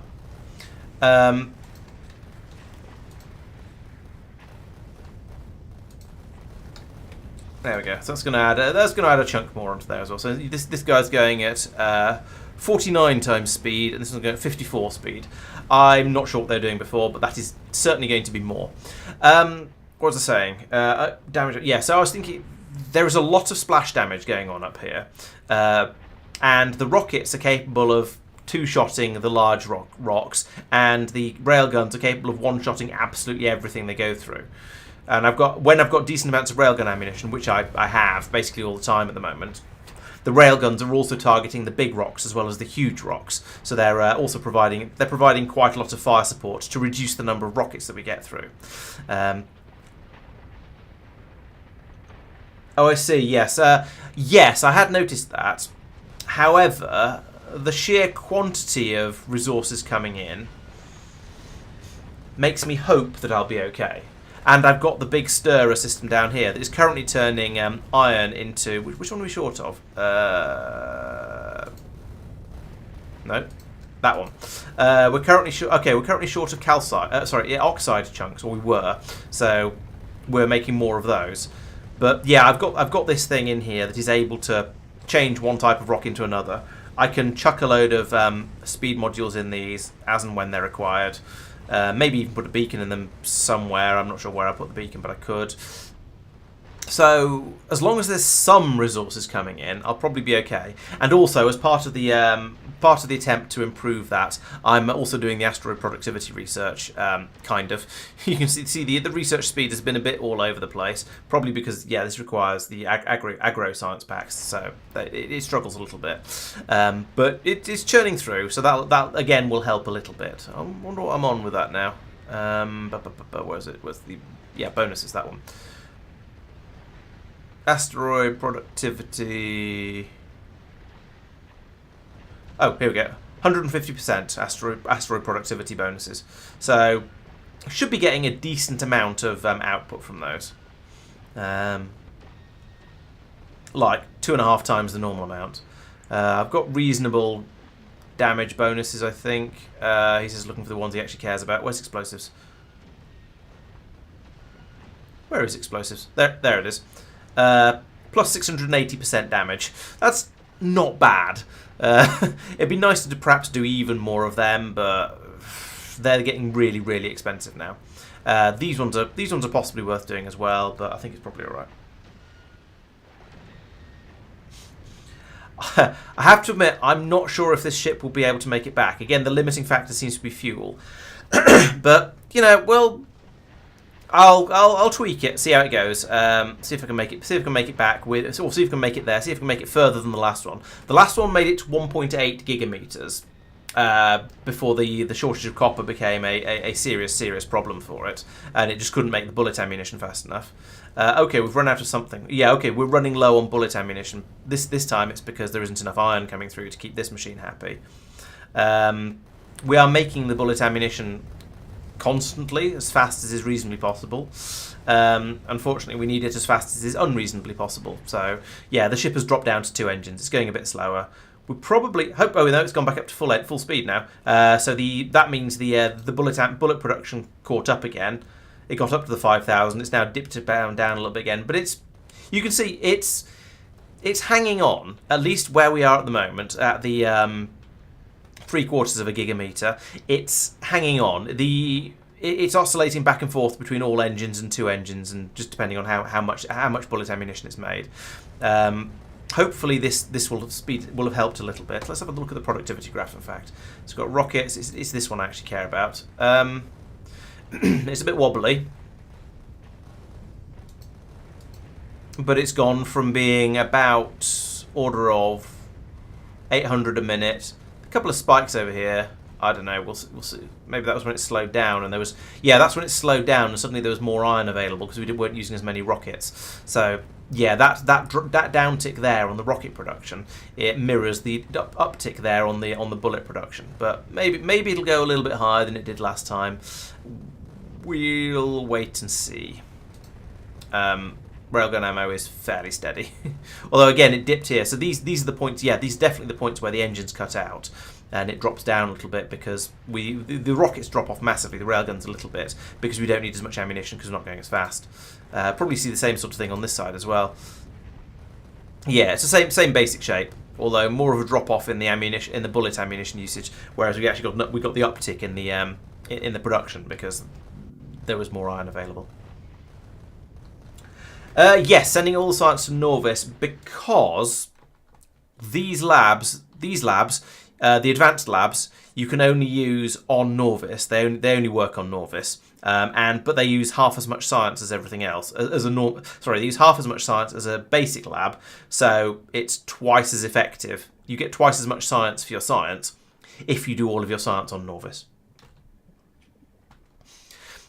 Which is a bit of a shame, really, because I quite like the idea of having a science ship that just flies around between planets going and collecting whatever it needs, and then just does the science on board, or maybe even just makes the science on board as well. That'd be really cool. We were having a discussion ages ago about trying to make all the science packs in space, and that sounds like a lot of fun and a very worthwhile thing to try. And somebody was going to.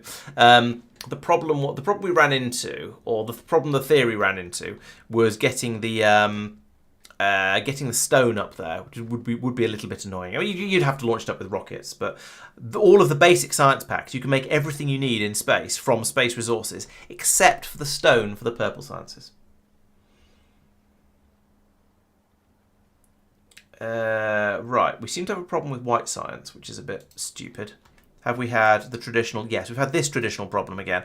I went through and I swore at this heavily on last time, and yet it seems to become a problem again. Okay, let's do a bit of a redesign. Let's make this belt a bit longer.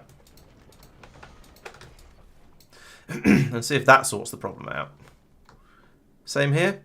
No, this one's just stopped. This one's got the same problem.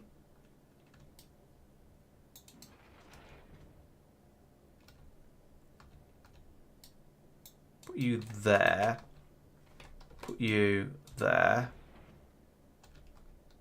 Have you go out this way a bit. And then put you there.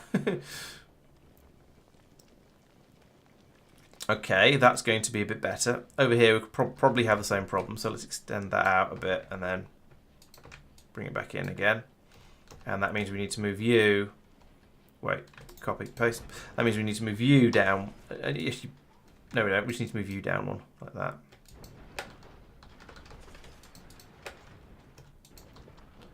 And that goes there. Right, okay, so that's put a bit more overspill on the available on these things now, so maybe we'll not have that problem quite as much. I hope not, because it is really frustrating. Yeah, and this one's done it as well.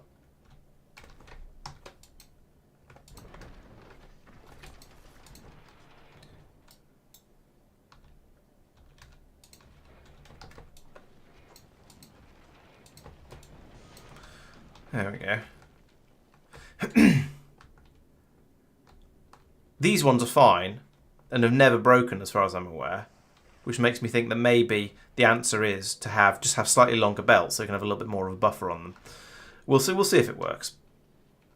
It looks kind of stupid, but I do what I have to. Right, what were you saying, Inks?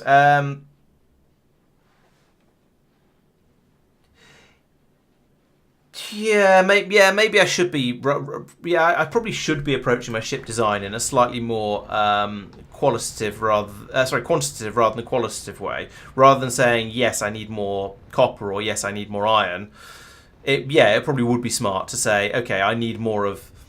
I need to make so many bullets per minute. Therefore, I need so much iron. Therefore, and work it all backwards. The problem is, I don't really know how many I need. Do I need to work out for these guns firing constantly? Do I need to be making a solid blue belt, a solid green belt of bullets? I don't know. And this is the problem that I have with the spaceship. This sort of final spaceship part of Factorio. There's no sort of fixed goal that you can say you can look at mathematically or or plan for. It's just, okay, that wasn't enough. I better make my ship a bit more. I need more copper. I need more iron. I need more power. I need more fuel. I need more whatever it is. So that's why it doesn't feel very Factorio-y. And I think I felt the same way about the spaceships in space exploration, because you were never quite sure how much fuel it was going to require to get from A to B. You could only do that with sort of a bit of a guess, and I think there were a couple of other things like that with spaceships. So you always ended up just having to overbuild because there wasn't an easy way to work it out. Whereas, exactly, yes, you don't know the parameters. Whereas something like, I don't know, on Fulgora, this thing, my yellow science that's currently being a problem, I could kind of, I should be able to go in and work it out. I should be able to go, okay, well, I need so many. Whatever I'm short of. I could work out how many blue circuits I need in order to make all the science I want. I picked blue circuits because that appears to be the thing that's currently a bit of a shortage of. I need so many robot frames, therefore I need so many of this, that, and the other. And you can work it out all the way back up, and then decide how many machines of each sort you need. And you could line them up like who was it? King was saying earlier. I could have one of these to one of these to two of these to two of these, and just do direct insertion. I didn't think of doing it that way, but I could have done. And then you go, okay, well, in order to get that many engine machines running, I'm going to need this many. So I'm going to need 2 machines making the pipes, which is, I think, probably what I've done here.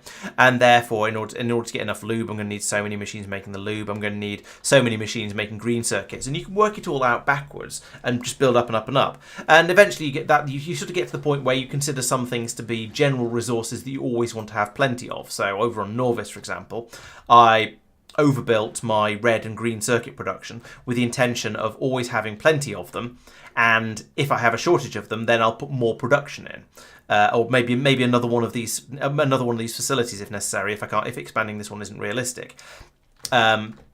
Over here, I could then do the same sort of thing with the producing the metals. That's fine. That sort of thing is okay. Doing things a production factory at a time, I'm fine with that. But then over here, this blue science area that is no longer in use was almost certainly going to be. I've probably got the ratios right for that, so I'm making the right number of engines and making the right numbers of gears and pipes to make the right number of engines to make this many blue science. Over here, the purple science was originally done mathematically correctly, and then I tried to make it bigger and faster and faster and bigger, and ended up doing it somewhat just throwing modules and things at the system. But the basic idea was there.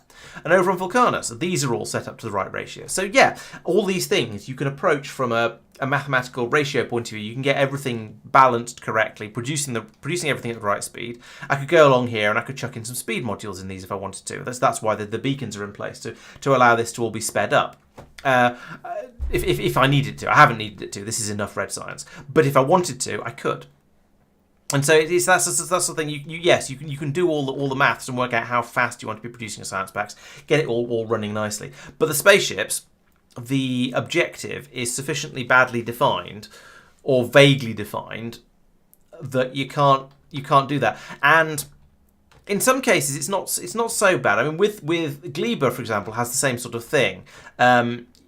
Because of the spoilage, you can't just create. I haven't really, or the way I've built, I haven't really been able to just go, okay, I want to have this much of this, that, and the other, and just have everything, and just build it up and build up enough of everything. That doesn't really work because I need to have it flowing all the time. But at least it's more tweakable. You can go, okay, this isn't working. I'll go in and make these changes, and it'll probably be fine. We can make things run that bit faster from that. Or I'll go in and okay, I need to have more fruit coming in, so I'll put in some more fruit pulping over here. Fine. But the spaceships though, you have this thing where you make your spaceship, you build it up, you set it going, and then in about 5 hours you find out if you've screwed up.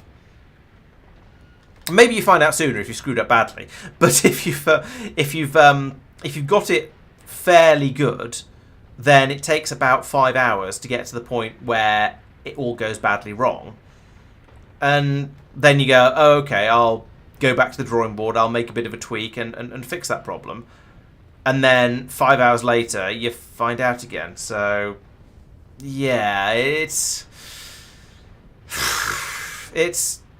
kind of awkward. It spoils a lot of the sort of the things I like about Factorio. Now, I mean, it's not the end of the world, because while the ship is slowly bimbling its way out into the unknown, I can go off and I can fiddle with something else. Like I can work out why my asteroid productivity research isn't going as fast as I would like it to. So I come back to Norvis and go, what's your problem today? And find out that it's inevitably going to be it's the white science at the moment. Okay, well that's ridiculous, but sure. So we have another look at Spacey McSpaceface and go, what's going on up here? Why are you still struggling? Is it just because you haven't caught up yet? And yes, it is. We've got loads and loads of ice on the belts now. It's just that we're waiting for it to catch up. And yeah, look here again. We've got loads and loads of ice on here. Why are you inserters turned on? If that equals 0, are you not connected? Yeah, you are connected to it. Read contents. Oh, it's because it's full of ice. Okay, well in that case, that's a fixable problem. I think I kind of understand. So if I link that to there and tell that to read, hold, like that, there we go, they all turn off. Let's do that everywhere, and then I think this will actually solve the problem. The extra long belts is going to be a bit of a bonus, I think, as well, but yeah, do that, and then same up here, click, click, bam, bam, no, that, read, hold, no, hold, just the one belt. Fine, and oh, this one's one more. That to there, and read, hold. There we go. Okay, so fingers crossed I won't have any more problems with white science. We shall see.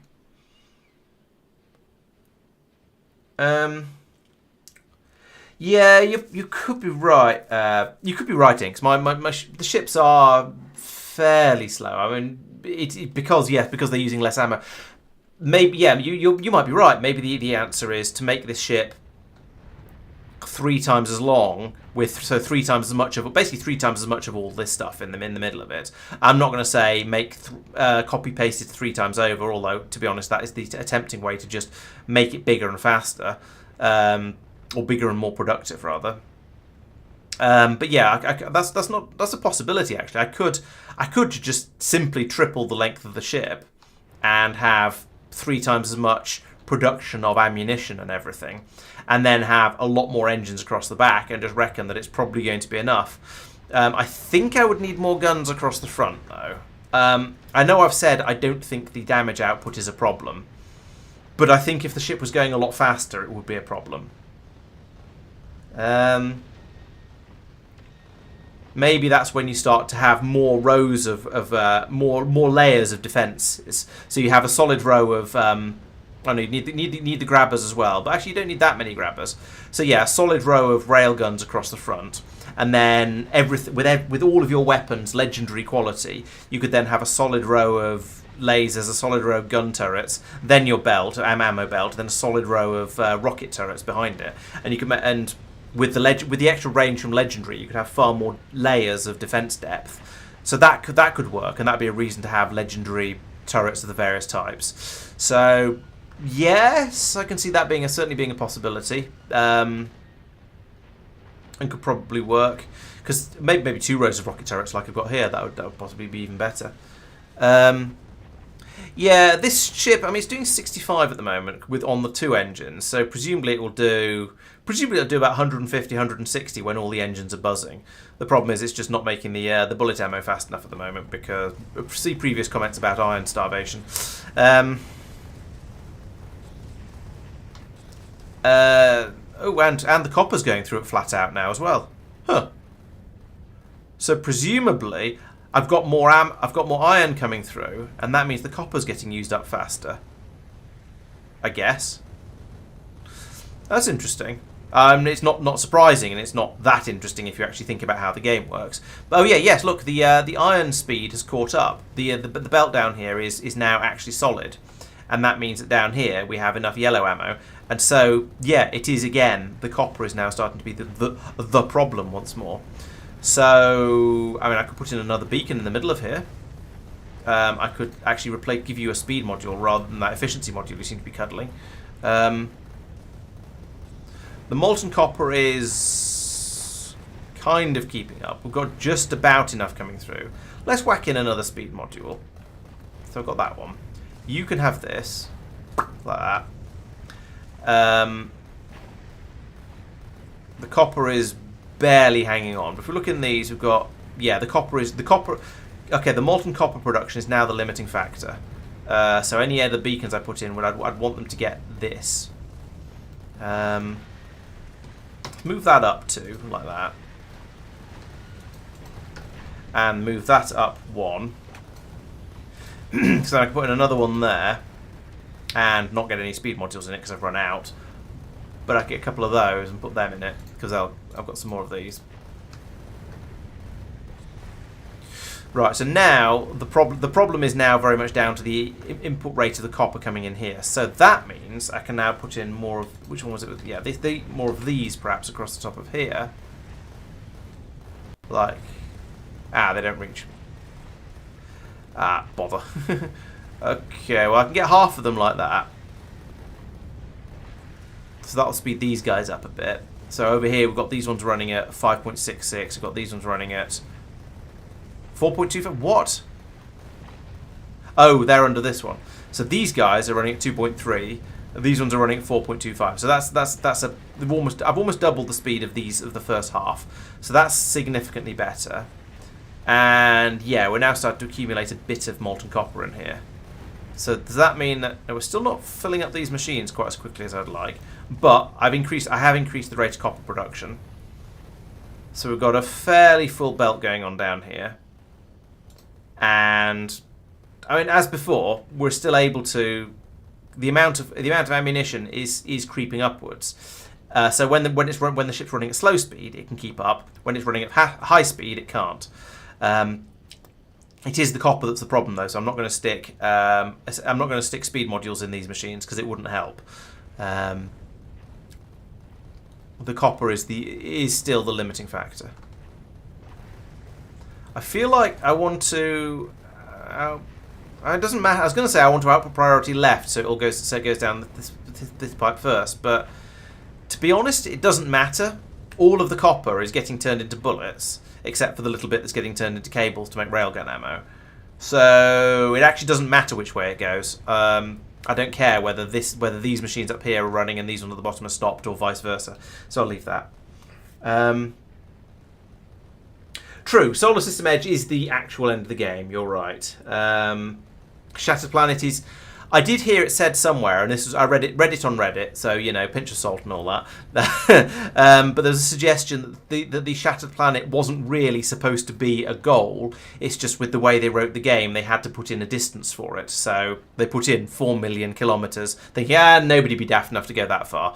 But I can't believe that's actually true, given that I'm sure Wooby know their audience, and I would understand that you put an arbitrary large number out there, and a Factorio player is going to go, well, I want to beat that number. So yeah, I suspect that's not actually true. Yeah, I think if I'm being honest, I suspect there's a fairly good chance that this series will end before I reach the Shattered Planet, because I'll get to the point where I go, well, this is getting a bit repetitive. It's just me upgrading and upgrading this ship. Maybe I'll come back with a special where I do go out and reach the Shattered Planet, just to show that it can be done, having played it a bit off stream. I don't know. We'll see how that goes. How are you doing? Badly. Okay. I have basically done everything now. Now that I've actually, yes, now that now the Asimov is working and has produced a quantity. Why are you not producing a larger quantity? What have you run out of? Why are you not running? Oh, right. It's produced enough for this to be satisfied. I think that's not a satisfactory number. Let's set that to 1,000. I mean, 1,000 is only 2 rows in here. That'll be fine. There we go. So yeah, this ship is capable of building while it flies, which is sort of the point of it. So yeah, I think the final thing that I hadn't done, with the exception of reaching the Shattered Planet, was build up some foundation, and then I suppose use some foundation as well. So you know what? Rather than Vulcanus, where are we at the moment? I don't know which ship is which. Is it that one? Yes, that one. Okay, after Vulcanus, let's go to Fulgora and unload some there. Where is it? Asimov. Warp drive machine. Yeah, you mean just make a bigger, faster ship? Yeah, I mean that is a possibility. Gleba, where's Vulcanus Gleba? Who designed this route? It should be Gleba Vulcanus Fulgora, or Fulgora Vulcanus Gleba, I suppose. Let's go. Let's put Gleba up here. Go back to Gleba because you're nearly there. Then Vulcanus. Then we can go to Fulgora, where we're allowed to unload if we want. And on Fulgora, I'll set up a request for some foundation, and we'll see how much of it we use. So let's request. I thought I heard the noise of something getting destroyed. Nope, it's all right. We'll request some foundation. We'll request 100 foundation because that is a number. And how much have we got? I got any requests for it at the moment? I have on Vulcanus. I have on Fulgora. Okay, let's try and find those requests because I don't want to actually build. Not Novice, Fulgora. Yeah, I don't actually want to build any of this. All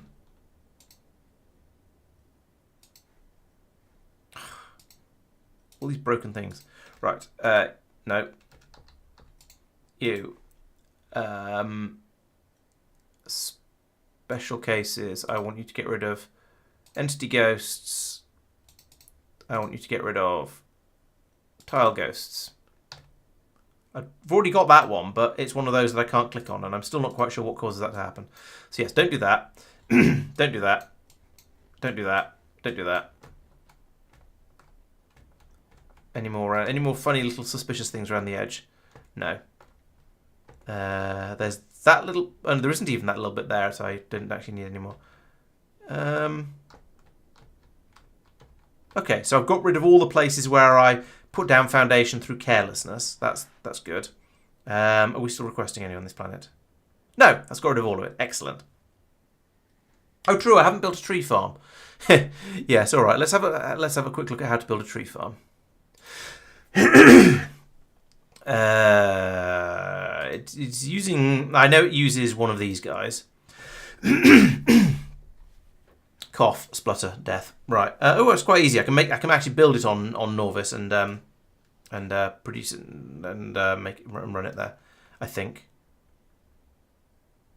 Yeah, looks like. And then it accepts tree seeds, which yield wood. How do you make a tree seed? You make it from wood using the wood processing. Okay, you can straight up turn wood into tree seeds. Fair enough.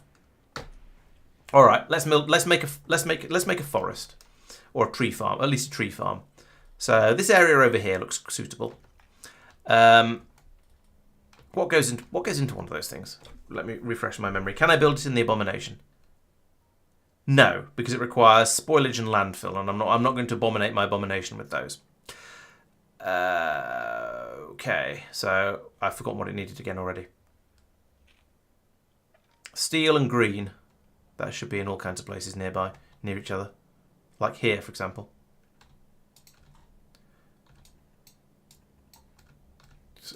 And I want you to make planter towers, agricultural towers, and you will need a blue chest for this. Because that's where spoilage comes from on this planet. A blue chest, and also landfill as well, to be honest.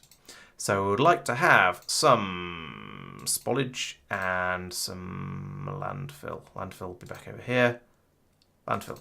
I'm still expect landfill to be green on top of it. I know it hasn't been for a little while, but I still expect it.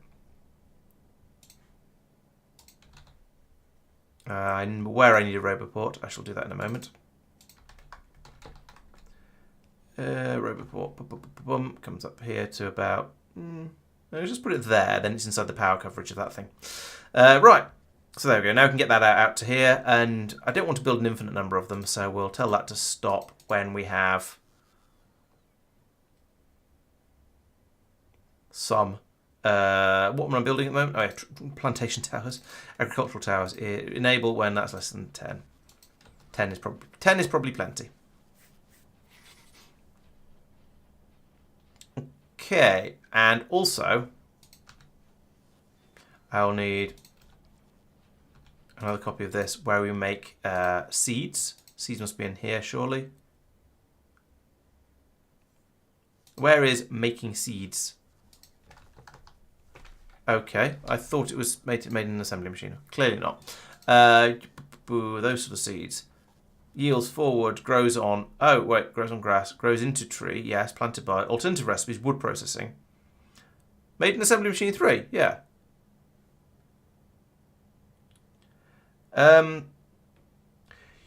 You should be able... You need to link your Twitch account and your Discord account, Tiger. Then it'll automatically give you the turn you into a supporter on Discord. Right, so this one, you take in 2 wood and you do it in an assembly machine 2 or 3. Fine. And you do it on Norvis. Fine. There's an assembly machine. That is not the button I meant to press. Tree seed. No, the tree seed doesn't exist. Should be in here. Doesn't exist. What am I missing? Have I missed the research? I can't have missed the research. I've done all the research. That one. Yeah, so you can do it by hand. You can do it in an assembly machine. You can do it in a biochamber. Fine. Unlocked by tree seeding, which I've done. Crafted on Norvis.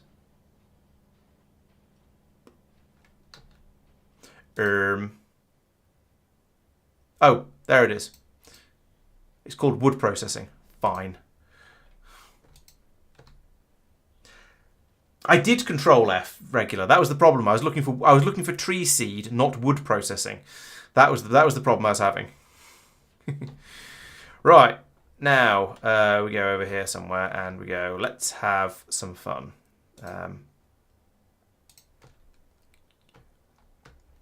Let's have a lovely forest next to this railway line.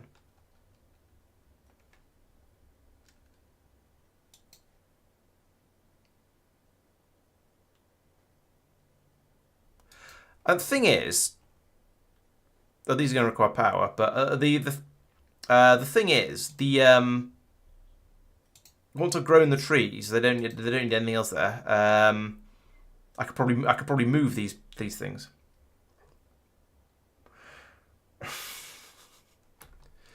Oh, what a larch! And also oaky then. I'll try something slightly different. Right, where are my seeds? Here are my seeds. So I want to put some in there. 10 is not going to be enough.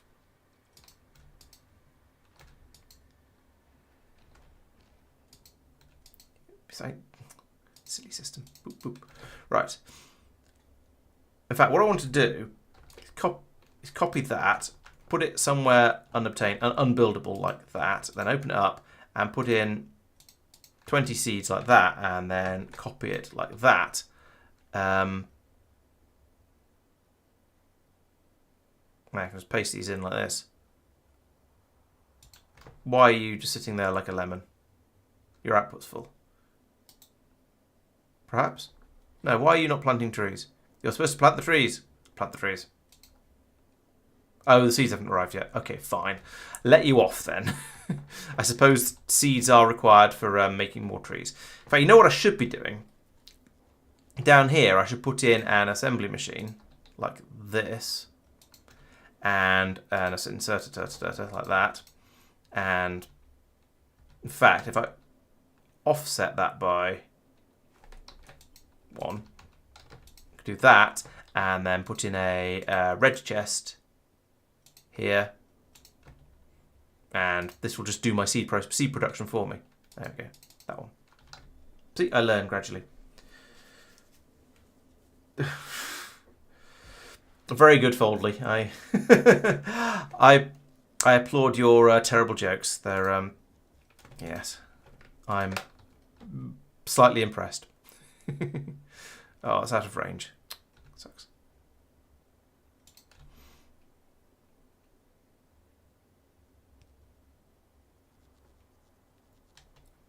Now, if you just stop being a little beach, then we'll be able to get on with the rest of the game. Where are my first few seeds? I told this to make some seeds up. Oh, I didn't use them. That's why. But I don't need the. I don't need any of this. What am I doing? Oh well, I've got the seeds in here now. Let's take those out. And just remove that. We can have the seeds. As long as the seeds get put in this tower over here, then it'll be fine. Or actually, I could just put in some wood in here like that, and then we can make the seeds, and they'll propagate between the towers. Have I got these the same distance apart? I'm honestly not sure. I aimed to get them the right distance apart. No, I haven't. This one's one further out. Question is, yeah, that is correct. So this actually should be here. And therefore, then again, here. You've got the seed request. You've got the seed requests. Is 20 enough? 1, 2, 3, 4, 5, 6, 7. 7 by 7, 49. No. 20 is not going to be enough, but never mind. I'll come by and put more in them again afterwards, after they've got themselves started. And some of these are going to struggle a little bit because there's stuff in the way, but that's fine too.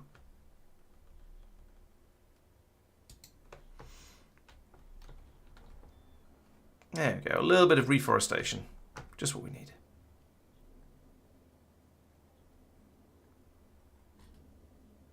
What are these things that are in the way? Oh, those trees that have been planted. Excellent. Why are you... Oh, no, you're waiting for more seeds to be brought over. Okay, fine. You're waiting for trees to be brought over. Oh, sorry, wood to be brought over. Why am I... Forestry plant... These things getting built so slowly. Oh, we've not got any spoilage. Huh. Okay, that surprises me. What's this set to? 2,000. How come there's not a lot more spoilage in here? There should be 2,000 spoilage in here because surely we've got science packs going off. Maybe we haven't. Maybe we're actually using the science packs up quickly enough that they aren't getting a chance to decay. Up here, what are we doing with spoilage up here? Oh, putting it straight into a burner tower. So anything that goes off in here is immediately lost. There's a load of spoilage on the belt here, I notice. I also notice that the current research... No, it is using.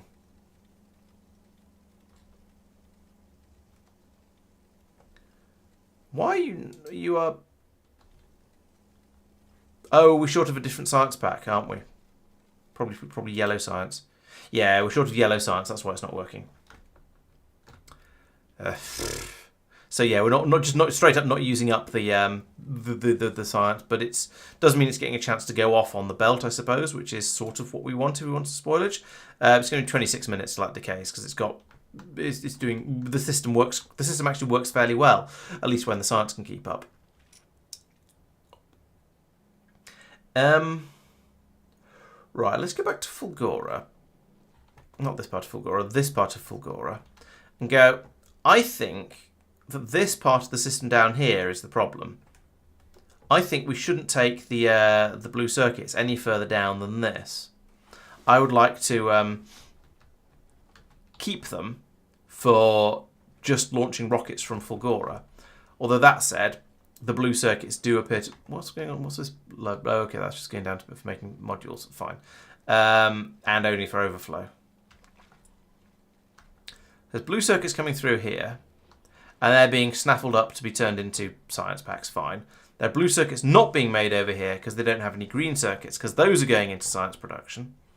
So it does come back down to this. It's that iron problem that I was complaining about earlier, about seemingly having a massive iron shortage. Now I do have some molten iron down here. Not very much of it, admittedly. So that's probably not the best idea.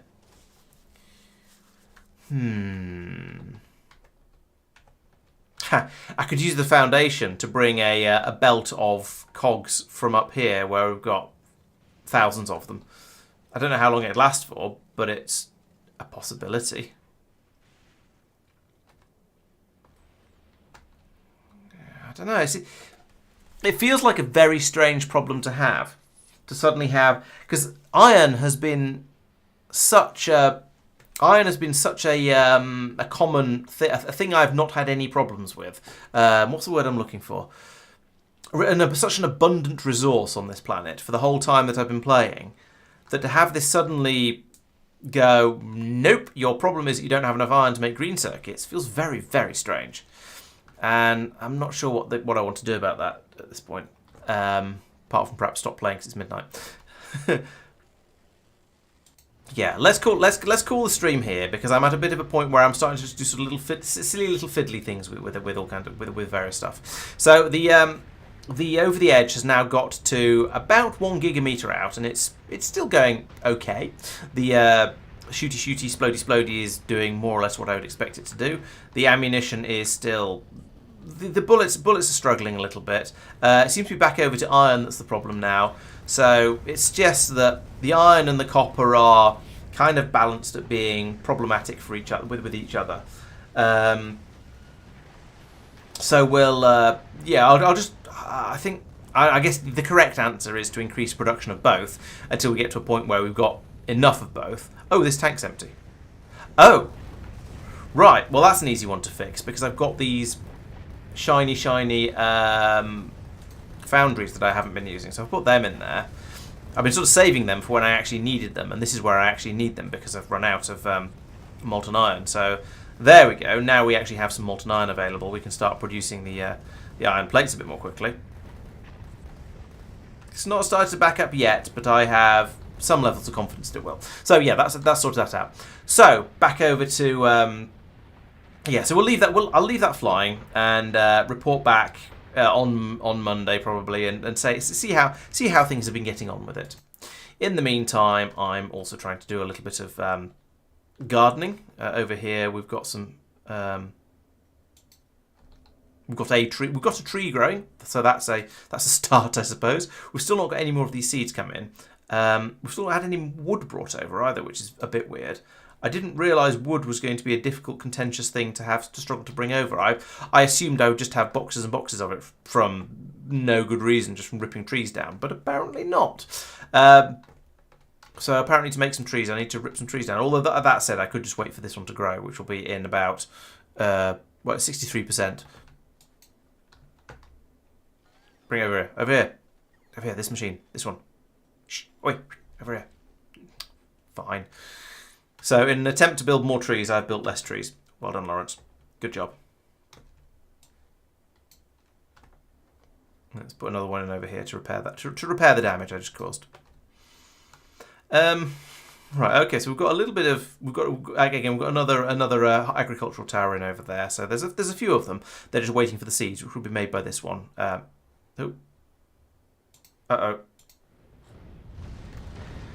Front left corner again. Picked up some damage over here and lost a turret. What was it we lost? Lost a laser turret. How did we lose a laser turret? Must have been one of the back. Must have been this one of these two. Oh no, it'd be that one right at the front there. That makes more sense.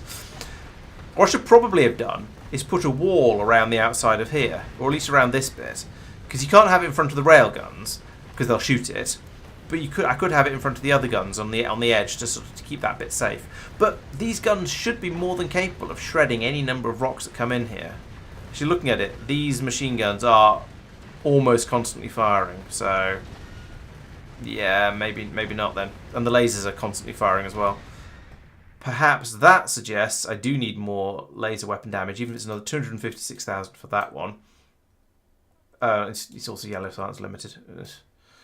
And another bullet weapon damage one, that one, even for another 128,000. So let's put those two in as the next priorities once this is finished. We'll see how it goes.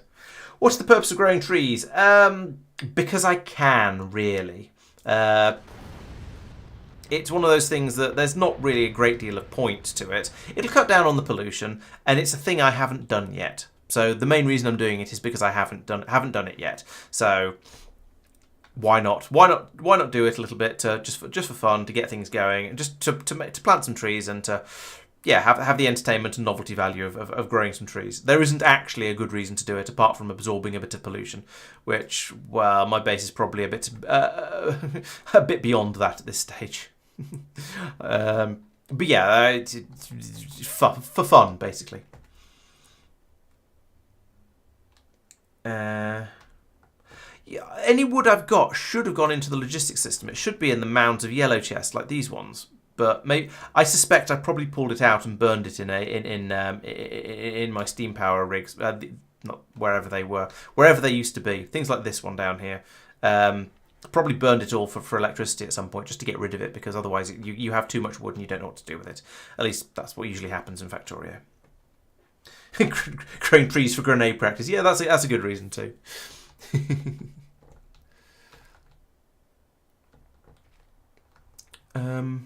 Right, so yes, as I was saying, it is now officially 8:00, so I think that means it is time for me to go to bed. Thank you very much, everyone who's been watching. I hope you've enjoyed the stream. I will continue to poke a little bit at the spaceship and try and get it to see how far it can go before everything goes horribly wrong, and then debate whether it's worth doing another redesign of it and a refly and so on. We shall see. So watch this space. Make sure you come back on Monday for the next stream to find out what's going on there. And make sure you subscribe to the YouTube channel as well, because sometimes videos come out. I do need to get back into producing them again now that I'm back from holiday and life has sort of returned to somewhat normal. So hopefully there'll be some videos coming out sooner or later. I want to get them coming out regularly again. And I've got quite a lot to talk about. You know me. It's just some of the editing that takes a little bit longer than I would like sometimes. So yeah, there will be more videos there. So yes, please make sure you're subscribed. Come along to the Discord if you want to chat with us, or if you want to be alerted when stuff does come out and other things like that, and what's going on with the channel, with the server, and so on. And yeah, I'll catch you all in the next one. Thank you very much for watching. Good night. Who have we got? Good night, Madman. Good night, Evan. Good night, No Guard. Good night, Regular. And good night, everyone else. Thanks for watching, and I'll see you then. Bye-bye. Oh, actually, one final thing. If you're watching on Twitch, give me a moment, and I'll go off and find someone to stream to raid, because I think that's a nice thing to do at the end of a stream. So let's go and have a look, see what I can find. For now, I'll just bump you over to the end screen and carry on talking and making. I'll kill the game noises though. There we go. So let's see, who should we go and play with today? I tried this last time. I actually remember, or was it the time before? I actually remembered to go off and find a stream to watch. So let's see, search for. This is the sort of thing where it'd be quite handy to have. I should probably get somebody to go off and have a look for a a stream for me, but before I get to the stage of being quite ready to finish. This one will do, I guess. Probably. Nope, that's not actually Factorio. That seems to be Hollow Knight, even though it's tagged Factorio. That one appears to be in Cyrillic. Let's not go there. It's harder than you'd think to find a find an alternative stream to follow.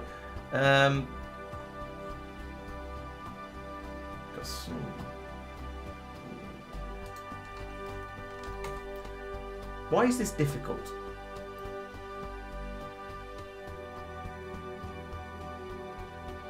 Okay, I guess this. Here we go. Here's one.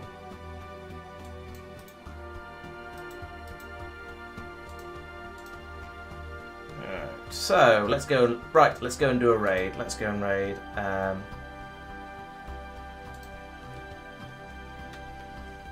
This one. He seems to have a decent number of people watching, so presumably that means it's a good stream. We'll find out. Sounds like there's a bit of a language warning.